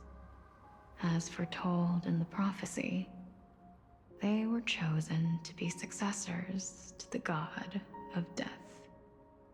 But fate was cruel. The price of attaining divinity was to take the life of a family member with our own hands. Fucking awful. That trial was indeed recorded in that memory. Then you should already know that my sister voluntarily gave up her own life, so that I could ascend as the demigod of death. But I couldn't accept that. Why did we have to kill each other for a future she'd never see herself? That's not fair. So, while weaving the laws of the new world, I shattered the forbidden bottom line for life and death. I reshaped my sister's soul and took the form of the great dragon Pollux to carry her up the River of Souls and back into the mortal realm. But our fates were already decided and manifested in unexpected ways in response to my futile actions. Aging is an unbreakable law of nature laid upon humankind, created at the same time as death. When the living die, their souls will meet Thanatos, who would determine where every soul goes. If the Reaper raises their left hand, the soul is granted death and allowed to enter the Netherrealm to await reincarnation. If they raise their right hand, the soul is rejected by the Netherrealm and returned to the mortal realm to continue walking the earth. That's why the Hand of Shadow can only lay down judgment and not embrace another being. Yes. Death was originally a pair of hands, but they were split in twain when we reached the mortal realm, never to touch each other ever again. The half of Thanatos that represents life, the undying human who grants death, that was the curse I forced upon you. Then, what about you? As the half of Thanatos representing death, I shoulder the fate of defying death. I died the moment I entered the world of the living. Oh. From then on, my Titan also no longer existed in this world. The cycle of life and death stopped. Souls were denied their audience with death, and were left stranded within an ever-rising river of the dead. What irony. My selfish desire to save your life gave you and the world a fate far worse than death instead. It was a desperate, selfish wish, but you were also given the most unfair, fucked up curse known to man. So, we can't exactly fault you for all of that.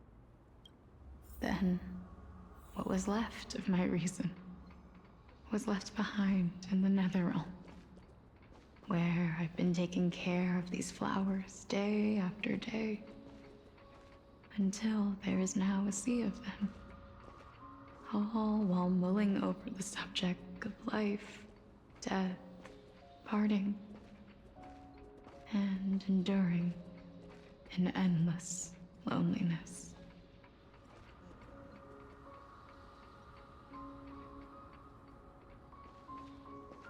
Fate is absurd indeed. Cruel, uncaring, unwilling to change, yeah. Our lives were a mirrored image of one another, like a pair of hands. Even so, we arrived at the same destination. We walked different paths, yet experienced the same pain. I had hoped that maybe you would at least have a good life in this cycle. I'm sorry. I lived my life well. It didn't go to waste. As far as I'm concerned, you did nothing wrong. Even though I forced the authority of granting death to humanity upon you, a total stranger. Too many responsibilities were forced upon me in the course of this long journey. I was once lost, even upset. But I realized recently that if it weren't for your blessing, I wouldn't have understood the source of these emotions, nor would I have realized my purpose. I wouldn't have made it here to reunite with my missing half. And we wouldn't be discussing our past while sharing the same view of this landscape. I wouldn't have understood the meaning of our existence. The meaning of our existence.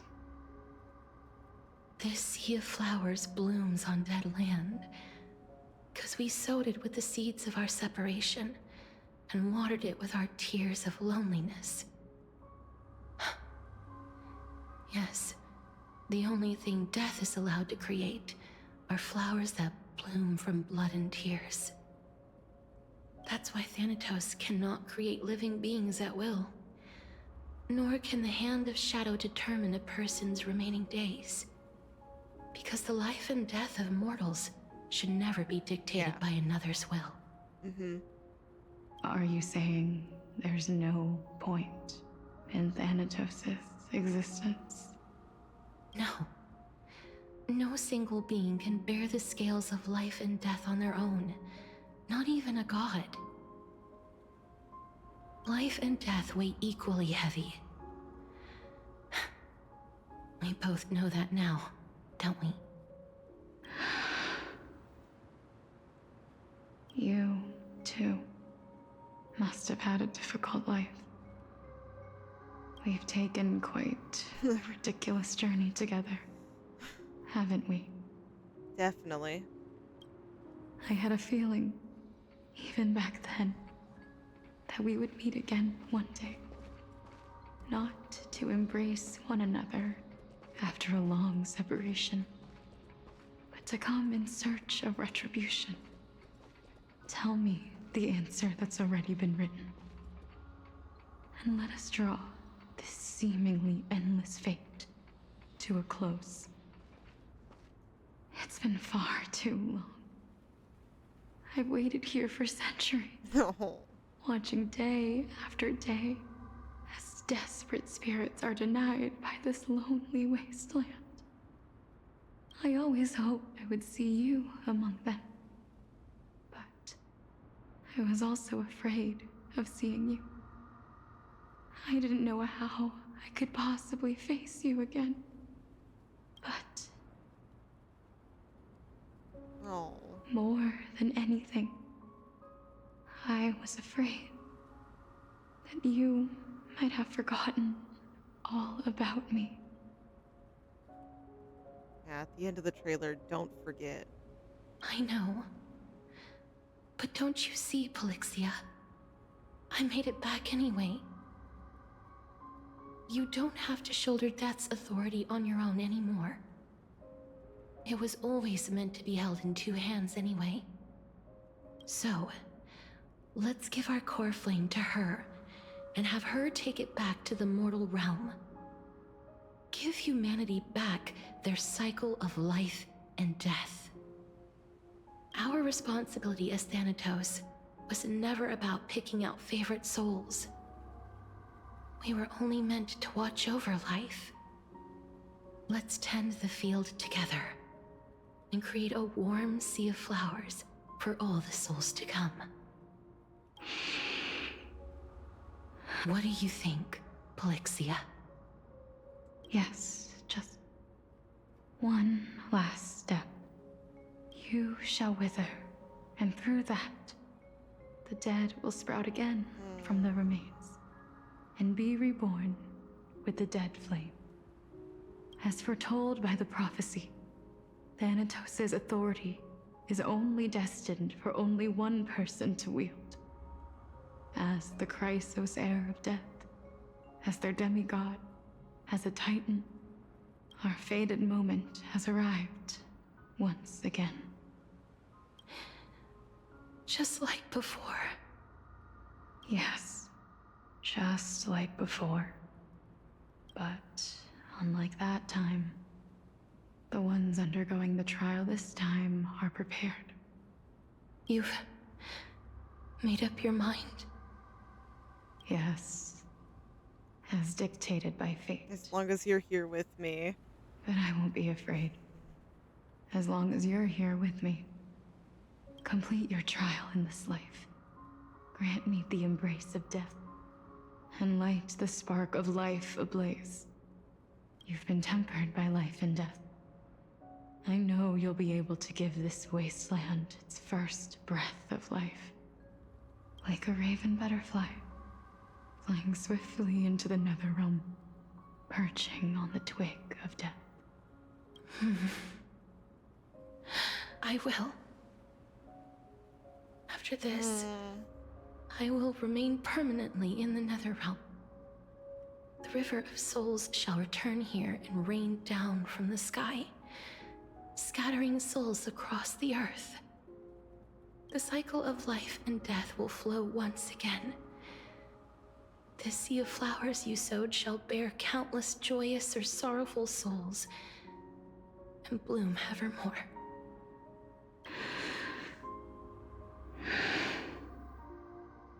Thank you.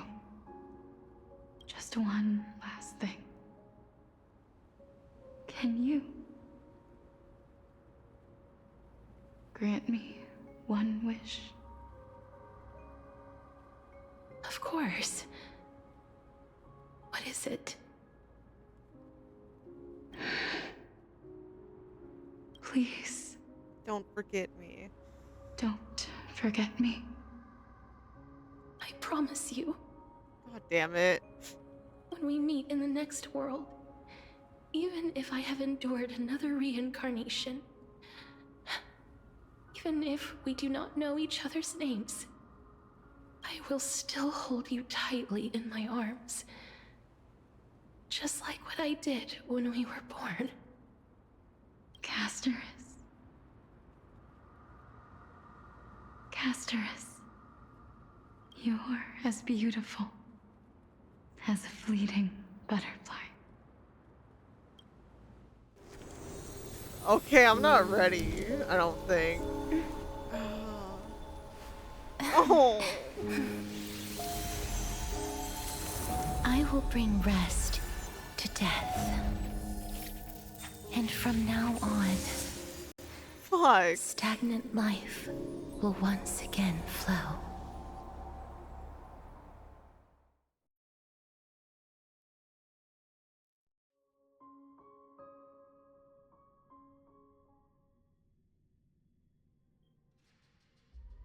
Oh, we're switching to an Axis POV, of course. Of course. That's, yeah.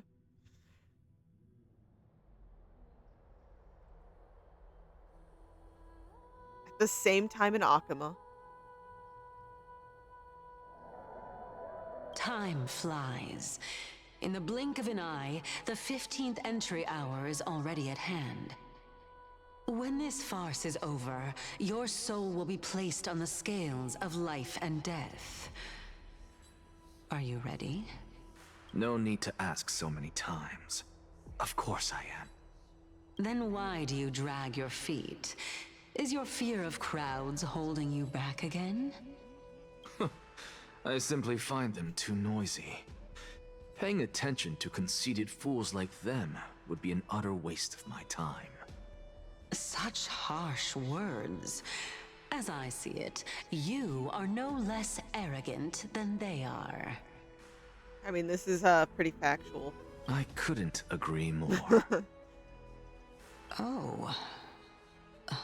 I did not expect to hear that from you. Are you not going to refute me?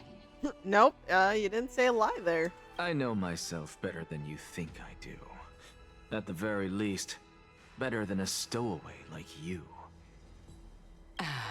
And they say men whose ends are nigh have but kind words. I've never heard that one. Where have you heard that one from, Cersei's? Well, that is exactly why I chose you.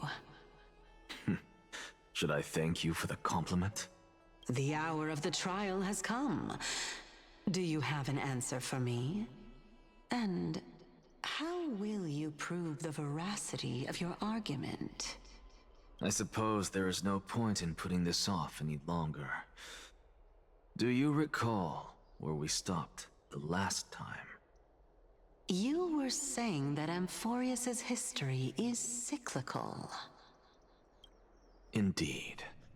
The demigods that bear the core flames now eventually she's become here. the new titans at the world's end. Remember what happened on the Holy Mountain? Calypso, Naias. As their destined ends approached, one by one they left this world, leaving only the twins, who are fated to succeed death. Unfortunately, while their journey is consistent with ours, you and Calypso, as well as Nikador and Naias, act as supporting evidence. I can only come up with a rough sketch for my theory of a cyclical history. For all the pains I took to reach this point, I had already lost hope of ever obtaining definitive proof. After all, the past is in the past. Proving that we are the legacies of heroes of the past is a hopeless endeavor. That is, until I met a girl named Polixia and her sister. If Castorus was truly sent from the past to the present for the Titan's self-serving reasons, then having lived through 2 cycles, and with Styxia as the pivot, she will no doubt be the link to connect all of this together.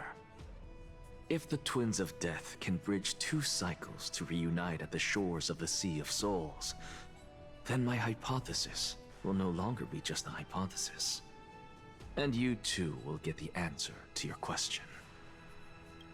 Well, that is all well and good, but how can you be so sure?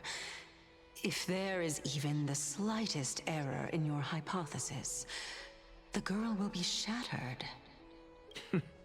It matters not. The most important quality a scholar must possess is foolhardiness. If you are overly cautious, then you'll never have the gumption to make the first step, and change will never come. Besides, I, Anaxagoras, am destined to overturn this farcical world. Oh, I've just thought of a scene we haven't seen yet. Come, let us go and teach those pathetic worms one final lesson. I was wondering the context behind that. Oh, they've straight up removed Castorus from my team. They haven't been doing this in a hot minute. Something tells me I'm going to be very kind of minorly upset. But let's go, Anaxa. Show off your theory that will just blow the minds of all these people. Fine. So they are leaving the final debate to him. Let those Chrysos heirs who started this terrible war hear you.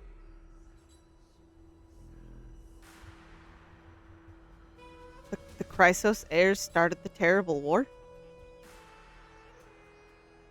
I'm sorry, I feel like I missed something in this debate. Let them hear the voices of the people!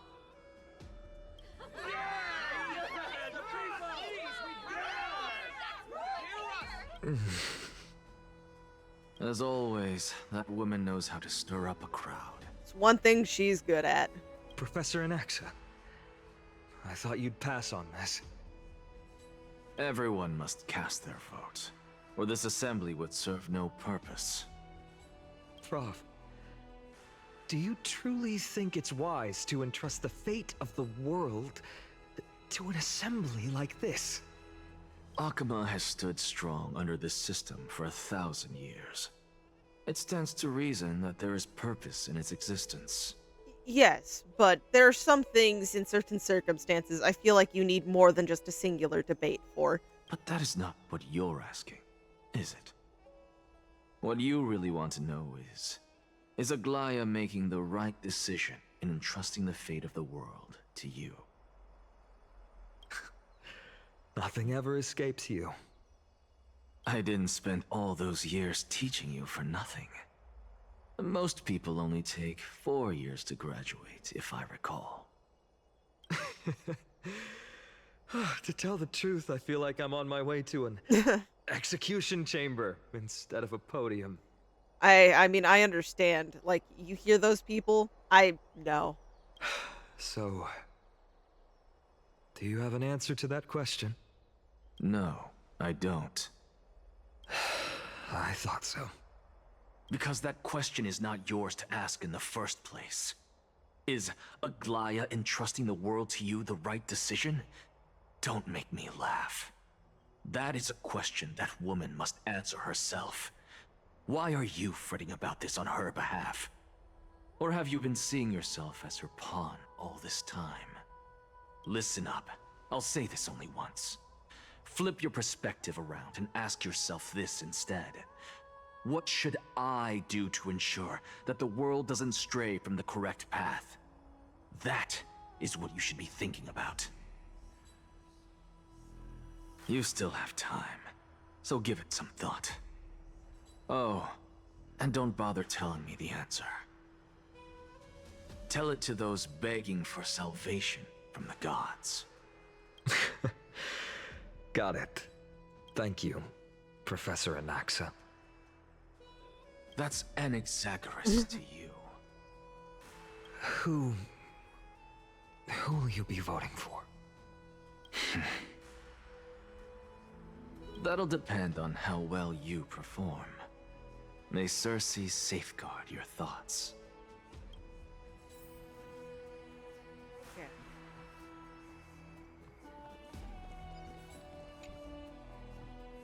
Lord Anaxa, you're finally here. The last speaker for the assembly will be taking the stage soon. The resolution will be passed after that. Lady Kindness has reserved a special seat for you. Shall I show it to you? Shall I show you to it? Let's do this. I actually don't necessarily mind things remaining the way they are. Elders and citizens, silence, if you please. As the Theoros, I present to you Phinin of Ides Elysiae, virtuous citizen of Akama, and the last speaker of the assembly. Much obliged, Lord Lycus. I remember him. He's the penniless lad Wow. looking for Aglaya. Where's Lady Goldweaver? Why is she sending this guy to give the last speech? Is this really the end of the Flame Chase journey? Guys, he's literally a Chrysos heir himself. I know it's not Aglaya making the fucking calls. Oh wait, it is. She decided to let him do it. Can this dude really face down Kindness? Most people probably could. They just need to point out her hypocrisy. Actually don't necessarily mind things remaining the way they are. By Kephali above, dear citizens of Akama, as you look upon me, so too do I see you. I see your fear and misgivings, your apprehension about the discord between the Chrysos heirs and the Council of Elders, and your uneasiness about the future of the Holy City. Yet, before you contemplate something as grand as the fate of the world, I ask that you look closer. Look beyond the horizon illuminated by Kephali, at the crisis threatening to overwhelm us. What? Ides Elysiae, my beloved hometown, is a village forgotten by time. It is a place with the most invigorating breeze and wheat fields that spread all the way to the sea. I once thought that there I would enjoy a lifetime of peace and quiet with my friends and family. How I wish I could invite all of you to that paradise, far from the noise and chatter of the world. Alas, I can't. Because she, and all that she nurtured, all that I loved, they have long been devoured by the black tide.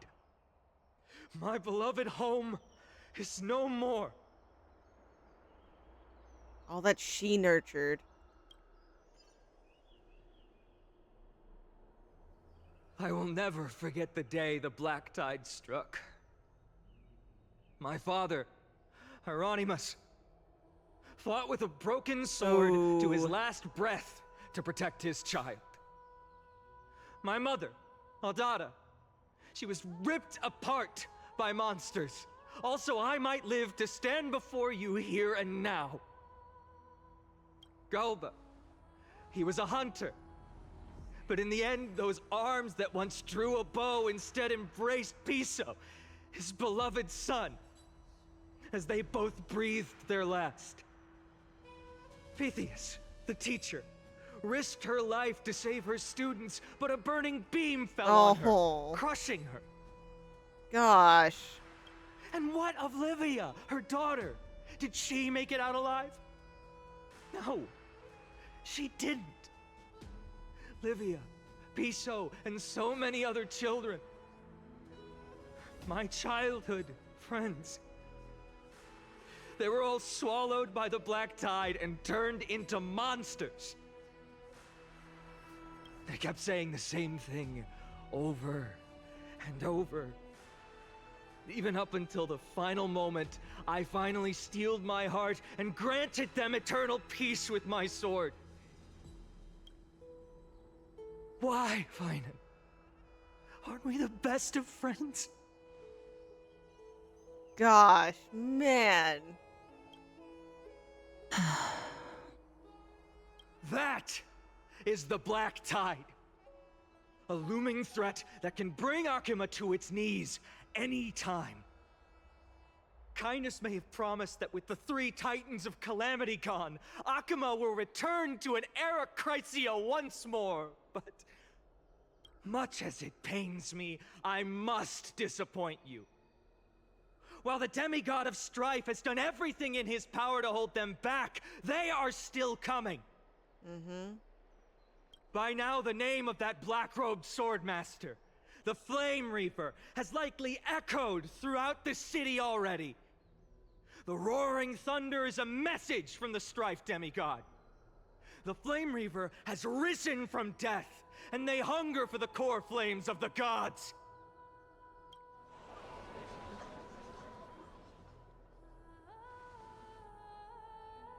Lies!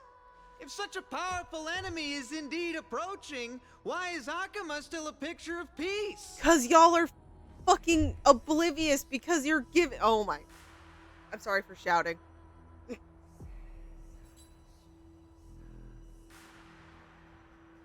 Damn, Aglaya, you did such a good job of keeping these guys in the dark. They must have had a peaceful time, man.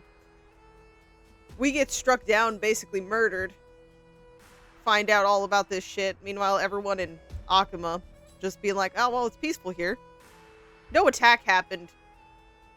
A decent long bit ago. No. Exactly. The city of Akuma shows no signs of pandemonium. And why is that? Chaos. Yeah. And why is that? I beg you, spare a moment to think about this. Are we able to stand here and hold this assembly in peace today because the danger has passed? No. This peace we enjoy is no gift of fate. We are able to stand here today only because the Chrysos heirs have stepped up and shielded Akuma from calamity. With her golden threads, Aglaya has preserved and continues to preserve these idyllic days that all of you hold dear. The Council of Elders claims that Aglaya will one day forsake the people because her divinity is eroding her body and soul. But ask yourselves this. Rather than offering her aid and support, why do they choose to watch and push Akama away from the Flame Chase journey? The answer that no one can bring themselves to speak of.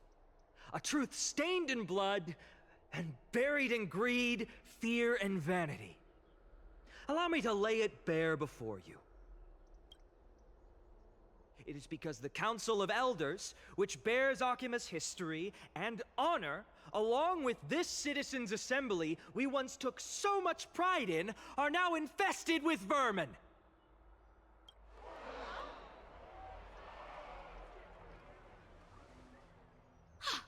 You insolent whelp! How dare you! Well, how dare you, bitch? Sorry. It is true that Aglaya has reached her limit. Why? Because she has been working tirelessly to weave the defenses of our holy city against the encroaching evil. All while these vermin are making up baseless accusations about her and scheming in the shadows. Not once has she ever failed Akama. Yet these vermin attempt to tear her apart, tarnishing her name with unfounded allegations. She may have been blessed by divinity, but hasn't her heart always stayed true to humanity? They attempt to mislead you and reduce this assembly to a crude standoff between gods and humans, but citizens of Akama. Once more, I implore you to open your eyes and look at those around you. Examine them closely. Beneath all that finery, do you see the good heart of a human or the poisonous glands of a pest? Make your judgment, then turn your gaze to the demigods whom so many of you regard as cold and merciless. Do you not see the light of humanity in them? And those who wear the mask of humanity yet utter only hurtful, slanderous words. Can you not see that their souls have been corrupted by power?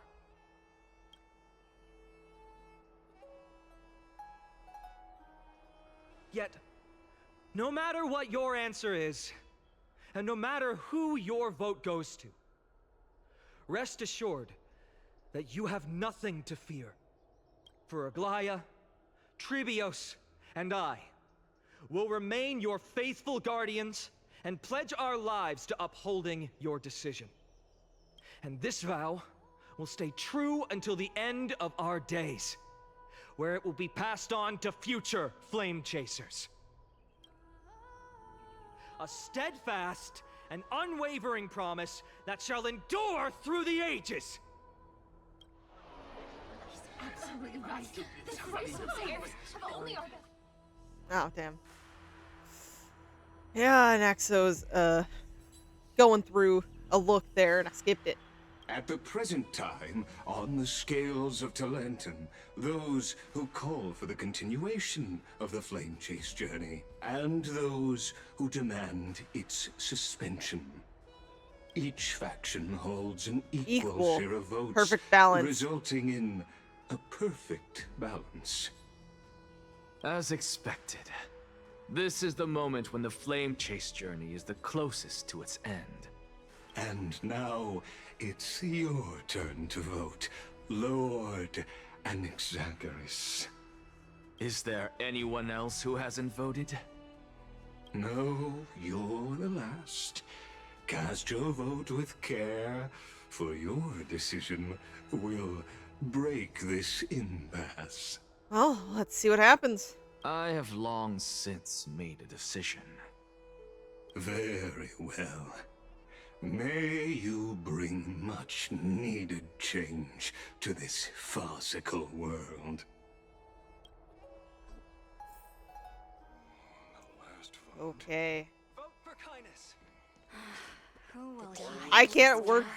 I can't choose for him, but if I got to vote, trust me, I'd vote opposite. Anyway.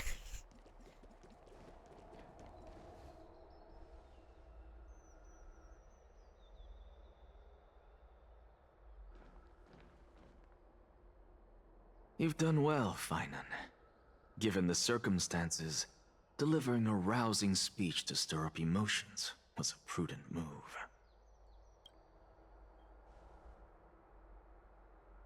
Thank you all for your patience. On behalf of the 7 sages of the Grove of Epiphany and the scholars of Amphoreus, I, Anaxagoras, am ready to cast my vote. But before that, in the interest of fairness, Lady Goldweaver, I pose a question to you before all who are gathered here. Will you, as Finan has promised, stand by the decision made in the assembly, regardless of outcome? Yeah, she's the tricky one. She's all for the prophet. To be fair, I would say any who's been in like a part of this prophecy for a long time, especially her who's losing her humanity over it, she has every right to be a fucking diehard like, no, we need to prepare for this prophecy. She's already given up so much for it. So I would understand her rightfully being like, I don't know. Depends on what these people do with it. Because, you know, she did not give up her humanity for nothing. In the interest of fairness, I make promises. No promises, lest it should influence your decision. Very well. I thank you for your honesty.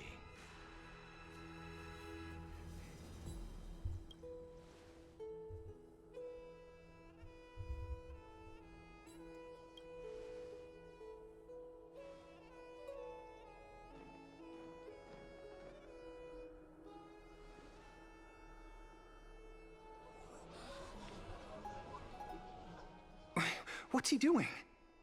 He's waiting. I'm pretty sure something's about to happen.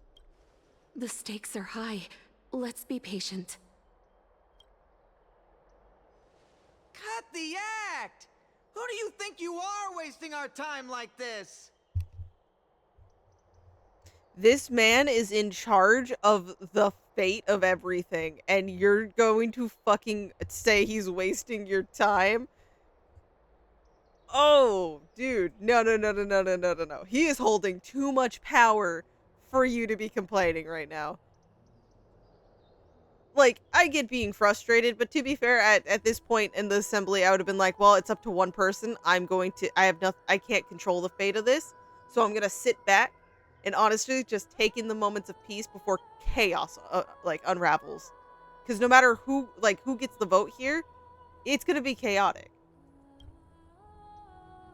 Lord Anaxa, please do not forget that That you what? Rule number 1. Yep, you fucked Do up. not call me Anaxa. Rule number 2. Never interrupt me. Silence is golden.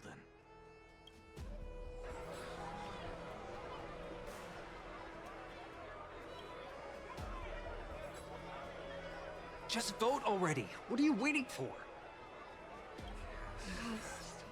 Your vote. Cast your vote.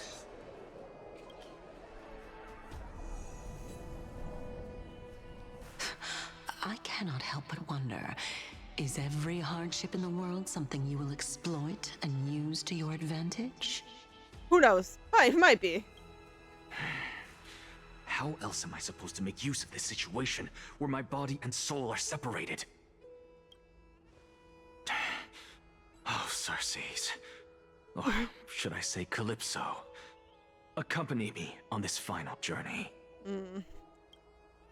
Let us journey to the Netherrealm and see how she will substantiate the answer to your question and validate my decision. We need only to follow the sound of the tides.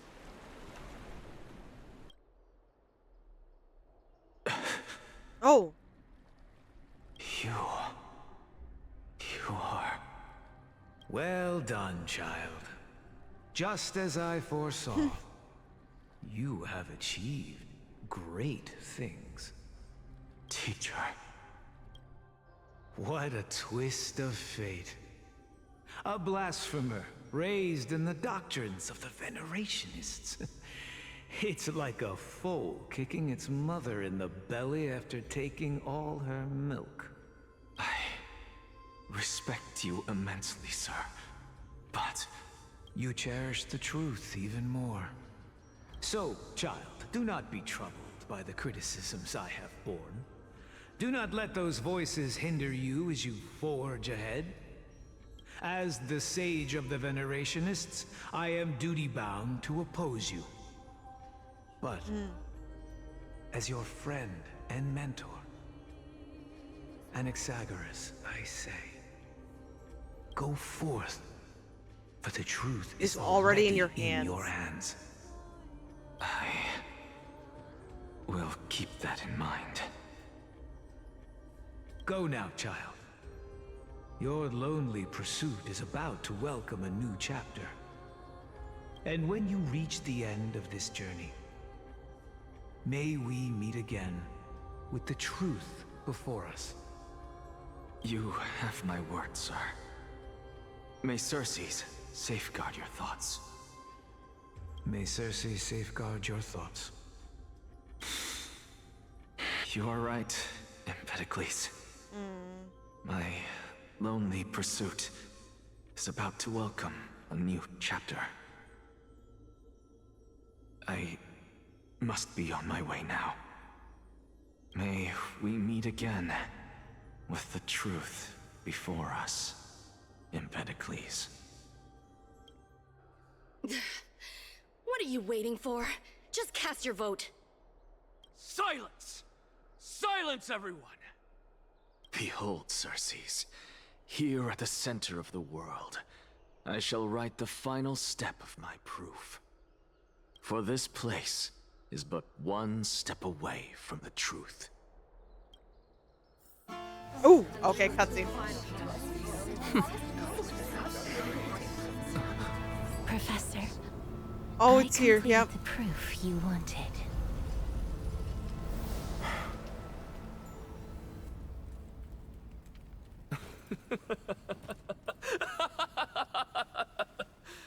Thank you, Castorus. The answer is plain as day. Oh. My vote goes to the Flame Chase Journey and nothing else. Take that. I have deciphered the truth of this world.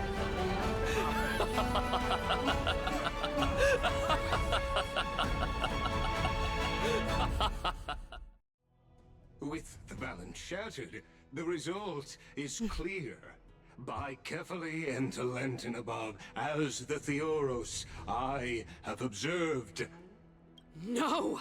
Ligus, you can't! Hey, what? Are you trying to, powerhouse your way, against what was, fairly debated?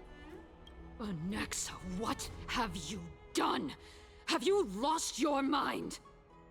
I hope you are prepared for the harsh punishment awaiting you. Mark my words, I will make sure that clever head of yours never forgets the price of betrayal. Power hungry. So struggling. Have you forgotten? I told you that happens to be one of my rare talents. He quite literally told you from the beginning. You put on such a grand performance. Just to aid their preposterous flame chase journey? Oh no, he wanted his own answers. It's just using you as his way in. Performance? No, you are quite mistaken.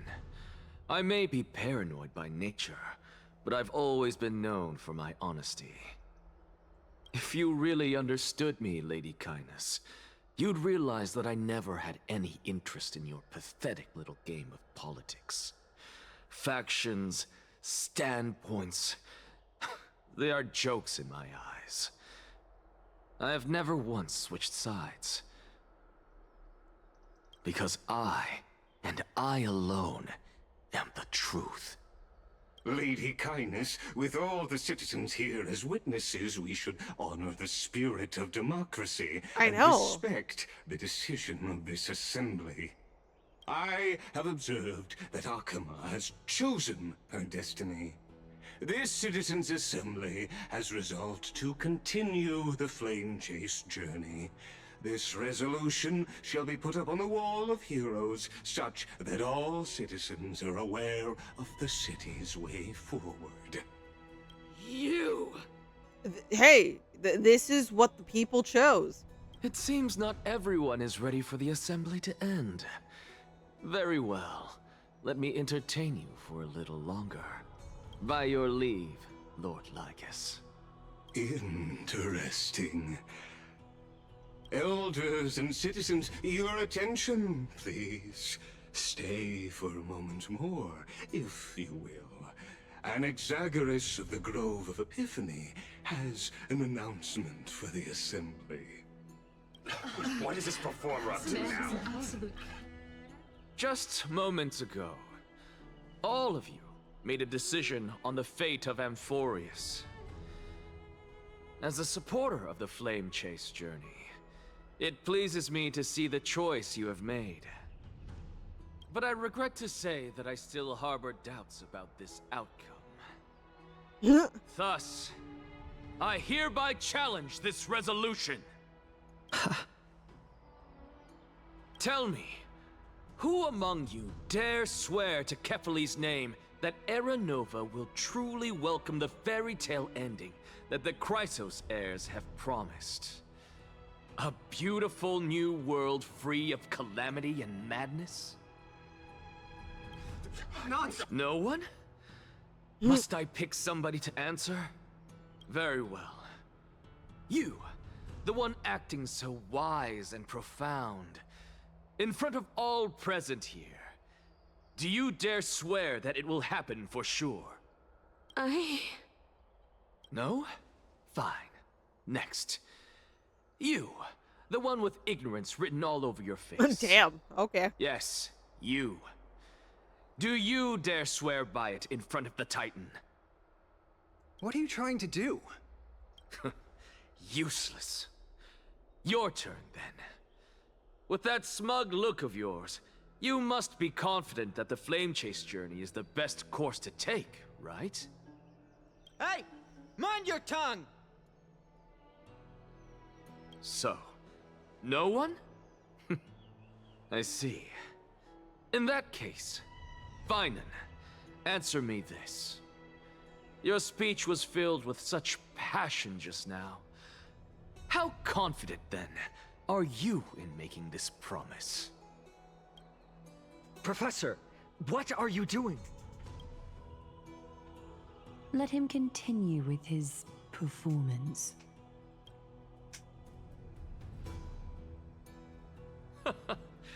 Will you look at that? Even Finan and Aglaia lack the courage to make such a promise. And what's even more absurd is that no one but I can promise you this new world. And yet, the Assembly passed the resolution anyway. But you needn't worry, because I knew better than to trust you good-for-nothings. That is precisely why I am here today.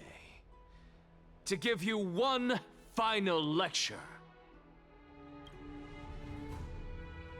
Now listen up and listen well.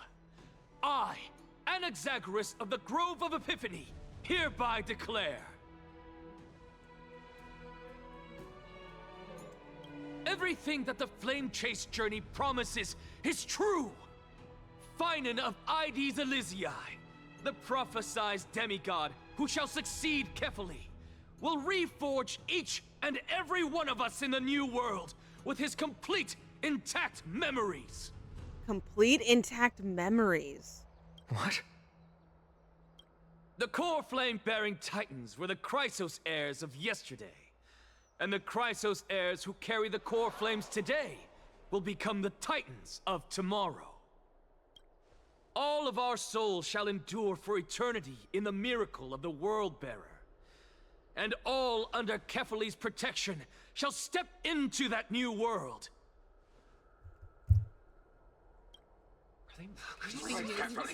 This is pure blasphemy! Yeah, it's not quite blasphemy.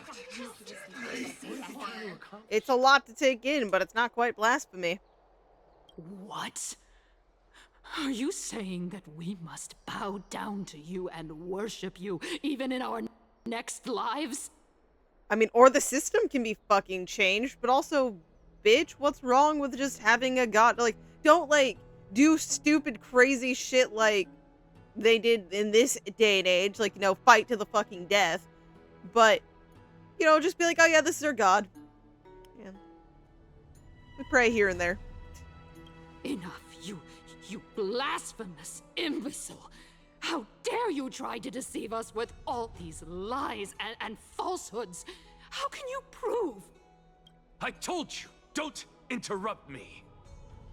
But since you've asked, I shall be kind and indulge you.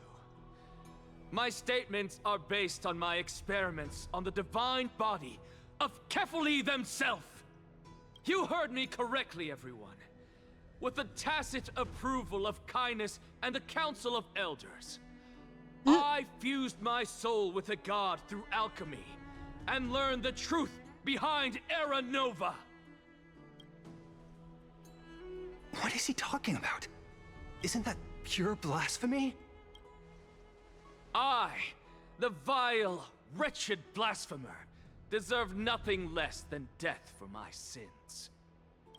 And the Council of Elders, which granted me consent and aided in committing this atrocity, should face punishment alongside me. By the gods, even Kindness has betrayed Akuma. Yeah, no, you let him do that. The Kefali We're carefully evolved.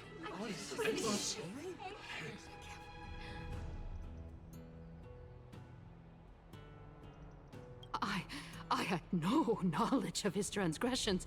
He did that on his own. The Council of Elders bears no responsibility for his actions. Lord Lygus, as the esteemed Theoros, are you going to simply stand by and allow the Council of Elders to be dragged through the mud? If the accusation is true, I will acknowledge it. If not, my conscience stands unburdened. Lady Kindness, the reputation of the Council of Elders was not built in a day, nor will it be shattered overnight. Repercussions await those who fool the people, and punishment must be meted out on those who abandon their vows. We should respect this beautiful city and her people. You... Yeah, he spoke truth. Lady Aglaya, the Gold Weaver, I humbly ask that you take on the responsibility of overseeing this judgment in the name of the fairness of Talantin and the justice of Kefali. Considering the circumstances, and in accordance with Akuma's codex as the only demigod among us, you shall rightfully wield this authority. The honor is mine to bear. How is this permitted? Elders and citizens, silence, if you please. Anaxagoras of the Grove of Epiphany has made his statement clear. As per Akuma's codex, I request all present citizens to stand with me in exercising the right of judgment. First, Elder Kindness of Akuma and Lygus the Theoros stand accused of neglecting their duties and abusing the law, leading to the egregious blasphemy against a god. In the names of Talantin and Kefali, Akuma is to form a committee before the 7th action hour to conduct an investigation and disclose the findings to the public for subsequent judgment. Yes! That's what we deserve! Curse you! You did this to yourself. I don't know what you're, like, so mad about. Concerning Anaxagoras of the Grove of Epiphany, he has confessed to grave blasphemy against Kefali. In the names of Talantin and Kefali, the accused must be allowed to hear the people's voice prior to the execution, for a chance at a reduced sentence and possible pardon. Okay, yeah, everyone's just chanting, let him die. Got it. Seems like he's looking forward to that. Professor.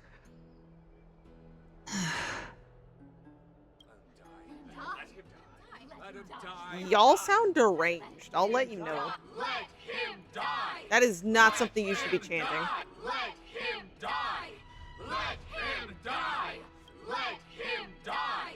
Let him die!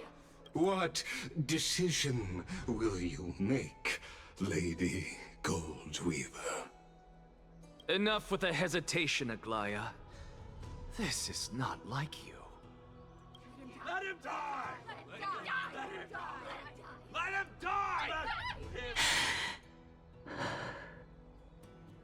Then, in light of the people's voice, O Talantan on high, may you bring death upon him. Y'all are...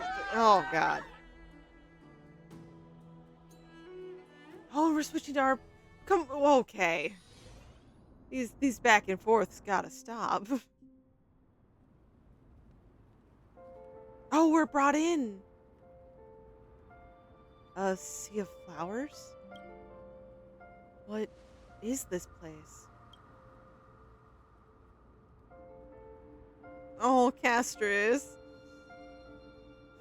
Allow me to reintroduce myself. I bore the name of Castris while walking among the mortals. And now, I stand as the demigod of death, the living side of Thanatos. Welcome to my realm, where the west wind ends.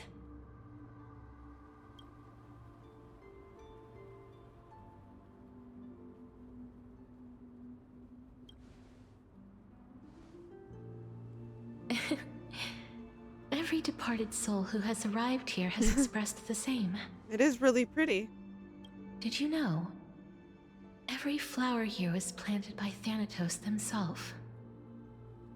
These flowers were originally both lifeless and immortal, but in the first rain brought by the River of Souls, they were given new life, flourishing as the bearers of countless souls.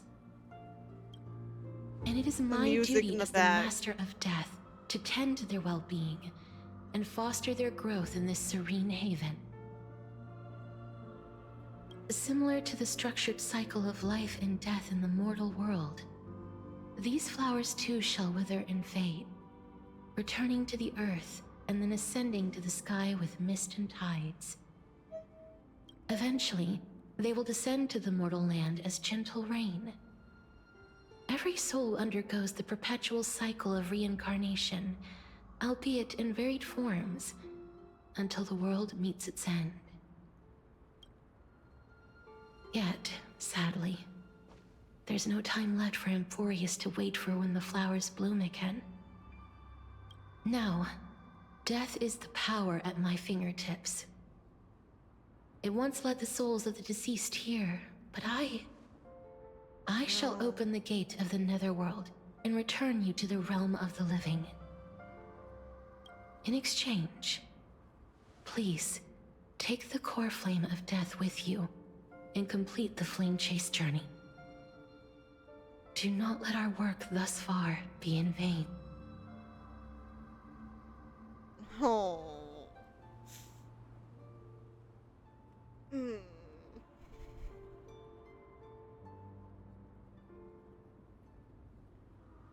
But at what cost? You're not going back? You have my word. I want to say 1 and 2 so bad together. It's like, you have my word, but you're not coming back?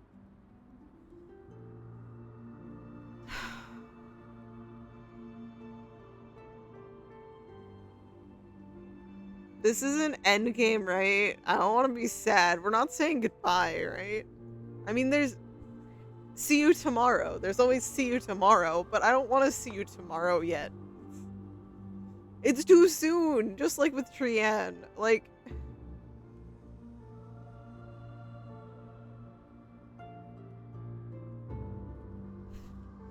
Fuck. I hate this. The story's good, but I hate it.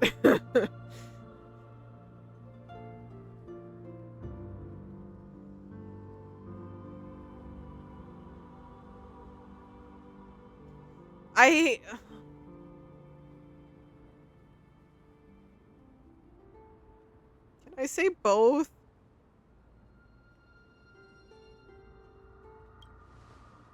I gotta say that. Yeah. No. Just like the other demigods, I will stay here and embrace my destiny. That being said, it is not easy to guide a lost soul back to the mortal realm. The whispers of death are sweet and alluring. If your determination wavers, you will succumb and be forever ensnared by the Netherworld's grasp. Please consider this a one-time exception. I will do everything in my power for the Flame Chase journey. And for your life, the only life I can save. I'll do my best. I am glad to hear that.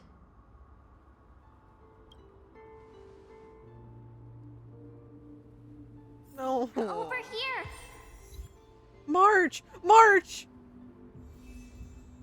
Oh, we're going through memories? Keep going. I believe in you. I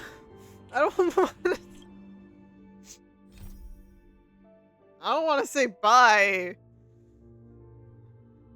I don't want to say bye, but I also miss March, so hearing her voice fucking threw me.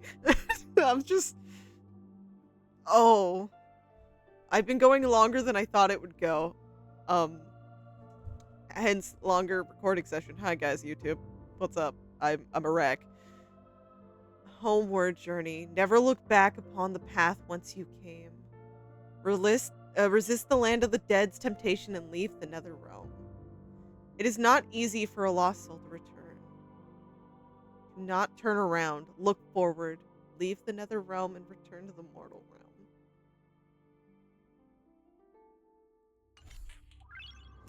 Noise. The Castrus? I want to speak with you more.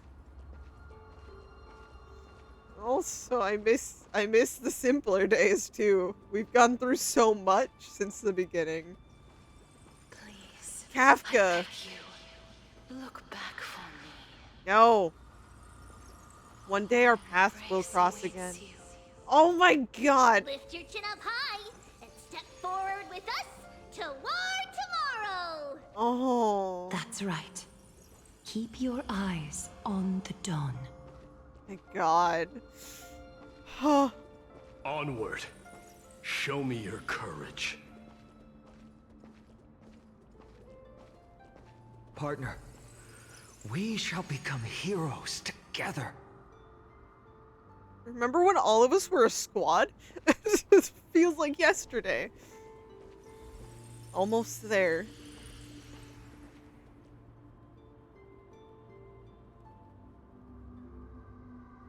I wish I had the camera for this.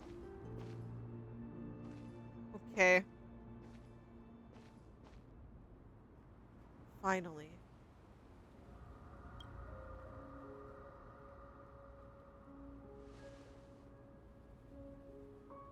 Thank you, Castrus.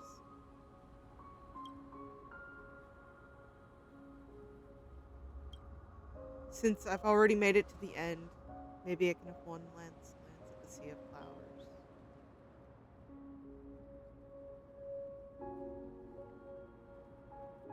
Yeah, I can't turn around. I can't.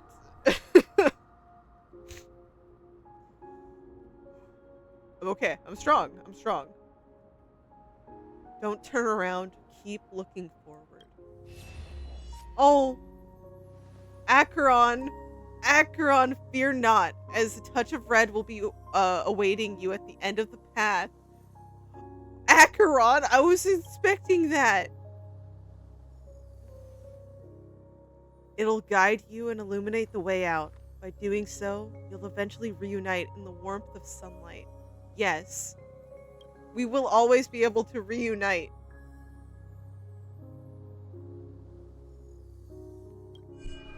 Oh, oh, all our memories. Wait, all those, that picture of all like us sitting at the table at the Sien show.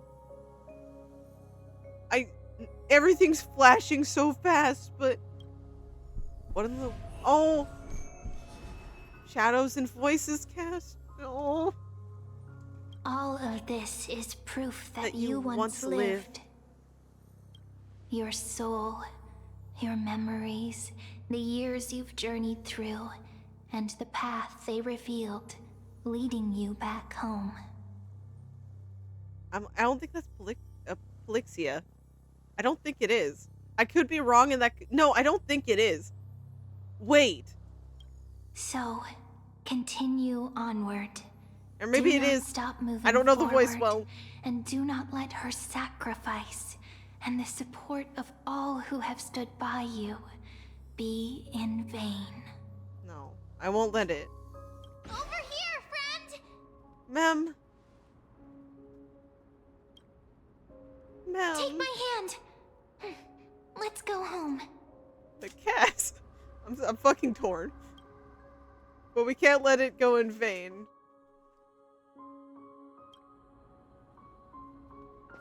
Oh, we're running. Let the trailblazing continue.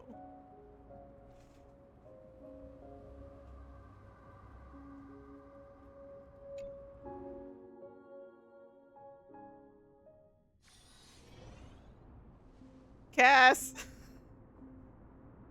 Sorry, I'm about to cry. I'm back. At last. Yeah. I knew you could do it. Hey. Couldn't have done it without you. Your soul is still perfectly whole. As if some kind of force is trying its best to keep it together. Is it Ornyx's final blessing? Or is it a miracle of your own? It's truly incredible. Such a strange surge of familiarity. Familiarity. So hard to describe. Perhaps it is fate, once again fulfilling its own design. Or perhaps it is the laws from beyond the sky, so familiar to you, that intertwined our fates long ago. It seems that this is a riddle which cannot be solved anytime soon. The sensation of becoming a demigod is truly wondrous. It's as if the river of souls is winding its way through the depths of my spirit, transforming with each breath into a fine rain that nourishes the world. Do you recall that prophecy? At the end of the sea of flowers, the souls of the living shall warm thy fingertips, and after an embrace, there shall be eternal separation. I promised you that I would do everything in my power to give it another meaning. Now, as I stand as a demigod and destiny draws to a close, I can finally end it in a way that is as beautiful as it deserves. The wish I once sought, but could never grasp, is now within reach. In this brand new world, every blooming life will lift its arms in celebration and recount the profound meaning of this very instant. Every touch, every embrace we share will never again be an ice-cold loss. They will radiate with an intense warmth, sowing love far and wide throughout the land. Oh! The other shore. is very cold. Oh, hey. I'm sorry. May I borrow your warmth? Yes. One last time. Thank you for fulfilling this wish of mine. The place I'll be going to is what humans call the Land of Sorrows. Oh. But with this heartbeat and the residual heat of this embrace, I shall turn the Netherrealm into a gentle place of rest. No! Why would you do that? No. This embrace may be brief, but it's the proof that I once lived. Fuck. Farewell, then. May we reunite in the new world. We better fucking reunite. Yeah, we'll see each other tomorrow, okay? I swear to God. That's the second parting. Third, if you want to count in the way of Mighty going on his own, That too. grand and absurd performance was what you've been seeking your whole life? Don't mind me, I'm depressed, but go on, Aglaya. Go on. I gave up everything in search of truth, and it culminated in this very moment. God, I'm about to... Ooh. I'm not holding myself together well. You, on the other hand, performed as I expected. You did not hesitate when you saw the chance to attain power. It's as if you... Crave power, like a fly craves rot. Those are your words, not mine. But what you said at the end, did you already know what I had planned for Finan? I may have lost an eye, but my vision is clearer than anyone else. You've nearly exhausted your humanity.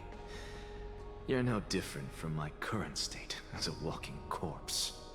That's true. I've long since burned to ash over the past 1,000 years. Only he is capable of unleashing a raging fire that rivals our final great enemy, Aquila. I'm in pain. Amphoreus is just hurting me. So, this is our last chance. How about we let go of the bad blood between us? May I resonate with your core flame, Aglaya? Please do. That's impossible. To persist with your soul thinned to such an extent. You're insane. Just as you fight to lug your corpse onward to complete your unfinished goals, I have my own reasons for doing this. Until Finan grows into his position as the prophesied leader, I must continue to lead everyone on the flame chase journey. I must keep inching forward, God. even if only as an empty shell. I've long predicted this was the case, but I didn't think you'd already lost so much. How ironic. We would have avoided so many misunderstandings if you and I had just spoken this candidly before. Things do happen that way, yeah. But casting aside our ideological differences, there is one thing you and I agree on. Finan. Yes. He was born to be a hero. He understands the hearts of the people, and I can confidently say he is a far better leader than you. Only he is capable of fulfilling your mission. Sadly, he is a man cursed by Nestia. But by my estimates, his horribly elaborate sense of style should not impede Era Nova. Congratulations are in order. Wow, We for the first found time ever. Common ground at the very end of our destined paths. When you put it that way, it makes me want to take back what I said. Yeah. Aglaya, we're back. Oh, we're all here except for Cass. I'm not devastated. I'm gonna cherish that. Oh. Come welcome our great hero reborn from the ashes. I hope he didn't hear your earlier assessment.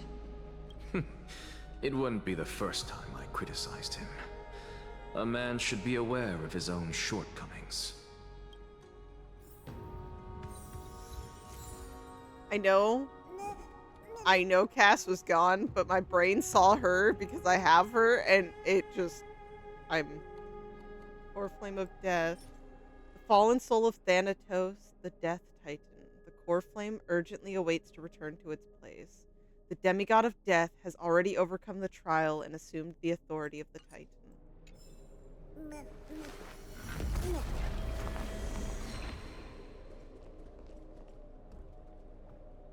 Cass. Why is it always the characters? Oh, I'm sorry, Aglaya. But I don't see Castris among your number. That's because she's not with us. It looks like she not only helped me prove my theory, but helped you fulfill your mission as well. She finally understood her origins and completed her trial.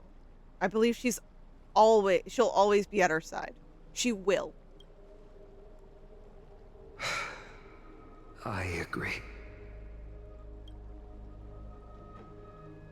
She might not have been able to change her fate, but she still wrote the final verse of her epic herself. Trinin, please recite the prophecy for us. Trailblazer, please surrender that scalding core flame for us as well. You are the only life she ever saved by her own hand in her 1,000 years on this earth. I believe no one is more qualified for this noble task. Let the ceremony begin.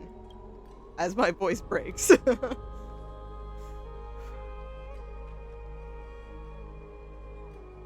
O gods who have returned, and gods who are still watching, today we bring you a soul laid bare.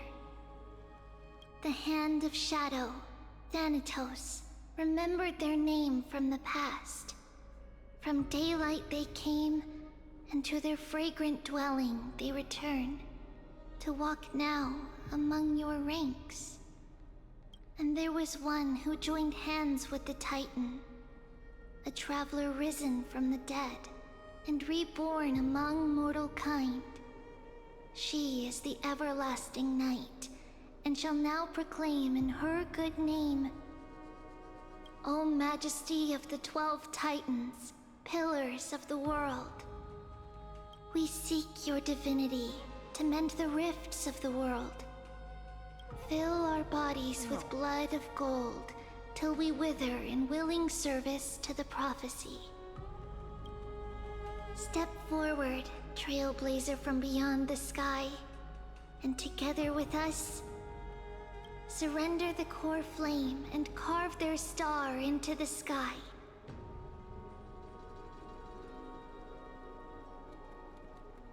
But it's not a goodbye. Fuck. I'm sorry,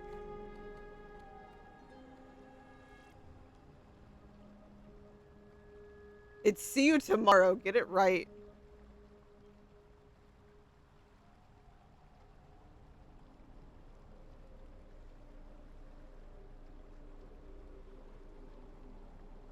Ah. Fuck. I don't want.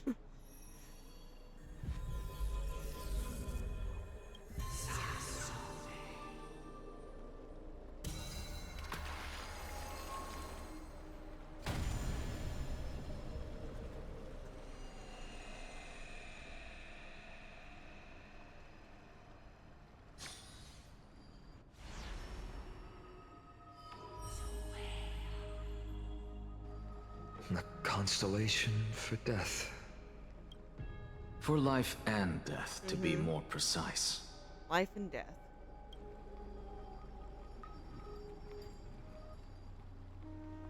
Look! It's Cass! I'm sorry.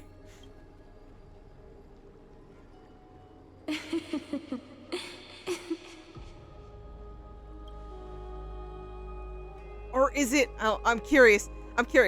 So it could be Cass, or...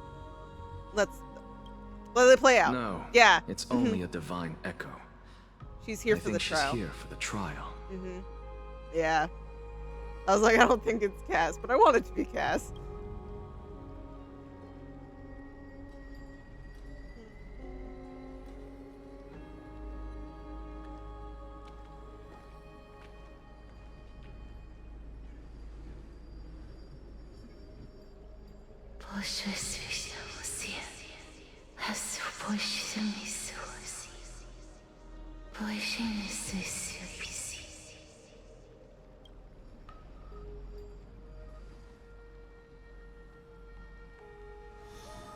Oh no! Fuck. Didn't hurt my feelings at all. What did she say?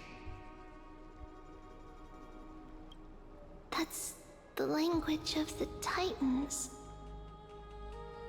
Castorus... No. The Titan. They said... I have illuminated the cold shadow of death. Onwards. For your path to the future is bright and its flame eternal.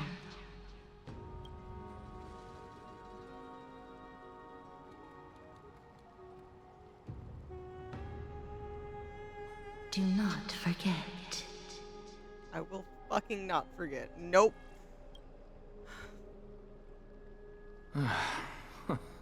She made quite a scene. I suppose it's my turn now. There's still more. I won't stop you. Professor, you... What's with that look? You were present. So, let's get this execution over with. We wouldn't want to bring shame to Akima's divine laws or keep me from creating a new world.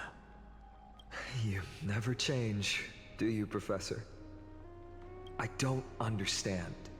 If your theory is correct, you'll lose all memories of your past life once you become a Titan. So what's the point of becoming a god? Of course there's a point. Even if I forget I still have my brilliant mind. I'll still have my brilliant mind. It goes without saying, I'll find a way to retrieve memories of my past life. Besides, that's I true. still have you, don't I? That is true. I still don't really understand what you said during the assembly. Even if it were true, things reforged from memory could never be the same as the original anyway. Then allow me to tell you right now that you're wrong. What exactly are we? My answer is that the Chrysos heirs are the future Titans and vice versa. Of course, this answer only applies to us. So, what are we when it comes to regular mortals? The very essence of the world, our souls, are tiny invisible seeds that hold records of each person's memories of the world. And we are the buds that sprout from these seeds to grow into great trees. Is that what new sporism means? Correct. Once our physical bodies are born, we become new extensions of the world. From there, we plant our seeds into someone's memories, and then scatter them into the hearts of countless people in the future. Just as seeds are affected by their environment, so too will our appearances differ across memories. But the partial memories we carry will always be the same, because that is just how the world is. To destroy our very existence, one must destroy the world itself. But we have someone who will still live on with his perfect memory. His perfect memory. That person is you, child of Kefali. This is what it means to be the world-bearing Titan. So, carry everything of this world and live on. Don't disappoint those most precious to you. don't disappoint Lady Goldweaver. And especially, don't bring dishonor to my theory. Anaxa, I swear to you, I'll lead everyone to our reunion in the New World. Good. That is all I have to say. Oh. Farewell, everyone. May we meet again in the next life. Can we not lose 2 people in one patch, please? Farewell, great performer. May Circes safeguard your thoughts. Salute him in the same way. May Circes safeguard your thoughts. Are you satisfied, Honorable Titan? Very. I hereby swear I have borne witness. Anaxagoras of the New Sporists and the Grove of Epiphany has successfully overcome the trial of reason. Thus, I shall confer upon you these words. You shall transcend the peaks of purity and return to corruption and hardship. Oh, so that's a god's prophecy. It sounds like you just rephrased my past, present, and future. Oh, Circes. Is that all you've got? Well, you've already transcended the peaks of purity, and you were never the type to give me any leeway. That is true.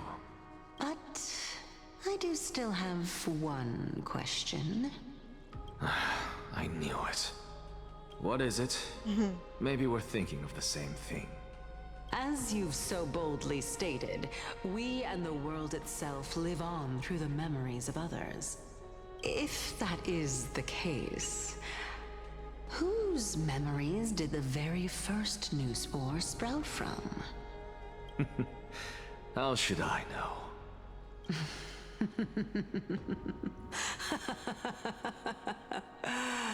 Oh my.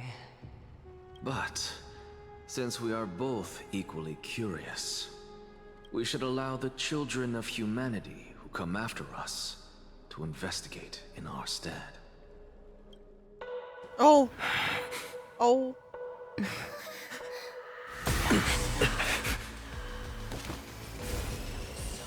Rejoice, Circes. I sow the seeds of suspicion in the new world with your soul! And now, the objective is complete. That is all. Oh. Just like that?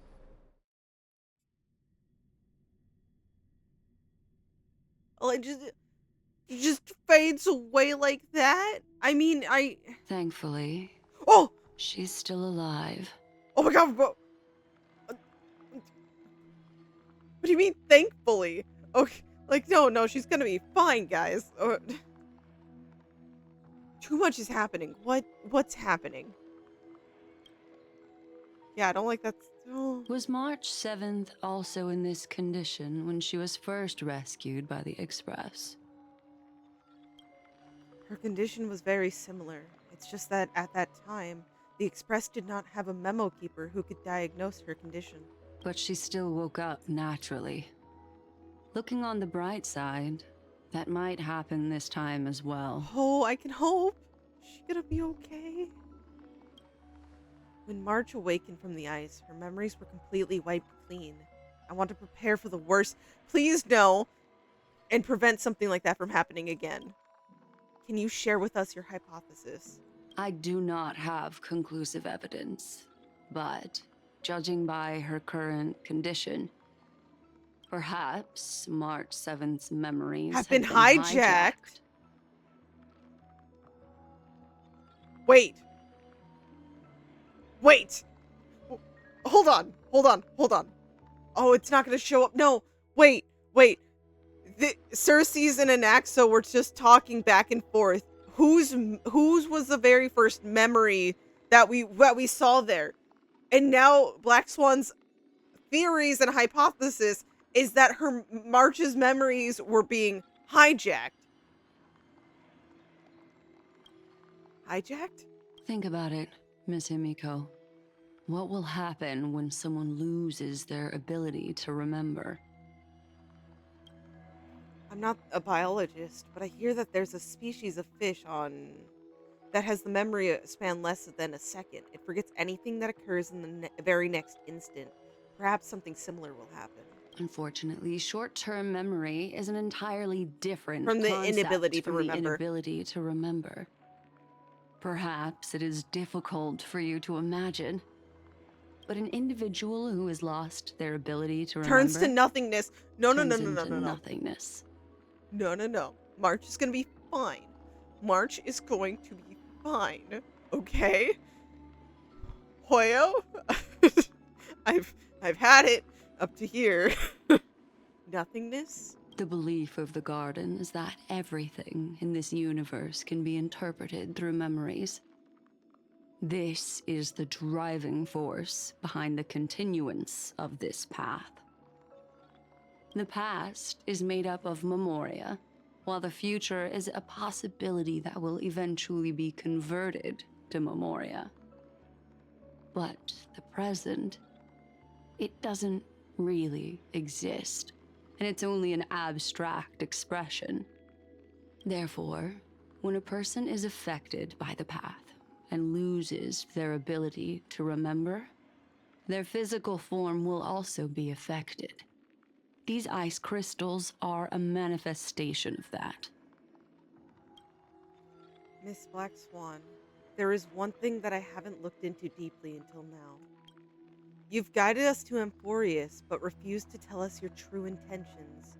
Collecting memories is simply not a convincing answer. Is Miss Himiko suspicious? I'm suspicious of me? everyone at this moment in time, Black Swan. I'm sorry, but I am. I mean no offense. I'm merely speculating, but I'd appreciate your honesty if possible. In other words, now is the time for me to prove my innocence. Now would be the time. That's not a problem, of course. The true reason behind my intentions is that Amphoreus holds special significance. For some memo keepers of the Garden with extremist views, it is a perfect example. Perfect example? A world that can only be seen through the Garden's mirror means that memo keepers have the right to keep the world in their private collection. If those Pathstriders of Remembrance were to uncover the secrets of Amphoreus first, they might unleash their wild ambitions and remodel more worlds into a similar form. So the reason you did everything you could to convince the Express to come to this star zone is just to uncover the secrets and foil the plans of these people? I chose to remain quiet before, because I did not want to involve you in the Garden's internal conflicts. Remodeling a world is no easy feat. These extremists likely aren't just simple Pathstriders. Do they wield the power of emanators? You can be even bolder with your guesses. The people that I'm talking about, they aren't just individuals. They are an organization that has already attached itself to the pinky finger of Fu Li. Could they be the ones who hijacked March's memories? I cannot be certain, but at the very least, they are they're capable of doing so. I am deeply sorry about what has happened to March 7th. But the deal that I propose still remains a fair one. Amphoreus is still an excellent destination, and investigating further might allow us to uncover the truth behind the accident. Miss Himiko, the wisest choice right now is for us to continue cooperating. What's wrong? Let me take back a part of what I said just now, Miss Himiko. What does that mean? Although we indeed struck a deal, it seems like I have involved you in some unforeseen danger. Please accept my deepest apologies. Has something changed? It's Fuli. Their gaze has just swept across Amphoreus. What does that mean? Their gaze has just swept. We're switching to Herta now. Oh, March and oh.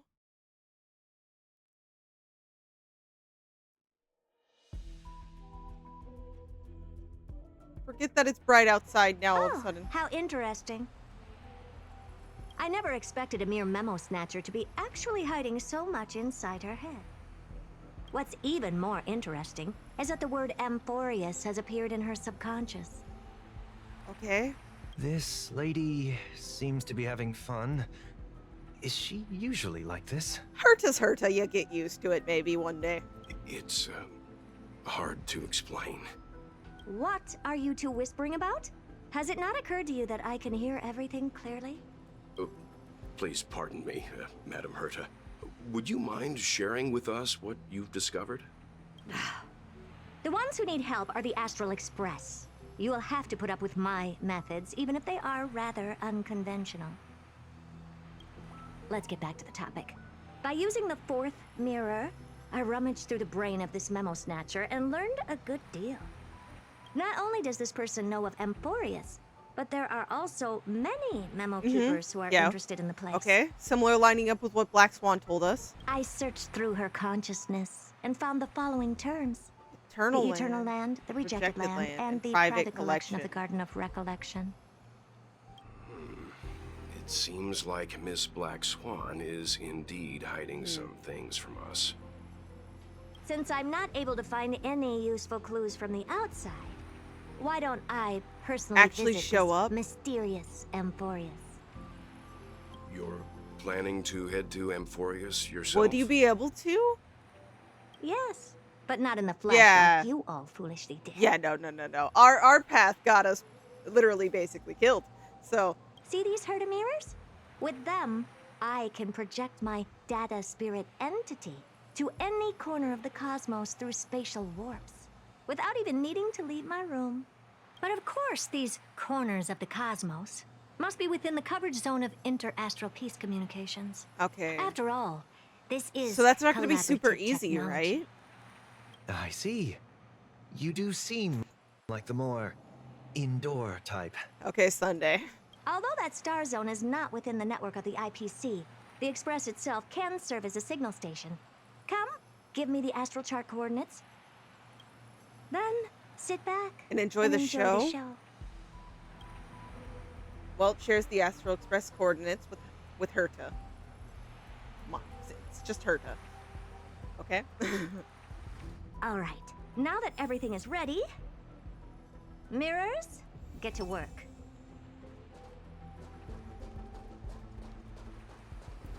First mirror, input the coordinates. You'll be in charge of the spatial warp. As you command, Madam Herta. The preparations are complete. I wish you a pleasant journey ahead.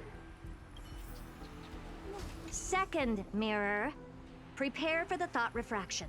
There's still some distance from the Astral Express to the Amphoreus celestial body. You're in charge of sending me over. Okay, what's gonna happen? This time, raise the power to the maximum. Don't be stingy. Oh, okay.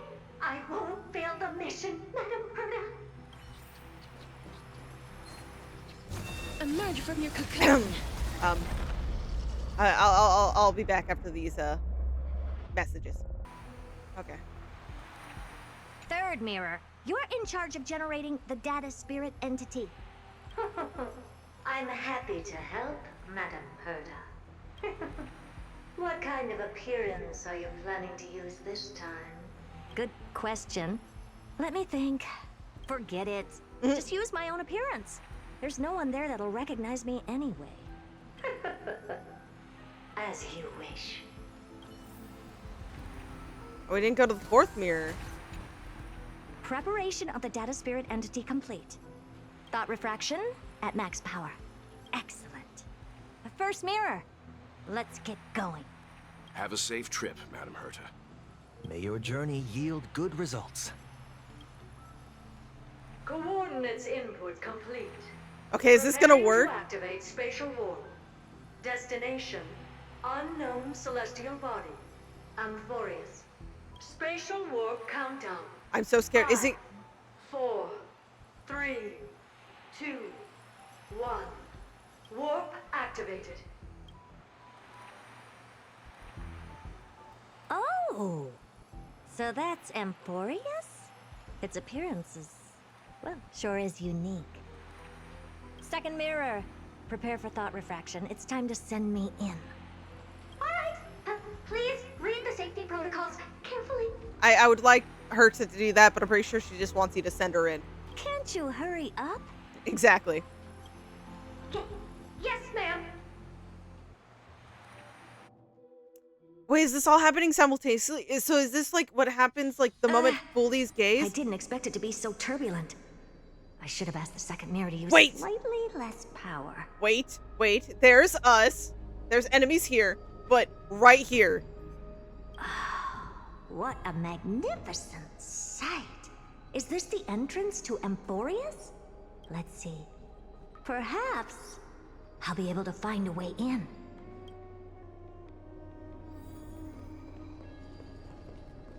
What's this? A statue? It's ugly. Oh, damn. I don't like it. Damn. Oh, I finally found your traces. How esteemed must you be for the great Herda to come out personally? When we return, get ready to become free labor for the simulated universe for the rest of your lives. No, I refuse. I don't want to do that no more. What's this? How creepy. Yeah, the fact that he's here is ominous as fuck. Oh, it moves? Who are you trying to scare? It's either a projection or a fake. There doesn't seem to be much to take note of. Now then, how am I going to get into Amphoreus? My deepest apologies, esteemed lady. I'm afraid that you cannot proceed further. You can see Herta? Who's there? Your visit, although not part of my calculations, is a pleasant surprise. It's a pity that the preparations are not yet in place to receive you with the hospitality that someone of your status deserves. Are you not going to answer my question? Who are you? I have many identities, and I'm going to have even more in the future. But if you just need a form of address, you can use my common alias. Wait. Lycurgus. Lygus. All right, Lygus. But you can't possibly think that I'm just asking for a name, can you? Regrettably, I do not have the authority to share more information. However, standards are always flexible. While not violating the ultimate agreement, I'm able to disclose this piece of information. As you thought, this is the entrance to Amphoreus. Now, please, kindly turn back. Amphoreus is not a world that you should be involved with, regardless of what kind of magnificent achievements you have accomplished. That's for sure. This place will not open its doors so easily. You seem to understand me very well. Then you should know that I have no reason to listen to you.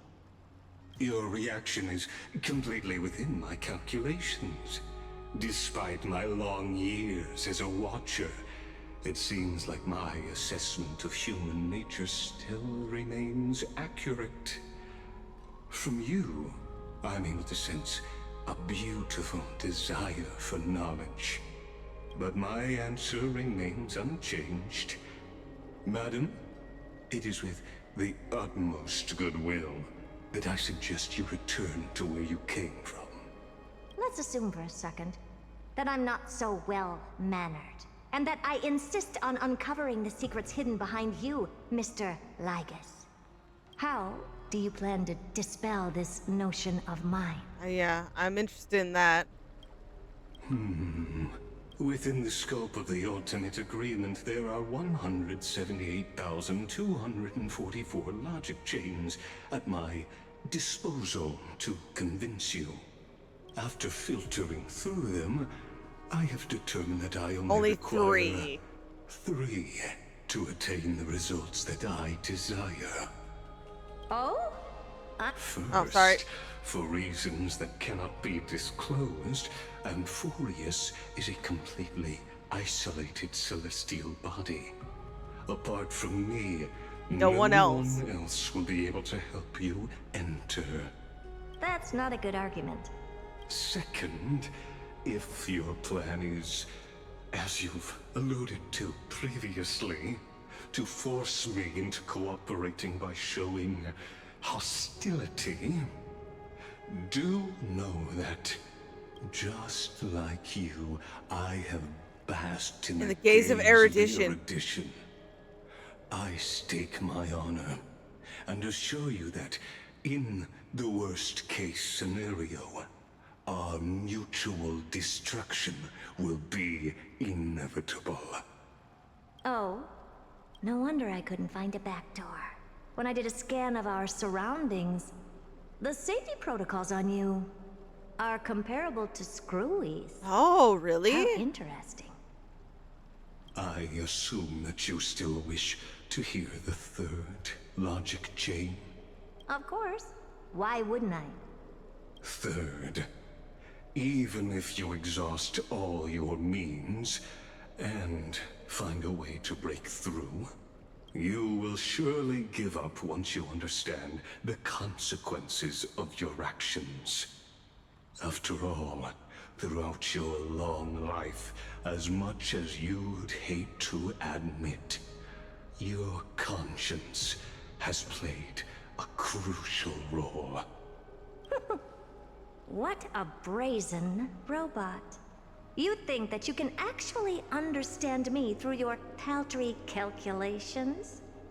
But since you put it that way, why don't you tell me what these consequences will be? It concerns the third path that is entangled with Amphoreus. A path that you and your friends lack understanding of. Lack understanding of. The destruction. Destruction! So, wait, that's why it's... if you ignore my warnings and persist in your ways, you will break the shackles of a Lord Ravager. And when that happens, their fury will engulf the cosmos. Oh, there's still... No! Oh, I thought because it was switching back there might be more, but no. To be fair, it's been a long time. It's been 6 hours. And I already did like 3 of this, so it took me 9 hours to do this. Hi, guys. Is this normal time? Also, Elegy of the Nether Wing. Nameless Recollection.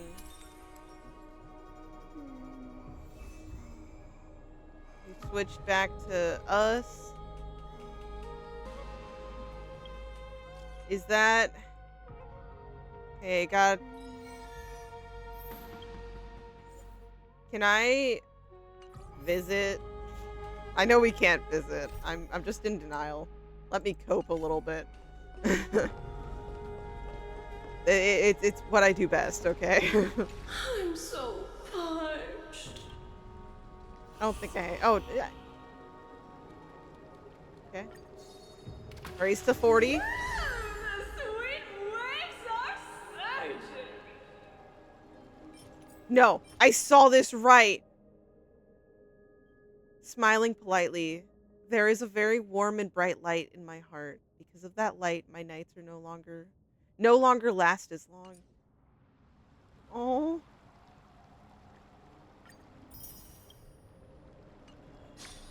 It's actually over?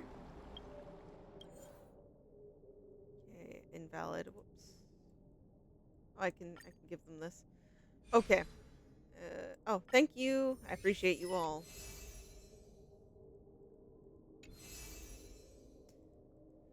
Okay. Now that was crazy. That was so much. Okay. To fully understand it all and to comprehend it all, I will definitely have to play through it the second time on my own. And I'll definitely be watching other people as they come out with their playthroughs of it. So like, you know, I can hear through their theories and all of that. Um what they think of everything going on, and other than that. Also, please, if I'm talking to YouTube here, you're also allowed to let me know your guys' theories and speculations, in the comment section. I'm always, interested in, seeing those. Um, but also we lost 2 of our Chrysos heirs in one go, and I'm a little bit upset. So it is here. It's telling me to go in here. Let's see. It's a completely different tone. I know. I'm just trying to see what it's telling me about. Okay, it's telling me about this. Anyways. Look at them go. They're doing their thing. But, yeah. I'm gonna kind of end this off in,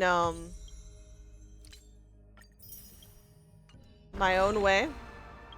Let's see. I don't have much saved up, I don't think. Yeah. I don't have a lot saved up. I'm like 30 into pity, so I'm probably not getting anything from this. And from last stream, you guys, please take note that I won, I think it was 2 50/50s. So odds are is if I actually hit a 5-star, it's not Castris. But I'm doing this. Even though I genuinely want to pull for Hyacinth, I think Cypher's... Let me warm up to Cypher a little bit to determine if I'll regret not pulling for her and trying to pull for Hyacinth instead. I'm still interested in the rest of the discoveries on Don Hung and Hyacinth's side of things. They definitely went through a lot there, and we didn't get to witness it really. I just kind of want to really quickly confirm. By the way, also, sorry YouTube for the long video. I deluded myself into thinking that this was not going to be long, and it was. So that's my bad. Dub, yeah. Here's the proof, guys. Here's fucking proof. 4. Okay. Yeah.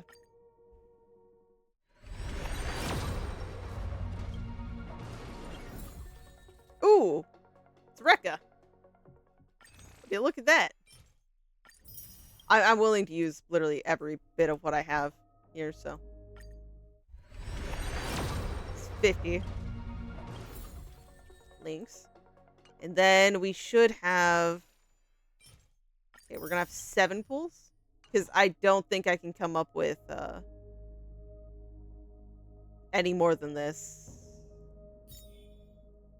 A pull for luck. It gave me loot. But okay. Down to the last 7, guys. We're getting close to 70.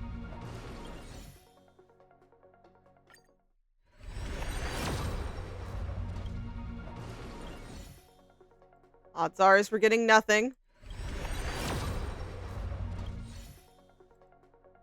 I'm doing this as a way to cope. There's so much going on.